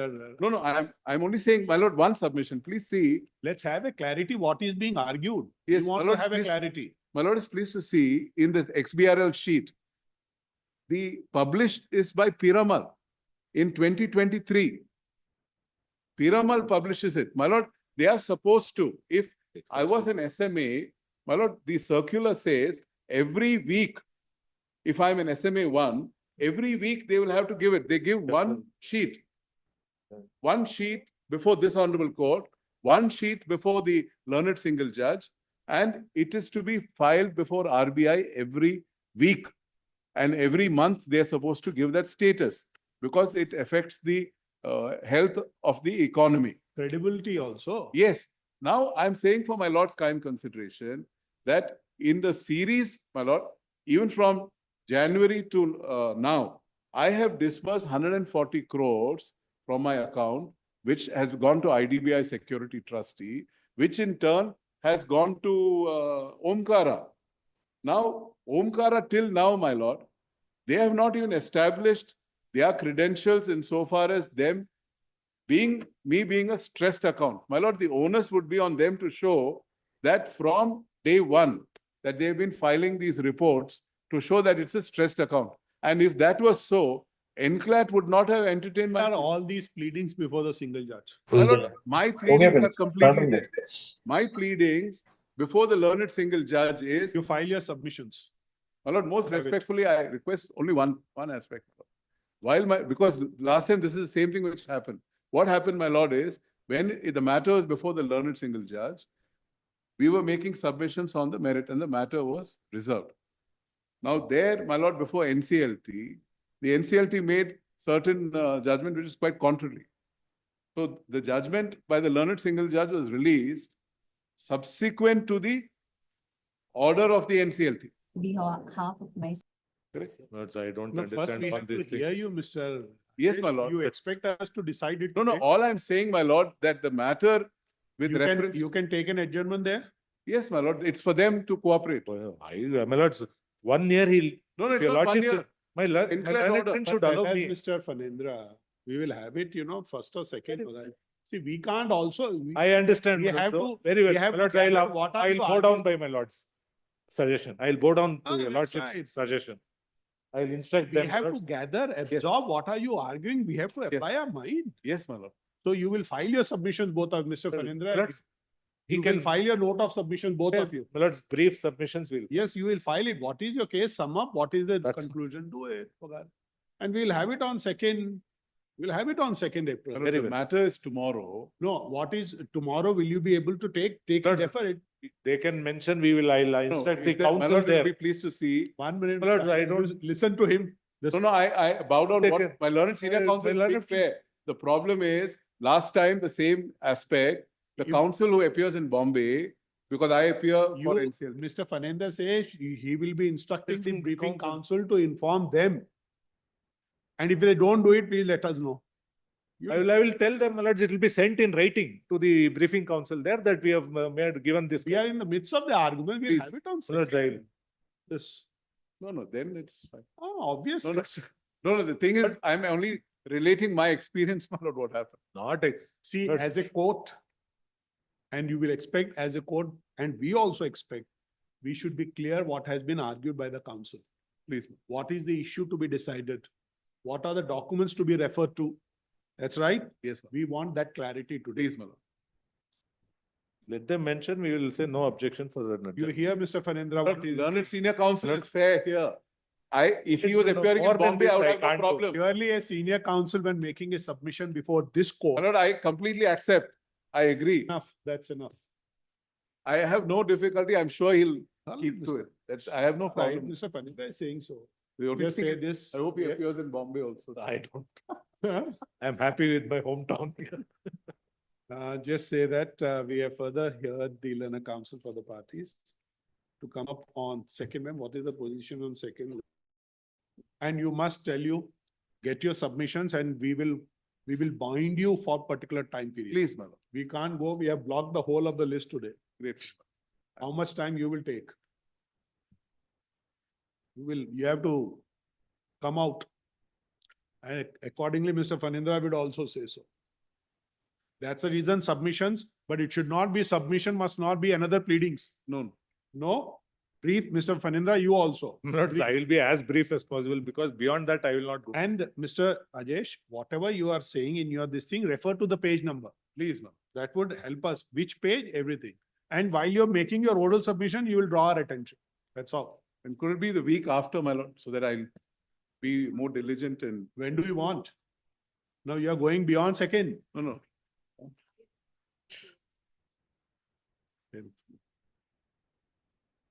10th, my lord. Not possible, then we will have a difficulty. We can't go beyond. Then it will go beyond. 9th, my lord. Is, I don't know, second, my lord, we are only, it's almost heard, my lord, this Second. matter. What is the difficulty? No, my lord, I have one arbitration matter this weekend, that's why. Third. Third. Third, my lord. Okay. Very third. Just see third. Thank you. Grateful, my lord. Get your submissions on that day. Don't file it, Mr. Fanindra and you. Very good. Okay, thank Thank you. Lord's patience. Thank you. Come.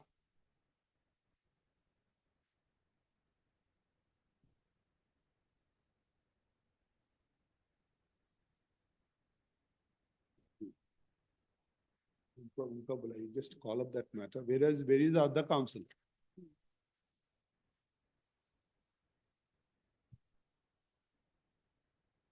Display.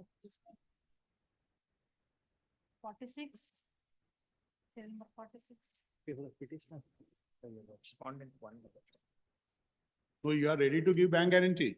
I shall furnish bank guarantee, notes. What do you say? I have no objection if bank guarantee is given, your lordship. You'll give it of a nationalized bank. I shall furnish guarantee of any nationalized banks. How much is the amount? It's 5 crores, 04 lakhs, 28,132.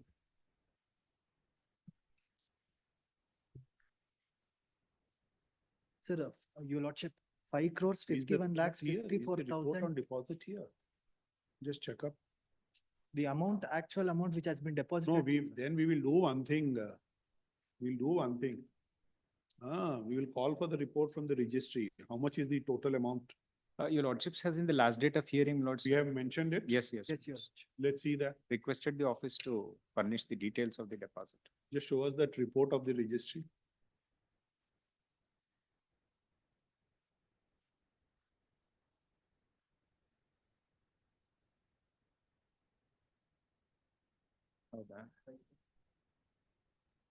Whatever you have. 5154 551 54266. Please, your lordship. Where is your application? 1 of 24. IA number 1 of 1 of 25. 2025, lords.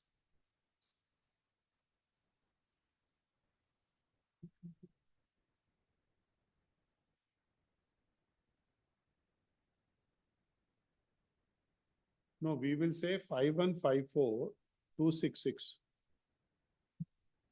Please, your lordship. Any balance amount shall remain in the bank in the form of FD. I believe there is no more balance amount in this. That is the entire amount which we have deposited. How much you have deposited? 5 crores, 51 lakhs, 54,266 But rupees. there is an interest which has accrued. No interest has been accrued. That's what I have Because verified from it the was not registry. directed to be deposited, lords. He has only deposited before the court. There is no FD or it was not sent to any FD or any account. On 515434. There is an interest of 190, 1,90,396 accrued. Then may it be put in a fixed deposit, your lordship. You have deposited 55154 Please, your That's lordship. right? Yes, your lordship. Just say that this is an application filed by the respondent number 1. Following prayer. The learned counsel for the appellant, for the respondent number 1 states, if the amount as deposit, if the amount of rupees 55154,266, that's right? True, your lordship. Deposited by the appellants Appellants, your lordship. before this court is released,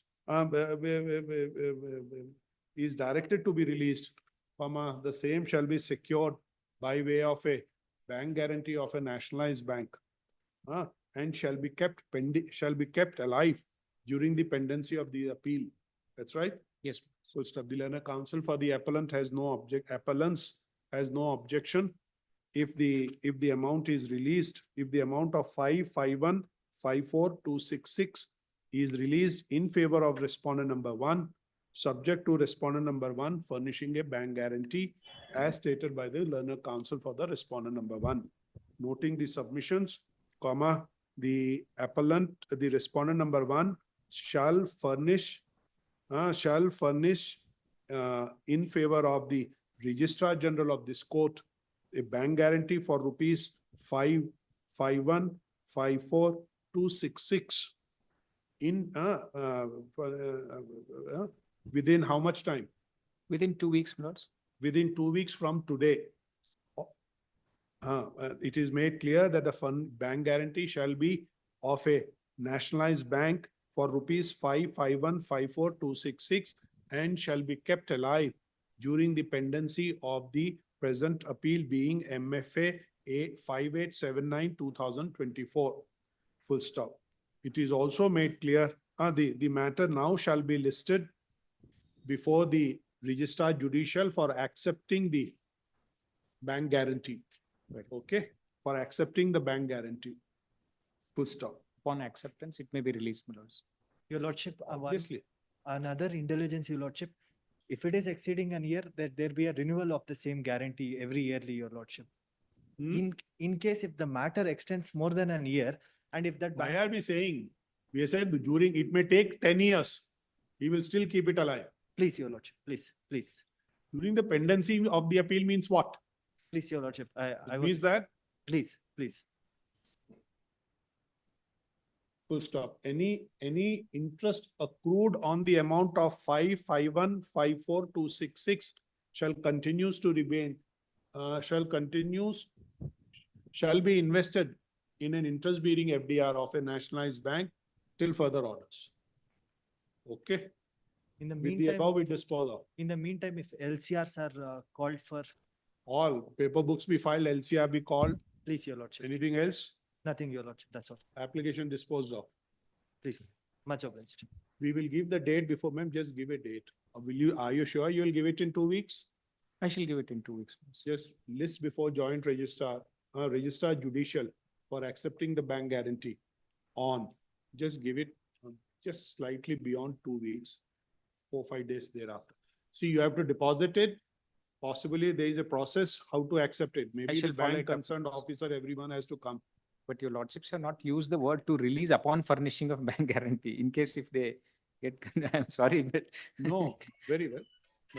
No, it has to be there for purpose of accepting. Once it is accepted, it will Yes, be released. upon accepting, let them Full stop. release. Upon accepting the bank guarantee, comma, the amount shall be released. In favor of the first. The amount shall be transferred. To the account of the first respondent. Amount shall be transferred to the account of the respondent number one. Where is the account number? I will furnish it before the To register. be furnished, Before the office.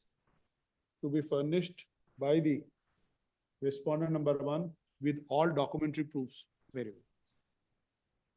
21-4.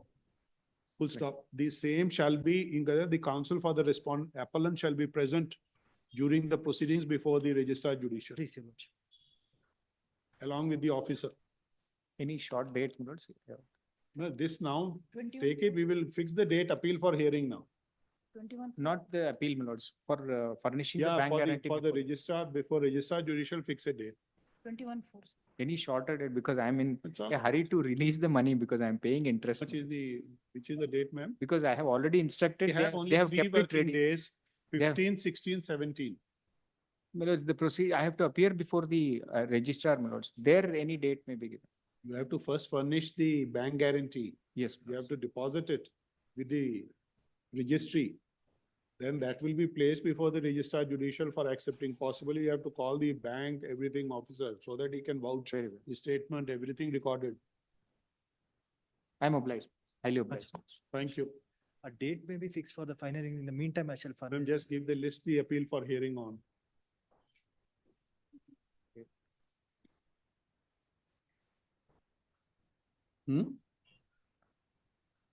List on the date fixed, 19/6. Much obliged.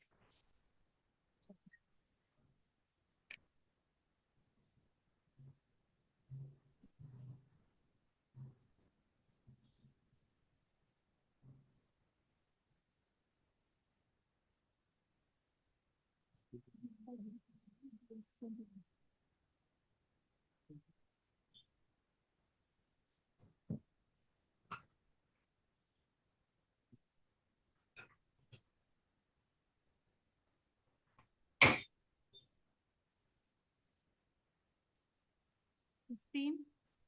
Serial number 15. Just show the last order. Was there anyone last date? Yes, they appeared, no, they took time, last time. It took time. Where is the council?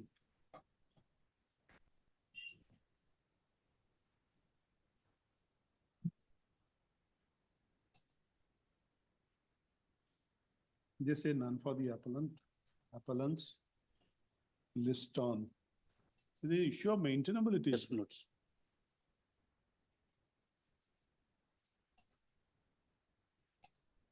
Tomorrow. Maybe. 7-3. In the interest of justice, say that re-notify to. 16. My lord, appearing for the appellant, notice has been served on the respondent, but no one. We appear for the respondent. We undertake to appear for the respondent, my lordship, sir. A 2 weeks time may be granted to file the wakalat. In name of Raghu HP, it may be taken into submission.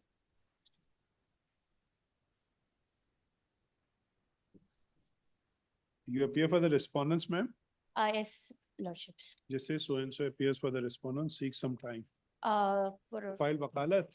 we are yet to file wakalat. A 2 weeks time may be granted.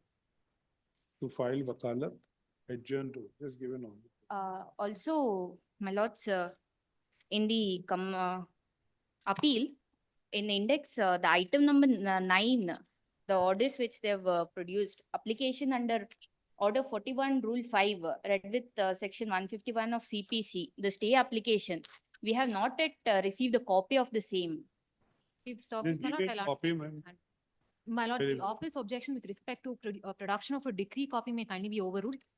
Why? Have you applied for the decree sheet? We have applied for it, my lord, it's not yet ready. Just say that learner counsel for the appellant states the objection of the registry insofar as non-filing of the decree is concerned, she states that the same shall be filed after receiving the same from the copying branch of the city civil court, Of the commercial. of the commercial. Okay, Yes, great. the submission is taken on record.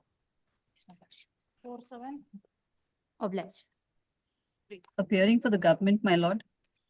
Yes, I'll take notice for 2, 3, 5, and 6, my lord, in the matter. 16th. And we have impact 5. Madam, 17 alone, madam. 17.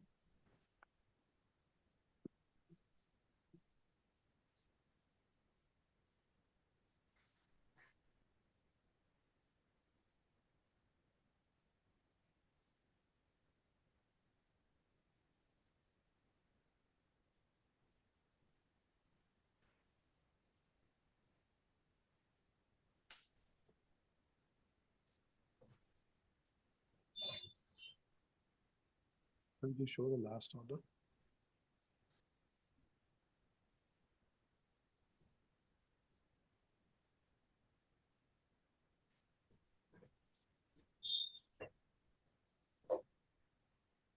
None for the appellant, adjourn to. 4-7. Serial number 18. Lord, 18. I beg to appear for the petitioner, lords. The office has raised the objections to file the better type copy of annexure A4, A6, and A15, my lords. My lords, the same may be overruled for the reason that these annexure, my lord, bear minimal relevance to my merits of the case and may be taken up for preliminary hearing, my lords.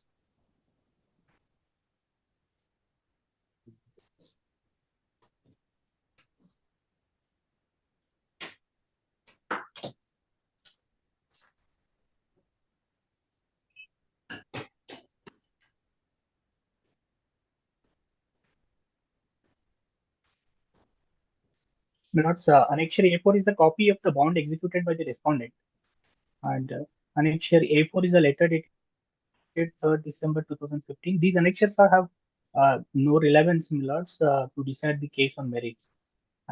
We can just take these annexures as a passing reference. What is your case on merit? My lord, my case is the issue to be decided, my lords, in this case is whether the in-service candidate is entitled for the stipend, which in fact has been paid to the respondent erroneously. Just say notice. Returnable on. 7. Hello. Highly obliged. Hello, good afternoon. Good afternoon. Serial number 19. I appear, my lord, for the appellant. IA 1 of 25 is for substituted service, my lord. I have paid process twice. Both times the endorsement has returned as addressee left. I have inquired. I cannot find the subsequent address to which they have left. 1 to 9. 1 to 9, my lord, the respondents contesting it.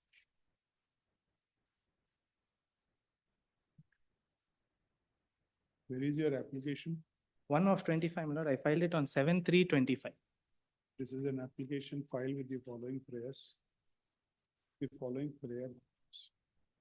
The submission of learned counsel for the applicant is that as per the service report,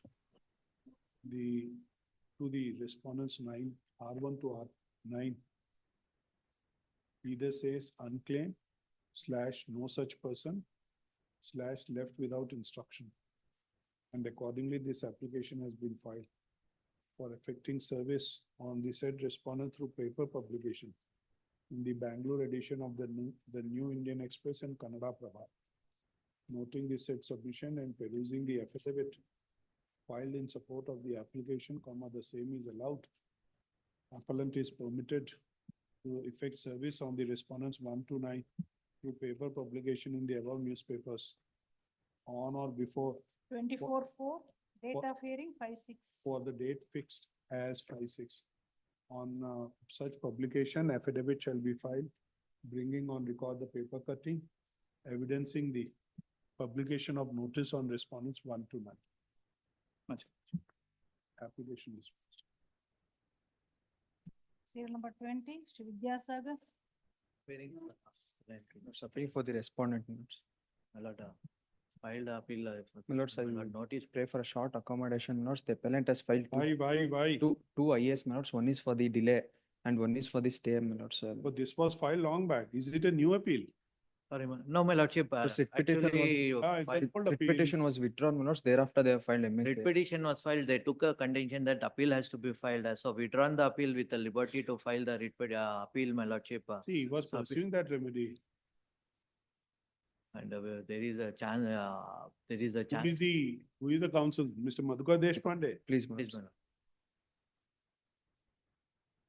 You have the copy of the appeal? I have the copy of the appeal, my lords. Will file You objections. want to file any objection? Please, my lords, I'll file We will file objections. it in 2 weeks. Please, my lords, we'll file. But there is urgency, my lordship, in this matter, my lord, because they may take possession in the property, my lord. Huh? Possession of the property, they may take physical possession. When did you file the appeal? My lord, I filed it. Initial appeal. Sorry, my lord. When did you file the first appeal? There was a stay before the appellate authority, my lordship. Subsequently, appeal, writ petition, after dismissing the appeal, I filed a writ petition, my lord. Then they took a. But during this period, they have not taken possession? They have not taken, my lordship, but they may come anytime, my lordship. That is the issue, my lord. We will have it after 2 weeks. Let them file objections to the appeal. What do you say? Till then, my lordship, at least. What are your instructions? No, subjections has to be filed, my lords. That in Within any 2 case, weeks, it my will- lords. But where is Mr. Pandey, Deshpande? My lords is held up in another court, my lords.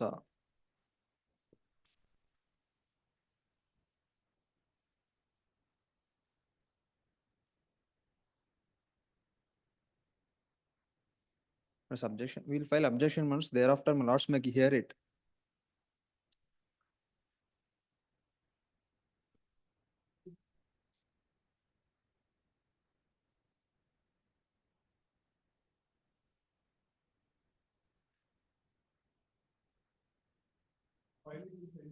Please, my lords, we'll file it in 10 days. Please, my lords.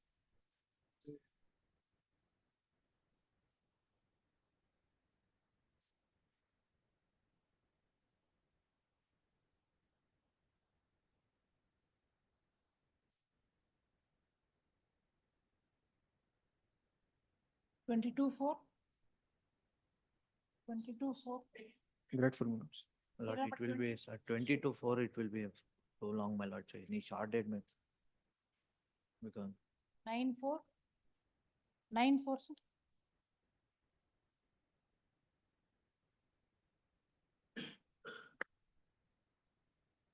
Twenty-one, Shekhar Shetty. If I appear for the appellant, plaintiff's appeal. Madam, my lords, the impugned order was passed on 16/4/24. However, the decree was signed only on 16/7/2024. Do not have the decree copy. That is the reason. Once I got the decree copy, within 15 days, I filed this appeal. So the office note was to that 46 days delay was the recorded thing. If I put it in page 71, the decree was signed only on 16/7. On 31/7, I filed the appeal.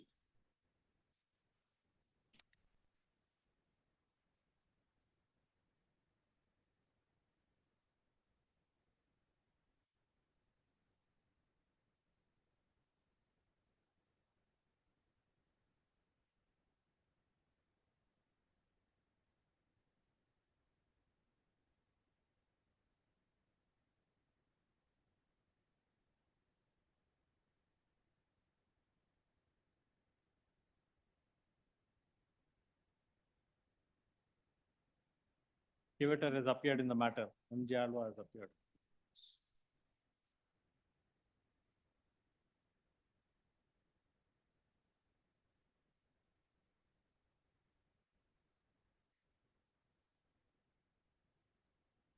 Eleven six.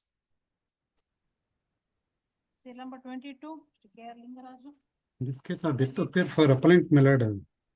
I seek for substitute service for respondent number 1 and 2, my lord. On 2 occasions, my lord, notice have been taken, my lord. The postal chara as addressee, I have left the address, my lord. Therefore, on earlier occasion, this court suggests me to take the paper publication. Vote is not audible, my lord. Respondent number 3, my lord, subsequent purchaser.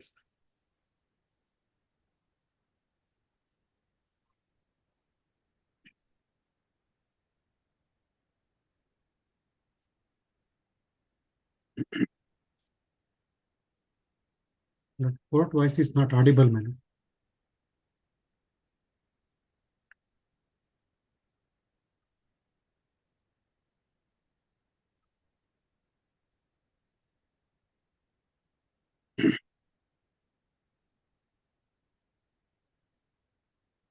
Not able to hear the court, man. Voice is not audible. Just say that this is an application filed by the appellant seeking to effect service on respondent number 1 and 2 through paper publication in Kannada Daily Vijayavani Bangalore edition. The service report of on respondent number 1 and 2 states addressee left. If that be so, we allow this application permitting the appellant to effect service on respondent number 1 and 2 through paper publication in the aforesaid newspaper on or before for the date fixed as 24/4/56 date of hearing. the person after paper publication, affidavit shall be filed along with the paper cutting evidencing publication of notice in the aforesaid newspaper on respondent number 1 and 2. Disposed of application. Interim order is required to be extended, my lord. There is Interim order if any to continue. Please, my lord. Much obliged. Much obliged. 23, Srimati Jyoti. Lord, there is a delay of 7 days. It's a delay of 7 days, my lord.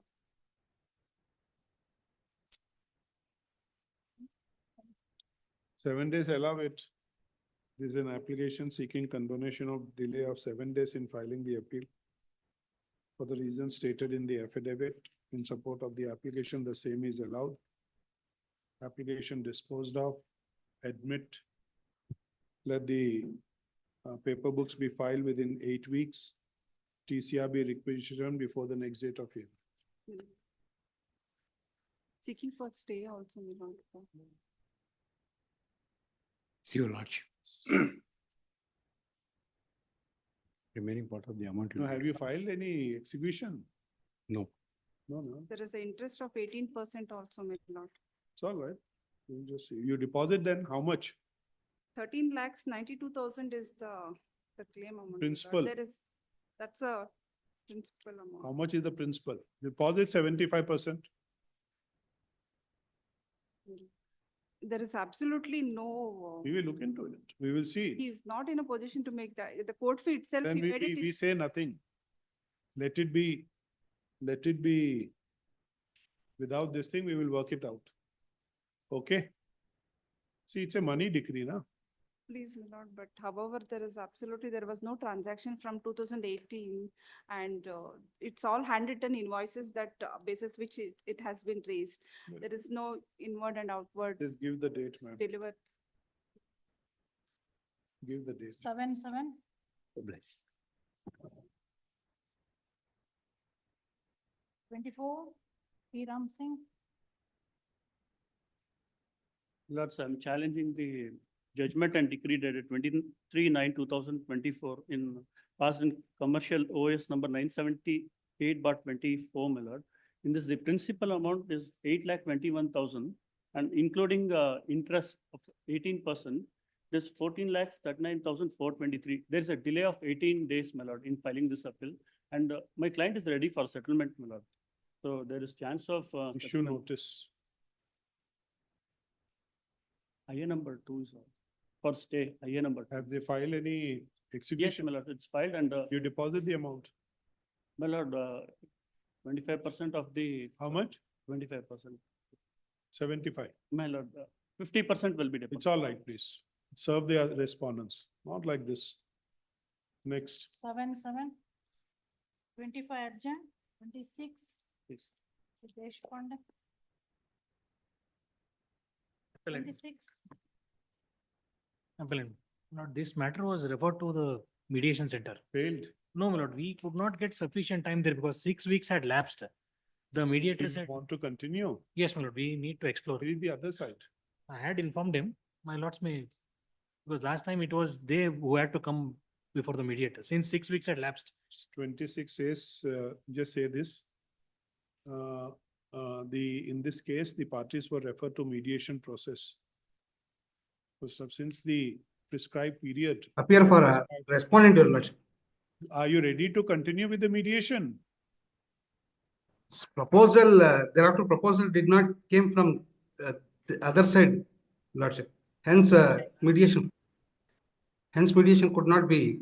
What we have been told is there was, because of the shortage of time, some settlement could not be entered. 6 weeks had lapsed. What do you say? One opportunity may be given if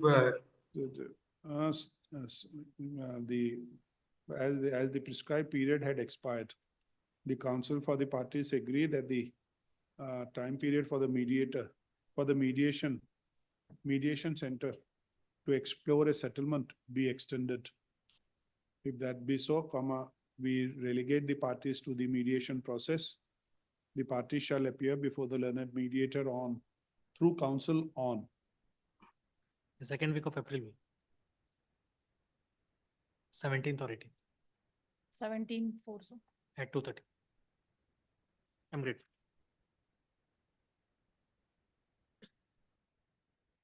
Seven. Seal number 27. Notes appearing for the respondent. Notes the arguing counsel is, it is a part-heard matter, notes in the CH1, pay for a short accommodation. Issue in this is substantial questions of law are there. Your lordship may admit it and hear the main matter. The issue is that a so-called notice came to be issued under the PEMA during the year 2004. Thereafter, an order of adjudication came to be passed against me. I preferred an appeal to the appellate tribunal as was provided under the act at that relevant point of time. The appellate tribunal, the two members differed with each other. Matter was taken up to the High Court of Delhi. They said you refer it to the... Where is High Court order? High Court order is at page 96.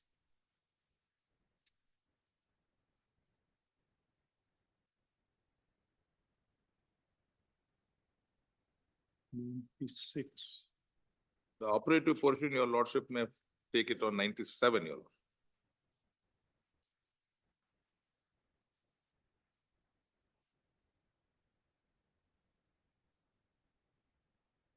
In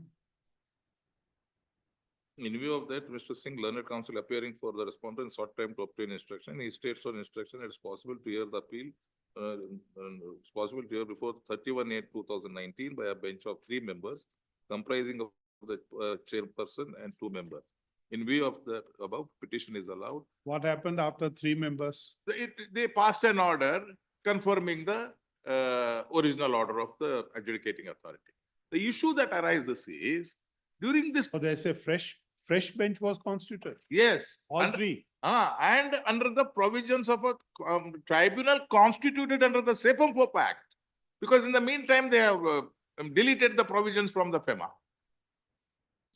No, was it not appealable before the? It was appealable before to the appellate tribunal constituted under FEMA. Matter was heard by 2 members of the appellate tribunal under FEMA. That's right. It should have, if there was difference of opinion, it should have been referred to the 3rd member. It should have been actually that way. However, the High Court referred it to a bench that now that 3-member bench, by that time this tribunal had gone. There is no transitory methodology provided under FEMA. No, what is the remedy?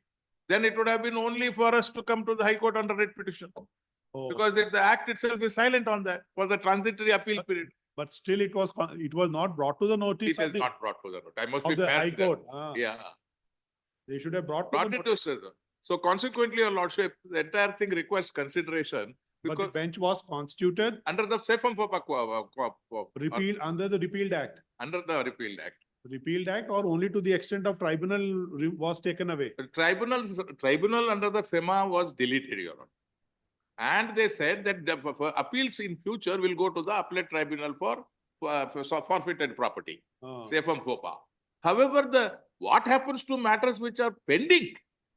Whether they would also go there? No such section equivalent under the provisions of the Income Tax Act. When the Settlement Act was, board was removed, similar provision is not there. So this requires consideration would be my proposal. Coupled with no corroboration to the statement. But they have, the original order has been confirmed. Please. Against you. Against. By an organization dehorsed this act. What was the effect of the original order? By levying penalty. What happened to the penalty now? Not, it is, I am unable to pay, I am on the streets. So crores of rupees has been levied. But there is no stay. There is no stay. 50 lakhs had been levied. That's on page 54. We'll just adjourn it, let the council come. Please, your lord. At the request of council for the respondent, re-notify. Just give it in June. 16/6, Grateful. 28. Yogesh Kumar. Chips heard us, my lord.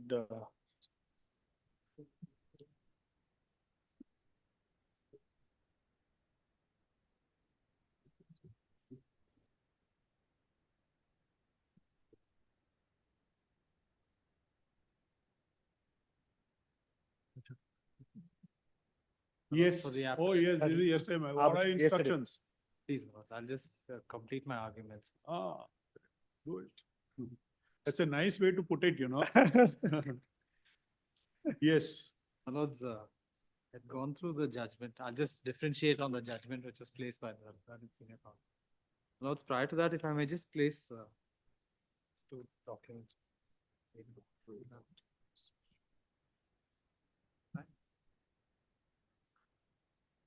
Yes. My What lords, are you this- now this showing is us? the notice issue. Insofar as seeking for my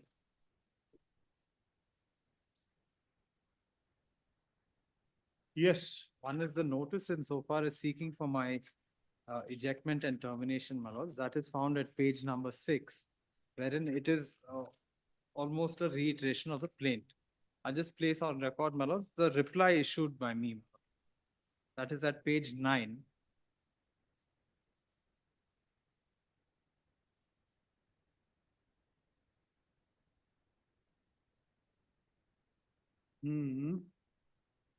My lords, has page 9. This is the reply notice issued by me. Page 8, my lords, they call upon me to pay arrears of rent of about 9.3 crores and mean profit, my lords. And subsequently at page 9, my lords, I issue a reply notice. What do you want to show? My lords, the first paragraph, my lords, is that the page number 10, the third line, there is a, while in the notice under reference, there is a reference to a lease between your clients and our clients. However, the material particulars of the agreement being referred to is absent, and therefore in this reply, we refer to the lease executed on 31/5/2008. In the event your notice is referring to some other lease deed, please furnish a copy of the same. Para 2, I'm talking about a renewal has been sent, which I had shown my lords on yesterday, wherein I had sent a letter for renewal of the lease. This is your reply, no? This is my reply, my lords. Paragraph number 7 thereafter, my lords. Our client represents to us that as per the renegotiated terms of rent agreed for the renewed period, agreed by the parties for a similar duration as stipulated in the lease deed referred to in the notice under reference, the due payable to your client had been mutually agreed to be paid upon your clients coming forward to execute the registered lease deed for the renewed period. Para 8, our client represents to us that your clients have delayed in coming forward to execute the renewed lease deed, capturing the terms agreed on being renegotiated. Therefore, delay, if any, is attributable to your clients by conduct, and consequently, our client cannot be penalized for delays attributable solely to your client's failure to act.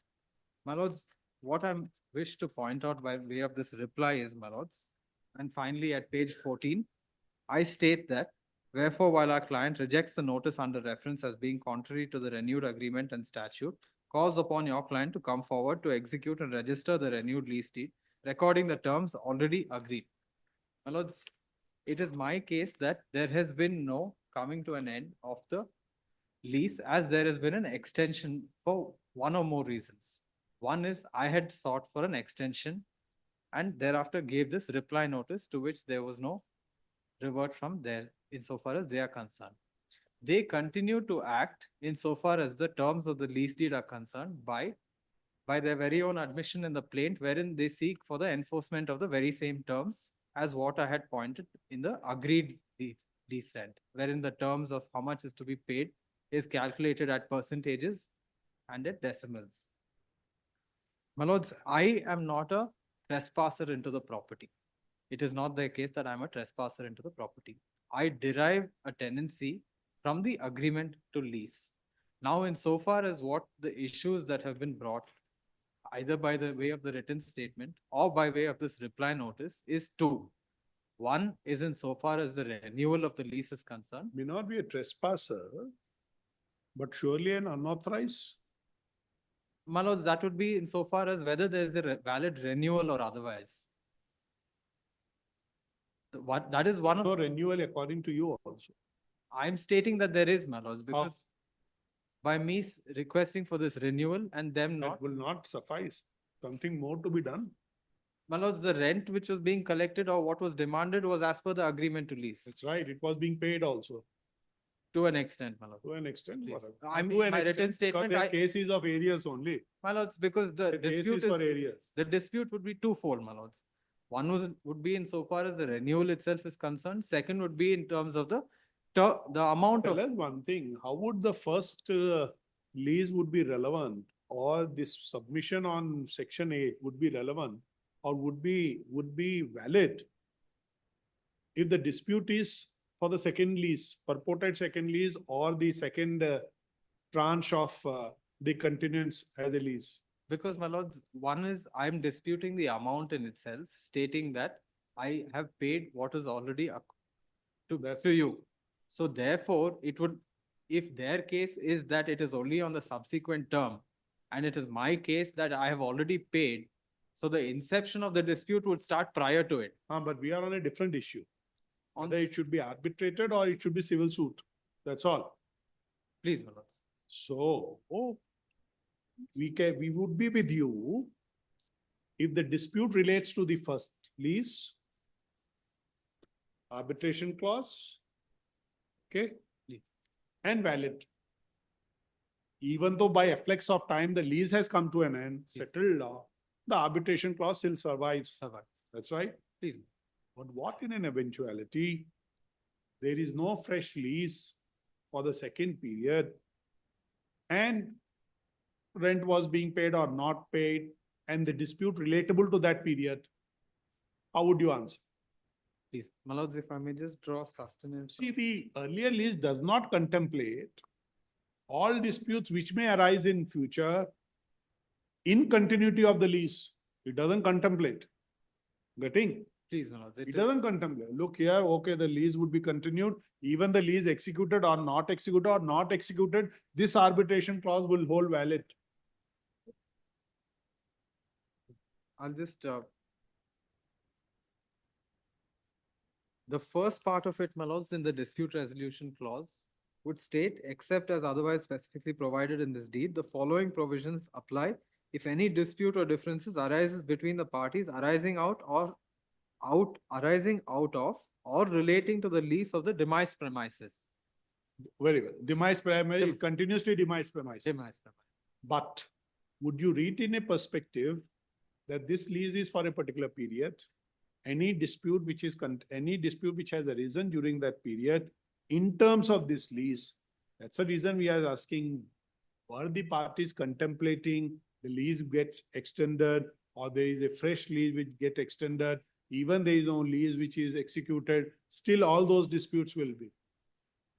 My lords, Purposefully read is for that lease period, for this demised period, demised property and something relatable to that. Please, that is If where that is so, how valid would be your 8 application?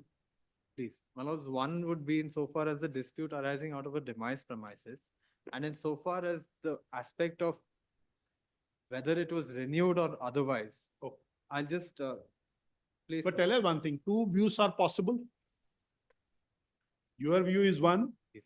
What is being contended is one. Please. Possible? Yes or no? Yes? Well, trial court takes one view. May I tip the scale in my favor with this? That's another way to look at it. Maybe your view is also right, possible. Their view is all right. It takes one view. It's not the only view.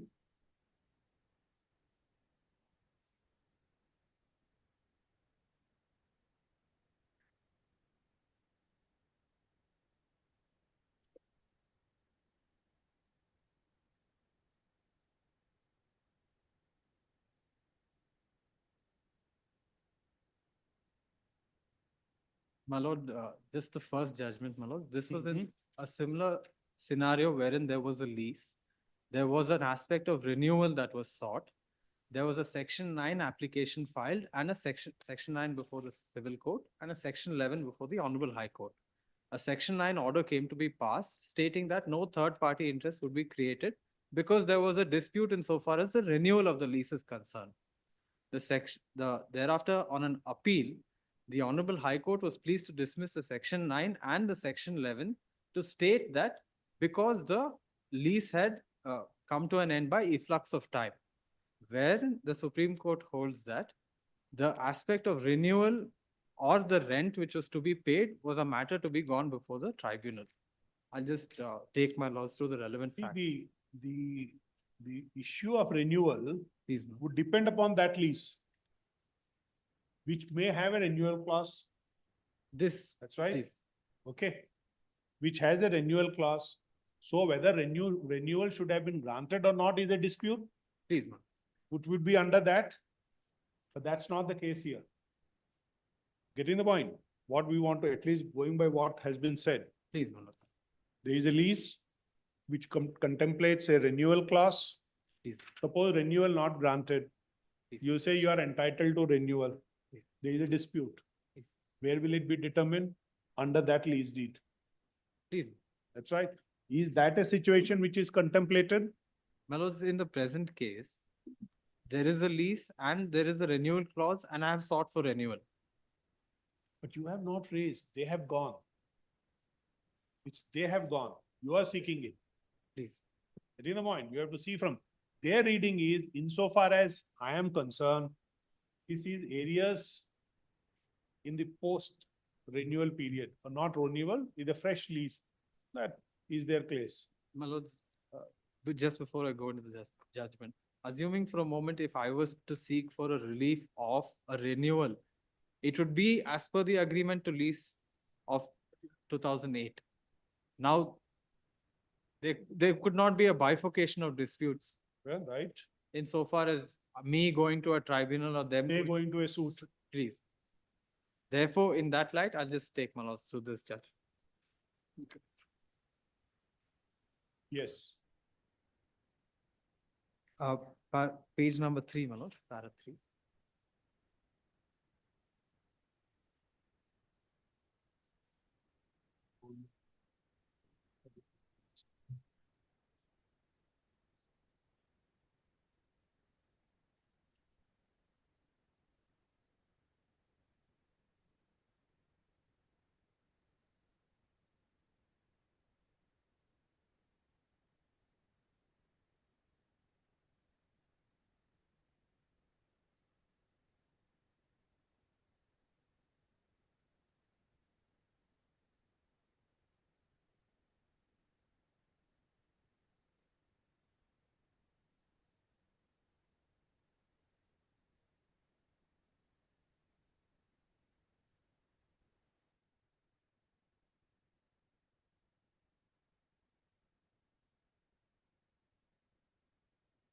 Just tell us one thing also, while you are addressing on this point, will this point be valid or would hold still good when you are not going against the previous lessor? You would be going to a new entity who has been new entity. Maybe you can rely upon atonement, but technically your plea or a claim for renewal would be qua him or qua him, qua the respondents herein. My lords, it would be qua the respondents herein because of two aspects, my lords. One is insofar as the agreement to lease being attorned in their favor. Now, in support of attornment, I'll rely on two registered sale deeds, wherein I'd shown my lords yesterday insofar as the possession.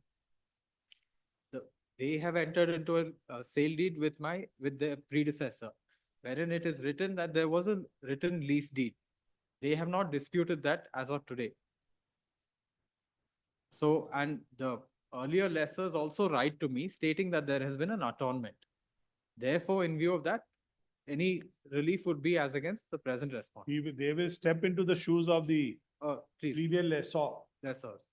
Because the sale deed contains that they would assume the rights of the earlier lessor. All, including the renewal. In the entirety of the lease deed. Entirety. So if your claim was for renewal, please, you would have invoked the arbitration clause. Please. Okay. Now they go on the same principle, they can't invoke for the area, they can't go to a civil suit. That's your submission. Oh, which paragraph? Please. Paragraph number 3, my lords. I'll just, page number 3. By a registered deed of lease dated 9/12/1997, the respondent state leased out the said property to the appellant on terms and conditions stipulated in the said deed of lease. Some of the terms are extracted for convenience below. My lords, there at point 3, that the initial terms of the lease under this deed shall be a period of 24 years from 1/6/1997 to 31/5/2021. And shall be renewable for such acceptance of the lessee's offer in terms of clause 4(8) hereinafter. My lords, thereafter clause 4, please, my lords, that was insofar, what is the terms of the lease? Paragraph number 4. The lease was due to expire by efflux of time on 31/5/2021.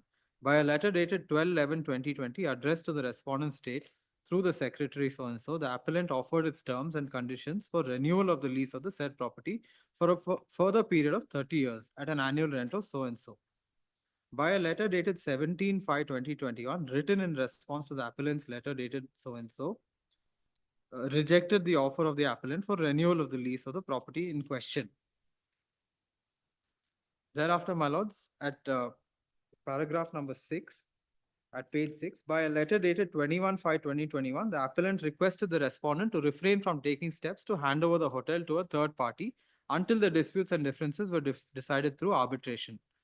Thereafter, an appellant filed the application under section 9. And para 8, they filed objections to state that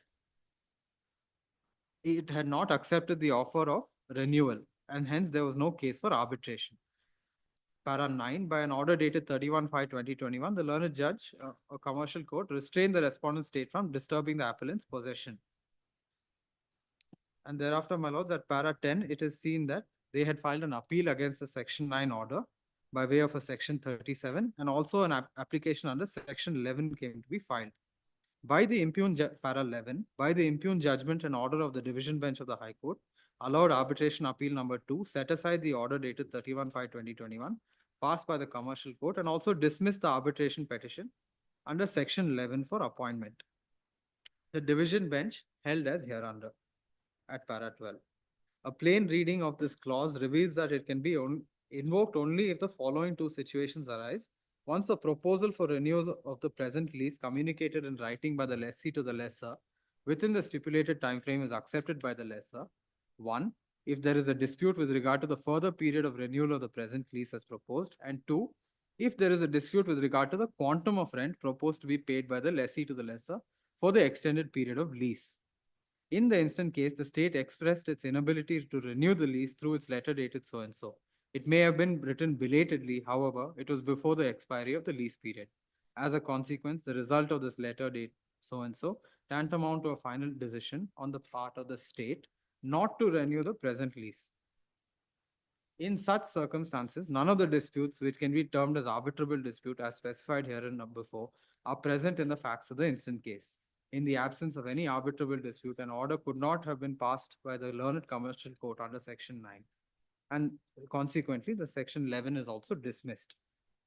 My lords, para 13 is what I'll be placing reliance on. In our considered opinion, the division bench fell in error in arriving at the finding that the arbitration clause could only be invoked if the proposal for renewal was accepted by the lessor, but there was dispute with regard to the period of renewal, or there was dispute with regard to the quantum of rent proposed to be paid by the lessee to the lessor. It is well settled that clauses in a lease deed cannot be read and construed in isolation. The lease deed is to be construed as a whole. Clause 4 so-and-so has to be read with clause 3, which clearly provides that initial terms of lease was so-and-so and shall be renewable for such acceptance of the lessee's offer in terms of clause so-and-so. Para 15. Prima facie, the parties to the lease deed have used the expression shall, which connotes a command. If the lessee offered its terms for renewal or extension of the lease within the time stipulated in the lease, prima facie, the same would have to be accepted. However, if the quantum of rent or the period of lease could not be mutually agreed upon, the same would necessarily have to be referred to arbitration by an arbitrator to be appointed by Chief Justice so-and-so. And thereafter, my lords, the judgment of Vidyadrolya is referred to. Please, para 17 as well, my lord. That is at page 11. In the considered opinion of this court, the division bench fell in error in rejecting the application of the appellant under section 11 for appointment of an arbitrator. The dispute arising out of non-renewal of the lease is clearly arbitrable. As observed above, the deed of lease provided that the initial terms would be from 1/6/1997 to 31/5/2021 and shall be renewable for such acceptance of the lessee's offer in terms of clause 4 so-and-so.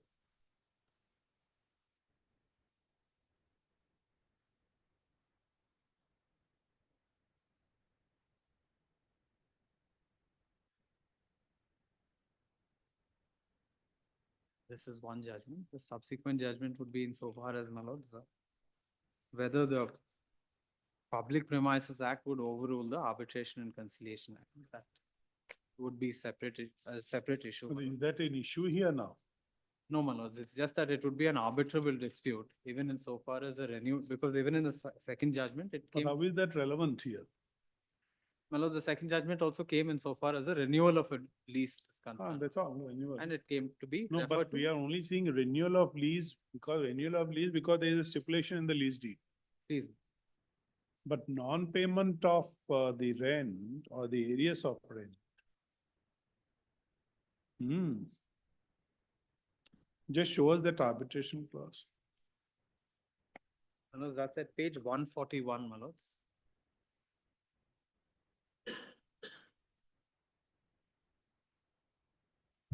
Shall I just read it out? Page 141, clause 12, dispute resolution. Except as otherwise specifically provided in this deed, the following provisions shall apply. My apologies. The following provisions apply if any dispute or difference arises between the parties arising out of or relating to the lease of the demised premises. The dispute. A dispute will be deemed to arise when one party serves on the other party a notice stating the nature of the dispute. The parties hereto agree that they will use all reasonable efforts to resolve between themselves any disputes through negotiations. Any disputes and differences whatsoever arising under or in connection with this deed, which could not be settled by parties through negotiations after the period of 30 days from the service of the notice of dispute, shall be finally settled by arbitration by a sole arbitrator to be mutually agreed upon between the parties. In the event the parties are not able to mutually agree upon the appointment of sole arbitrator, the aggrieved party can seek appointment of arbitrator by approaching the Honorable High Court of Karnataka in accordance with the Arbitration Conciliation. Point A would What be, is the atonement at page 142? Manoj, clause 13, the lessors shall be entitled to sell, assign, convey, transfer, or otherwise dispose of their right, title, and interest in the demised premises during the subsistence of the lease without reference to the lessee, provided, however, that no such sale, assignment, conveyance, or transfer in any manner of the demised premises shall affect the leasehold rights or right of possession of the lessee as contained in this lease deed. The transferee shall step into the shoes of the lessor and shall unconditionally agree to the terms and conditions of the lease as stated in the lease deed and be responsible for refund of the security deposit in terms hereof, and that they will ensure that the lease shall continue to use the lessee shall continue to use the demised premises during the remaining term of the lease. To this effect, the lessor shall also secure an unconditional undertaking from the transferee and furnish the same to the lessee. If the transferee seeks any change in the terms and conditions of the lease and or the lessee is unable to continue the lease in this regard, the same would amount to material breach.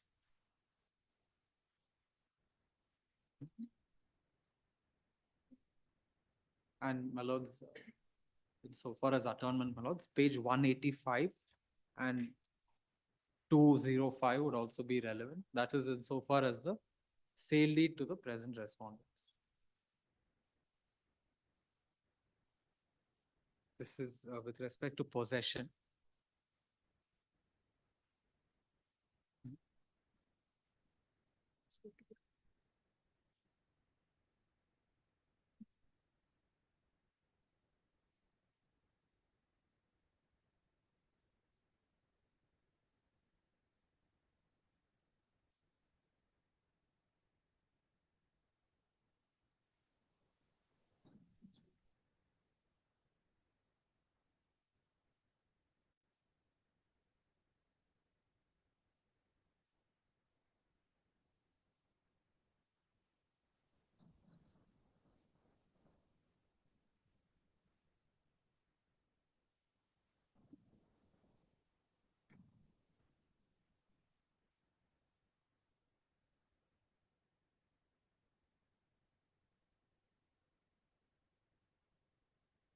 What is the stage of the suit?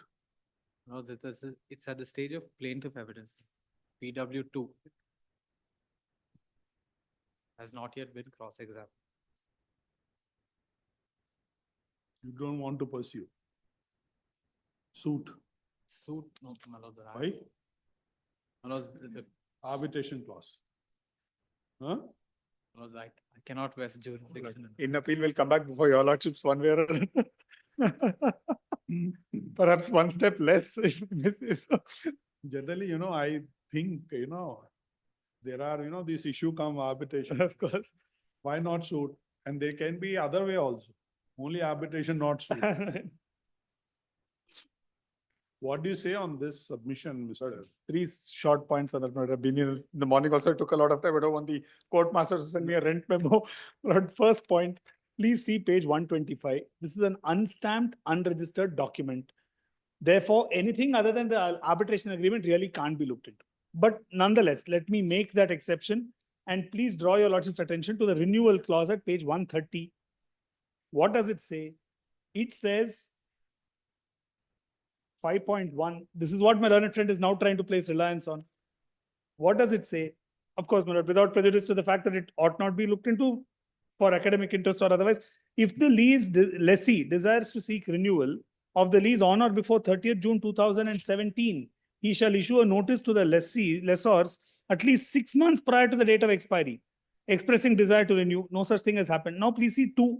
On issuance of notice, both parties shall finalize, conclude terms of renewal during the 6-month period. I mean, whatever, blah, blah.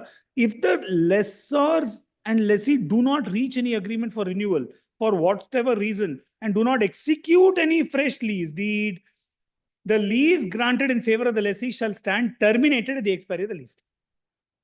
Granted herein, and the consequences of termination shall follow, etc. So therefore, that there is a termination or a conclusion of that lease is indubitable. Point number 1, my lord, is submission I wanted to place.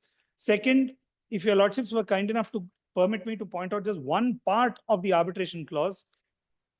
I'm sorry, this is at page 141. 1, 2, 3 paragraph within that clause, possibly paragraph 12, it's a bit unclear. Any disputes and differences whatsoever arising under or in connection with this deed, not generally. Not property. Not property. So therefore, on that ground also, this is not arbitrable because my disputes are all only after 2018. Now, in fact, I wanted to place my learned friend's reply notice on record. My learned friend has been kind enough to do that. Please look at para 7. My lord, your lordship asked a very pertinent question. Old lease agreement to lease was with 2 other entities, the original landowner and the builder, not with me. Now, please see what he would say in reply to my notice of termination. Notice of termination is placed, that is in August 22. Now, please see what he says to me, not to the original landowner. Para 7. Our clients represent to us that as per the renegotiated terms, so therefore a new term. It is therefore a new contract. Now, law does not say a lease has to be in writing always. In the sense, it is possible for me to enter into an oral contract. But if I want the protection of the Transfer of Property Act or any other statutory protection, I need it to have it to be in writing and registered if it's beyond a point. This document not registered, not stamped. Anyway, in 2018, there was no document at all that came into existence. Now, my submission is, if there is no document, he does not satisfy section 7 or 8 of the Arbitration Act. In the reply, he says, if you have any other document, please give it to me. That simply can't be my submission. Then, as I submitted, division bench of our High Court completely covers it. This judgment, the Supreme Court judgment that my learned friend would now cite, on facts, it is a case where it is a registered document. Therefore, the renewal clauses can be looked into in the first place. Second, it provides for renewal as a right of a party. And where that is sought to be ousted, the question was if upon the termination, whether that renewal right you still have or not. So because it's otherwise a registered document, all of this can even have been looked into. In our case, even assuming the old agreement to lease could be looked into, the renewal clause makes it clear that it is automatic. As of June 2017 or whatever, that document is gone. What now he says, it is his case, not mine, in his reply notice, is that there was a renegotiation. With who? With me. That could not have been under the old document, necessarily. It may so be that the terms are similar. That's a different matter. Therefore, no 7, no 8. Therefore, blood appeal to be dismissed. Okay. Great. You did your good job. We must say so, but not possible. Not in these facts. Okay. We'll dismiss it. We'll pass on. So, Just 2, 3 sentences. yeah. The stamping, just say that the stamping and the registration insofar as would be for the tribunal to decide, my lords, under the NN Global Mercantile. Will be? Before the tribunal, my lords. On the stamping? On the stamping of the document. No, but in any case, the question of tribunal. If it is so referred. No, we have expressed ourselves. Okay, And thank you. Please. All right, I'm sorry. The judgment I tendered yesterday, paragraphs 11, 12, and 14, my lord, I'll just mark it in the court copy. Yeah, just give it. I'll just make a note of it and also not a single rupee paid from 2018 and no specific performance sought for. So all of this is today really an argument in academia, but none. you. Great. Thank you.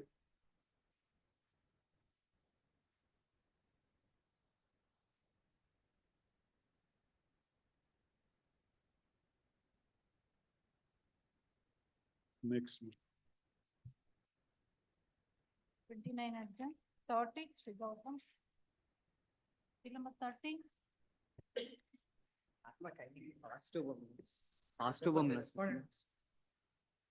Which number, man?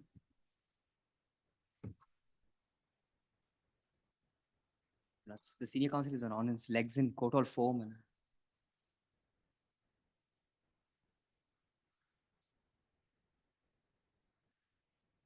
Though a passover is sought, it's not possible to pass over the matter. It's a parted matter. Yes, my lord. Preside in Next date.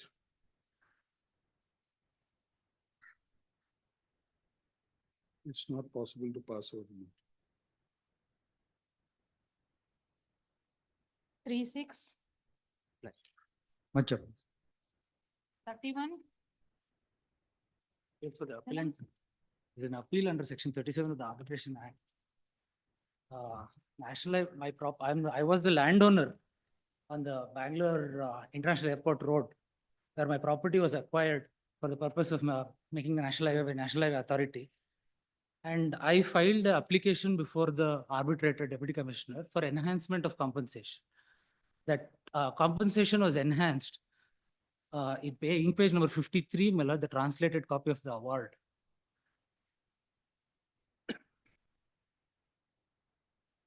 Learned arbitrator, the first fixed price was 1,389. And the learned arbitrator enhanced it by further 2,811 rupees. This is exactly what has happened to us, adjacent property also of mine.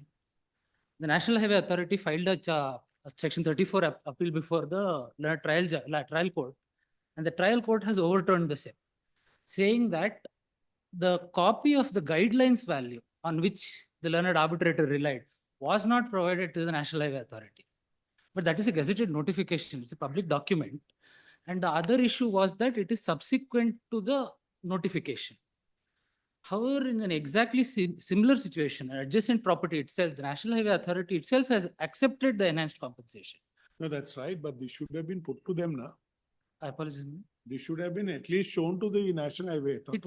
It was given is what I have been informed, my lord. That is what We don't know. This is as good as saying at the back.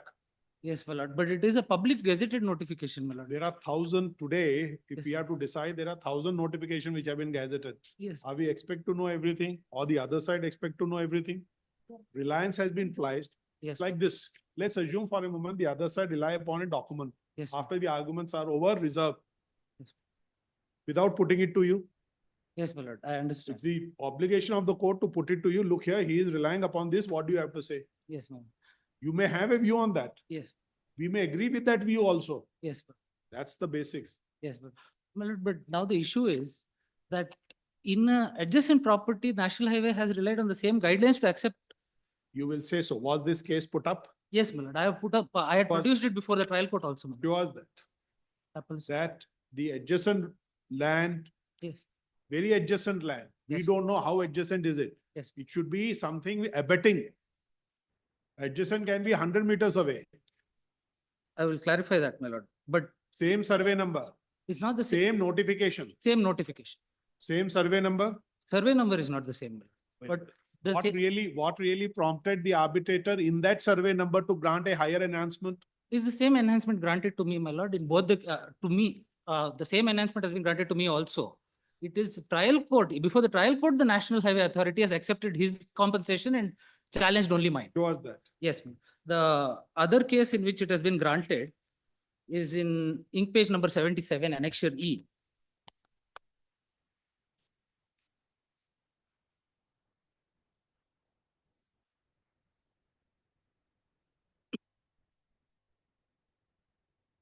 The reasons start from page number 85.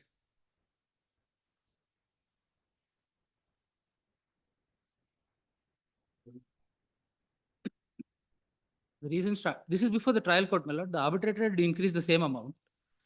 The reasons that is started in that before the same trial court also, same bench of the trial.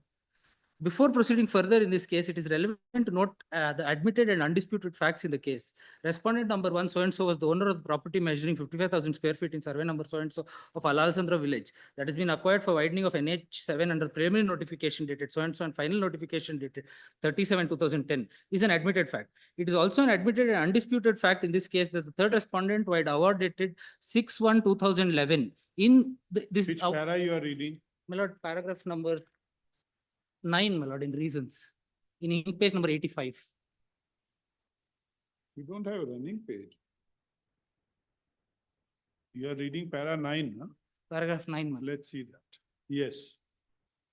This is in the order of the honorable. Before proceeding further, yes, read it. Yes, this is in the reasons. Before proceeding further in this case, it is relevant to note the admitted and undisputed facts in this case. Respondent number 1 so-and-so was the owner of the property measuring 55,539 square feet in survey number 52 of Alalsandra village that has been acquired for widening of NH7 under the preliminary notification dated 9/12/2009 and final notification dated 37/2010, which is the same in my case also, is an admitted fact. It is also an admitted and undisputed fact in this case that the third respondent wide award dated 6/1/2011 in so-and-so determined the market value of the NA lands as 1,389 rupees per square feet. This is exactly the same as mine. First respondent disputed the said award by filing an application before the second respondent for enhancement of compensation as on 25/2/2012. On the basis of application, the second respondent hold an inquiry in so-and-so passed an award on 8/12/2020, wherein the second respondent enhanced the compensation at 3,000 per square feet. All these facts are not in dispute. The said award passed by the second respondent as on 8/12/2020 has been accepted by the petitioner also. This is National Highway Authority. This is evident from the pleadings in the petition at para 10, wherein it is stated, even though the respondent number 2 was aggrieved by the arbitral award dated so-and-so, a decision was taken to comply with the same considering the objective of the Arbitration and Conciliation Act, which is to minimize the court intervention with arbitral award, as well as to reduce the burden of interest on the public exchequer. Therefore, the award passed by the second respondent dated 8/12/2020 is accepted by the petitioner. That is not in dispute in this case. One more thing that is disputed, I'll just explain once before I read ahead. There is an enhancement, further enhancement of 40% on the 3,000 rupees because it's a commercially converted property, which is the same as my case. That 40% enhancement is challenged in this before the trial court, not the enhancement of the award itself to 3,000. The 40%, additional 40% was challenged, which is dismissed by the honorable trial court. The only dispute in this case regarding passing of corrigendum or additional award or modification of award passed by the second respondent number 2 dated 4/1/2021. The petitioner in this petition only challenged the said corrigendum rectification additional award dated 4/1/2020 under the heading Tiddupadi Adesha. All these facts are evident from the petition averments, wherein the petitioner at para number 3 of the petition specifically stated, the petition being highly aggrieved by the corrigendum dated 4/1/2021 to the arbitral award dated 8/12/2020 passed by the second respondent has preferred this petition. The second prayer in the petition reads, set aside the corrigendum dated so-and-so passed by the second respondent in the case pertaining to survey number 52 acquired to the extent of 55,000 square feet. Hence, the only fact to be considered in this case is whether the corrigendum or rectification award or additional award is accordance with law and whether that has been intervened by this court. I'll just go to the final finding, my lord. The next page, page number 89 in paragraph 12. Undisputedly, both petitioner and respondent number 1 is praying to grant compensation as per guidance value. The grievance of the petitioner in this case made out at appeal ground number 23 is that respondent number 2 has not granted additional percentage to the acquired property in case of disposed of on 12/1/2021 in case so-and-so.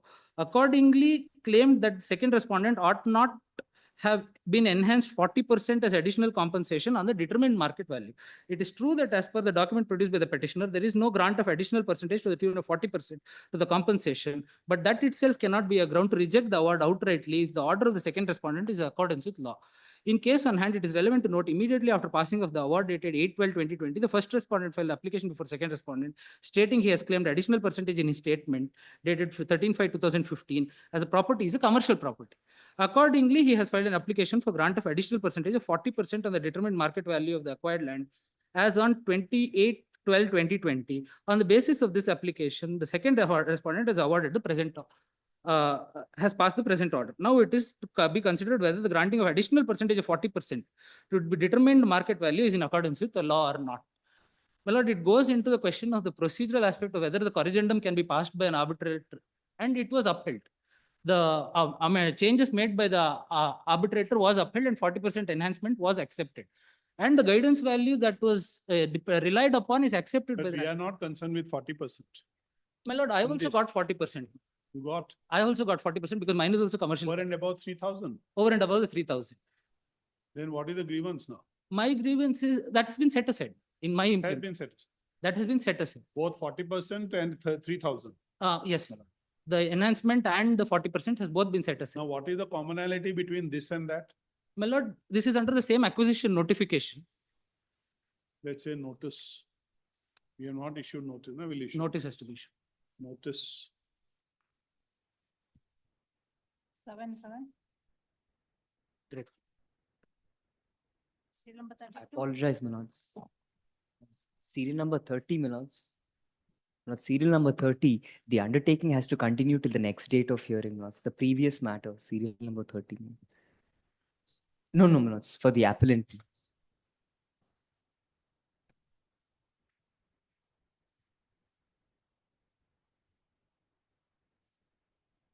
My lords, the senior counsel is on his legs in court hall 4, my lords.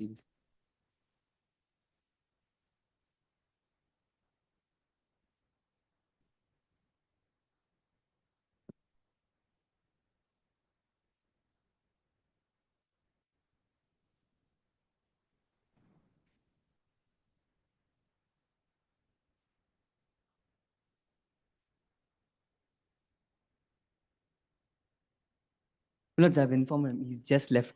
Please. Please, please.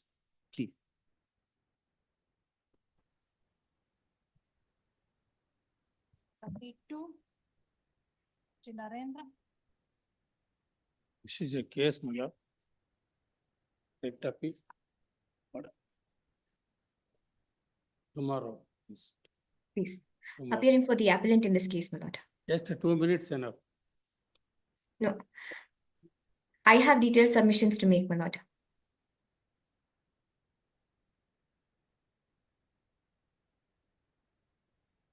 Whole, kindly, my lord. Page number 6 may kindly be seen. Para number 6. This is all the whole of the crux of the appeal. Serial number, page number 6 and para number 6. Please. 16/6. My lord.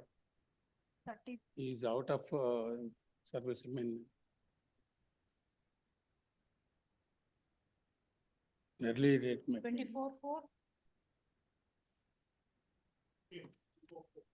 Much obliged. 33 adjourned. 34 Shri Manmohan.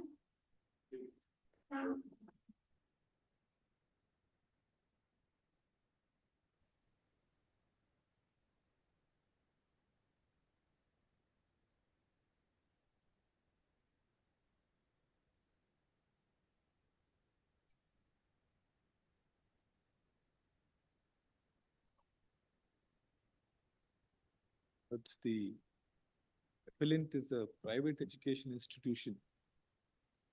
The question, Lord, was with regard to abolition of post. But there are certain, Lord, courses which are aided, certain courses which are not aided.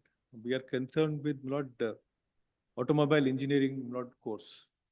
But there was absolutely, Lord, complete decline in admission. On that basis, Lord, the decision was taken, Lord, by the management, Lord, to procedurally, Lord, close down, Lord, this automobile engineering, Lord, course. And as a consequence of that, Lord, the post stood abolished. And Lord, the respondent, Lord, was relieved from service. Lord, he challenges, Lord, he does not challenge the relieving letter. He files a writ petition, says that I should not be relieved from service, there should not be any termination, etc. And that he should be continued service in lieu of the AICT regulations. The primary contention raised before the learned single judge was, firstly, I'm a private educational institution, therefore writ would not be maintainable. We place reliance upon St. Mary's judgment of the apex court. With judgment of the Supreme Court in St. Mary's case, where please statutory provision does not say that they should be continued despite abolition of post.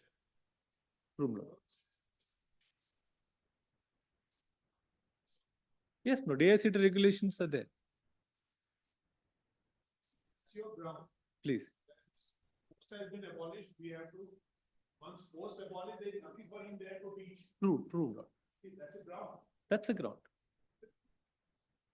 Please. Yes, sir. No, if it is, yes, insofar as, I'll take to that judgment as well. But the apex court says, insofar as, it is governed by statute. It stands on a slightly different footing. I will not dispute that. I'll take to judgment as well. Learned single judge also says that there is no provision in the regulations when it comes to abolition of post. That is the categorical finding of the learned single judge. Now, once there is a finding that it does not provide for what happens if the post is abolished, then the learned single judge goes on to hold that he should not be terminated. Two things. There is one. Please. Do not say written of the ground on which he has allowed the petition. True. Is totally unfavorable. Yes, that is. Requirement of a teacher, the continuance in the college presupposes existence of a verb. Post, yes. Existence of a subject. Please. If the subject itself or the course itself has been abolished, please. Why should he be continued? For what reason he could be continued? Please, that is not the crux of the entire 2023 Yes, please. But it is already filed on 1/2/2024. I produced it to say that it would not apply. But in that matter, Madam Secretary. Madam. On what ground the court holds that it is not implemented? But the court considered two issues that was raised Yes. That can be Yes. There also it was an unaided educational institution. The two questions that were raised in the appeal were that whether Madam Sikta. Yes.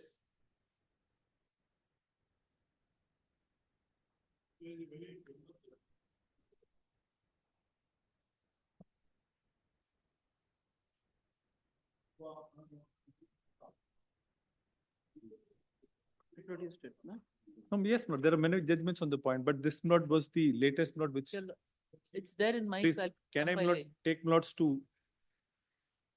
No, it starts at the first one at page 3. Para 75 is the relevant portion. Note said, ask me for the factual matrix. Please turn to page 12.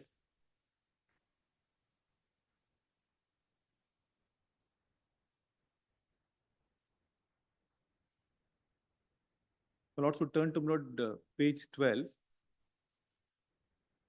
Can I request the court to turn to para 2, page 12?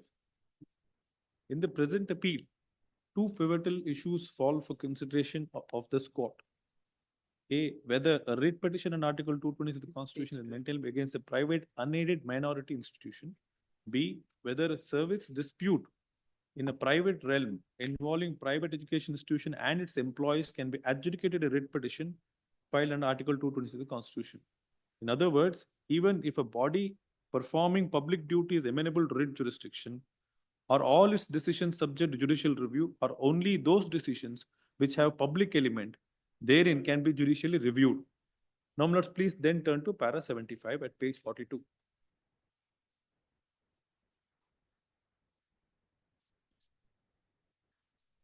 Yes, my lord. My lord, the made is not relatable to a public function. true. Relatable not No, not in addition to that, not there are certain not findings not recorded. Please turn to not para 75 page 42. Not 75.1. Summarize not the conclusions. An application under Article 220 of the Constitution is maintainable against a person or body discharging public duties or public functions. The public duty cast may be either statutory or otherwise, and where it is otherwise, the body or the person must be shown to owe that duty or obligation to the public involving the public law element. Similarly, for ascertaining the discharge of public function, it must be established that the body or the person was seeking to achieve the same for the collective benefit of the public or a section of it, and the authority to do so must be accepted by the public. Even if it is assumed that an educational institution is imparting public duty, the act complained of must have a direct nexus with the discharge of public duty. It is indisputable public law action which confers a right upon the aggrieved to invoke the extraordinary. Please, my lord.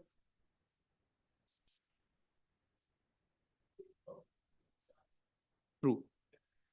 As an entity.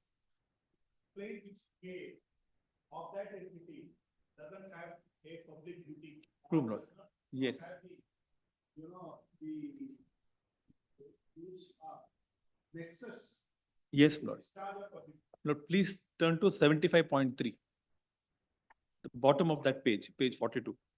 It must be consequently held that while a body may be discharging a public function or performing a public duty, and thus its action becoming amenable to judicial review by a constitutional court, its employees would not have the right to invoke the power of the High Court conferred under Article 226 in respect of matters. True. True. Still a private. Yes, Lord. Claim made of a termination of an employee of a private bank. I bow down to what my lords are saying. That is what not ultimately the last sentence the court says. But whatever my lord falls within the ambit of not dispute between not the service. Kindly, my lord, permit me just read the complete that, please. This is a post recognized under the statutes of the university to which it is affiliated. Not post not was recognized, it is established not by the institution. Not appointed by us. The state government? State government not known. That is not only when the post not is aided or not the not what here what happens is it's unaided. That is why not I'm saying no, not it is not. Institution has to pay because not there are aided not departments in this institution and unaided department. This is not an unaided department. State has not nothing to do with it. Does the act, whichever act is there related to it, which is the university to which it is affiliated? Not we not fall under the AICTE. University, BTU. AICTE and BTU. not affiliates to BTU. VTU, Vishweshwara Technology. It's a university. No, it's a university.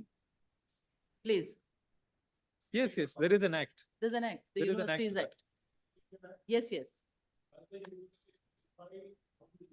Appointments to be made and how to be termination to be effected? Lord, the Universities Act, to my knowledge, Lord, does not provide. I'll verify. Very well. The acts place the manner in which appointments to be made. If yes, then will that termination would be a violation of those provisions of the statute? Or in effect, we can say this. If the termination is in violation of the provisions of the statute, then there would be a public law element. In the sense, there is an obligation to follow the act, which has not been. Lord, if I may just I'll bow down to what my Lord is saying. Lord, kindly permit me to complete reading of 75.3. Even in that respect, not the court says, but insofar as service conditions are concerned, The court says, not, it will not lie. In fact, not this judgment is cited, learned single judge does not get into this issue at all. I'll just can I just continue reading this portion, Lord? Very well. This observation 75 is because of the Supreme Court judgment in KK that has been referred to in English. Yes. Very well, Lord. Read KK Saxena. Please. And this conclusion is actually arising from KK Saxena. Yes. KK Saxena versus international something. The Supreme Court held that interpretation doesn't have the public law. Read that. Please. Not open my mouth, huh? What do you say? Very well. Lord, in fact, Lord, I have taken approval of VTU. VTU has issued NOC. I have also taken approval of AICT for closure of this program. Now, Lord, the reasoning given by learned single judges, no doubt. In fact, Lord, we had placed judgments to point out of the division bench of this Honorable Court and also Supreme Court saying that once a post is abolished, then there is no right. Now, Lord, learned single judge directs that we have to continue him in the institution. True. True. Please, not so right. Yes, yes. Very well. But there's an interim order till today, Lords. The interim order is till today, Lords may kindly extend. Please. Please.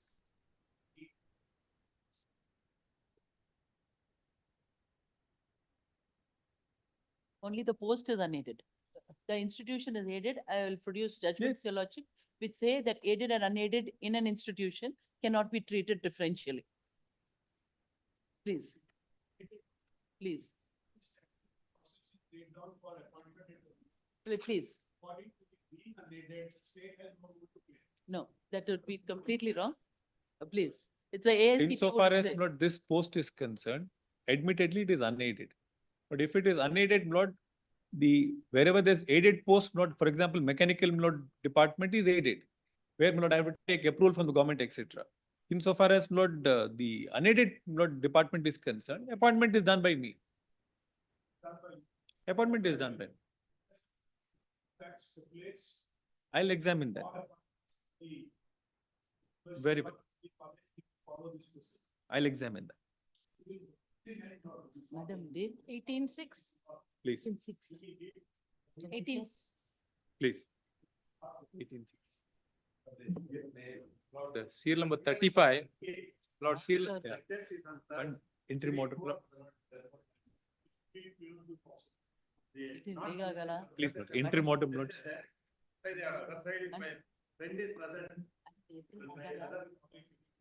Lord, seal number 35, Lord.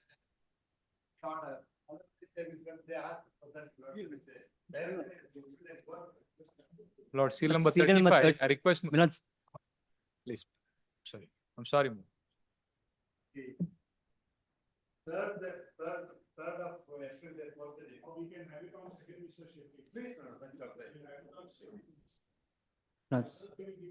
Not serial number 30, undertaking I has request to... Lord 35 to connect with Lord similar case. Lord, there are 35. I request to connect it, Lord, with the WA number 1150 of 23. Lord, that is next month. It's coming, Lord. That. Lord, I'll give. Can I? Please, please. Same bench, same notification, same bench, same year, my lord. It's undertaking in serial number 30. The other count. Number 30, I have no objection. Yes, you are. Yes. You are extending it there. Yeah, please, ma'am. I have no objection. Statement, Not a specific date.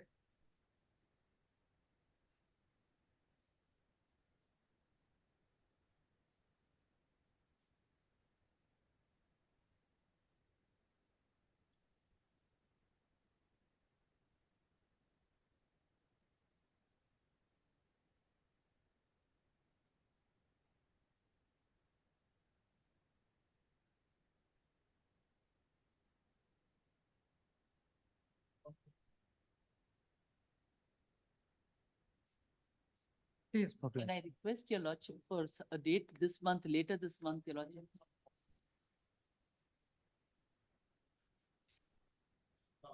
So only because they're without salary for the past 1.5 years, they're terminated at 52. Please, your lordship. Thank you.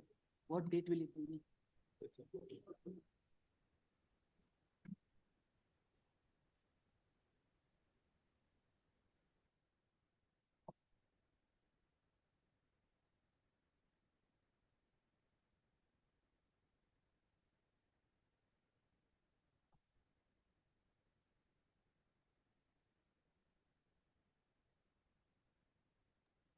Court officer, madam.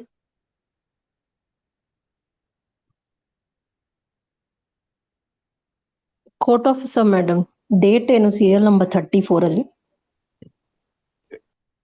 Think they logged out now. Log out ಮಾಡಿದ್ದಾರೆ. Okay sir.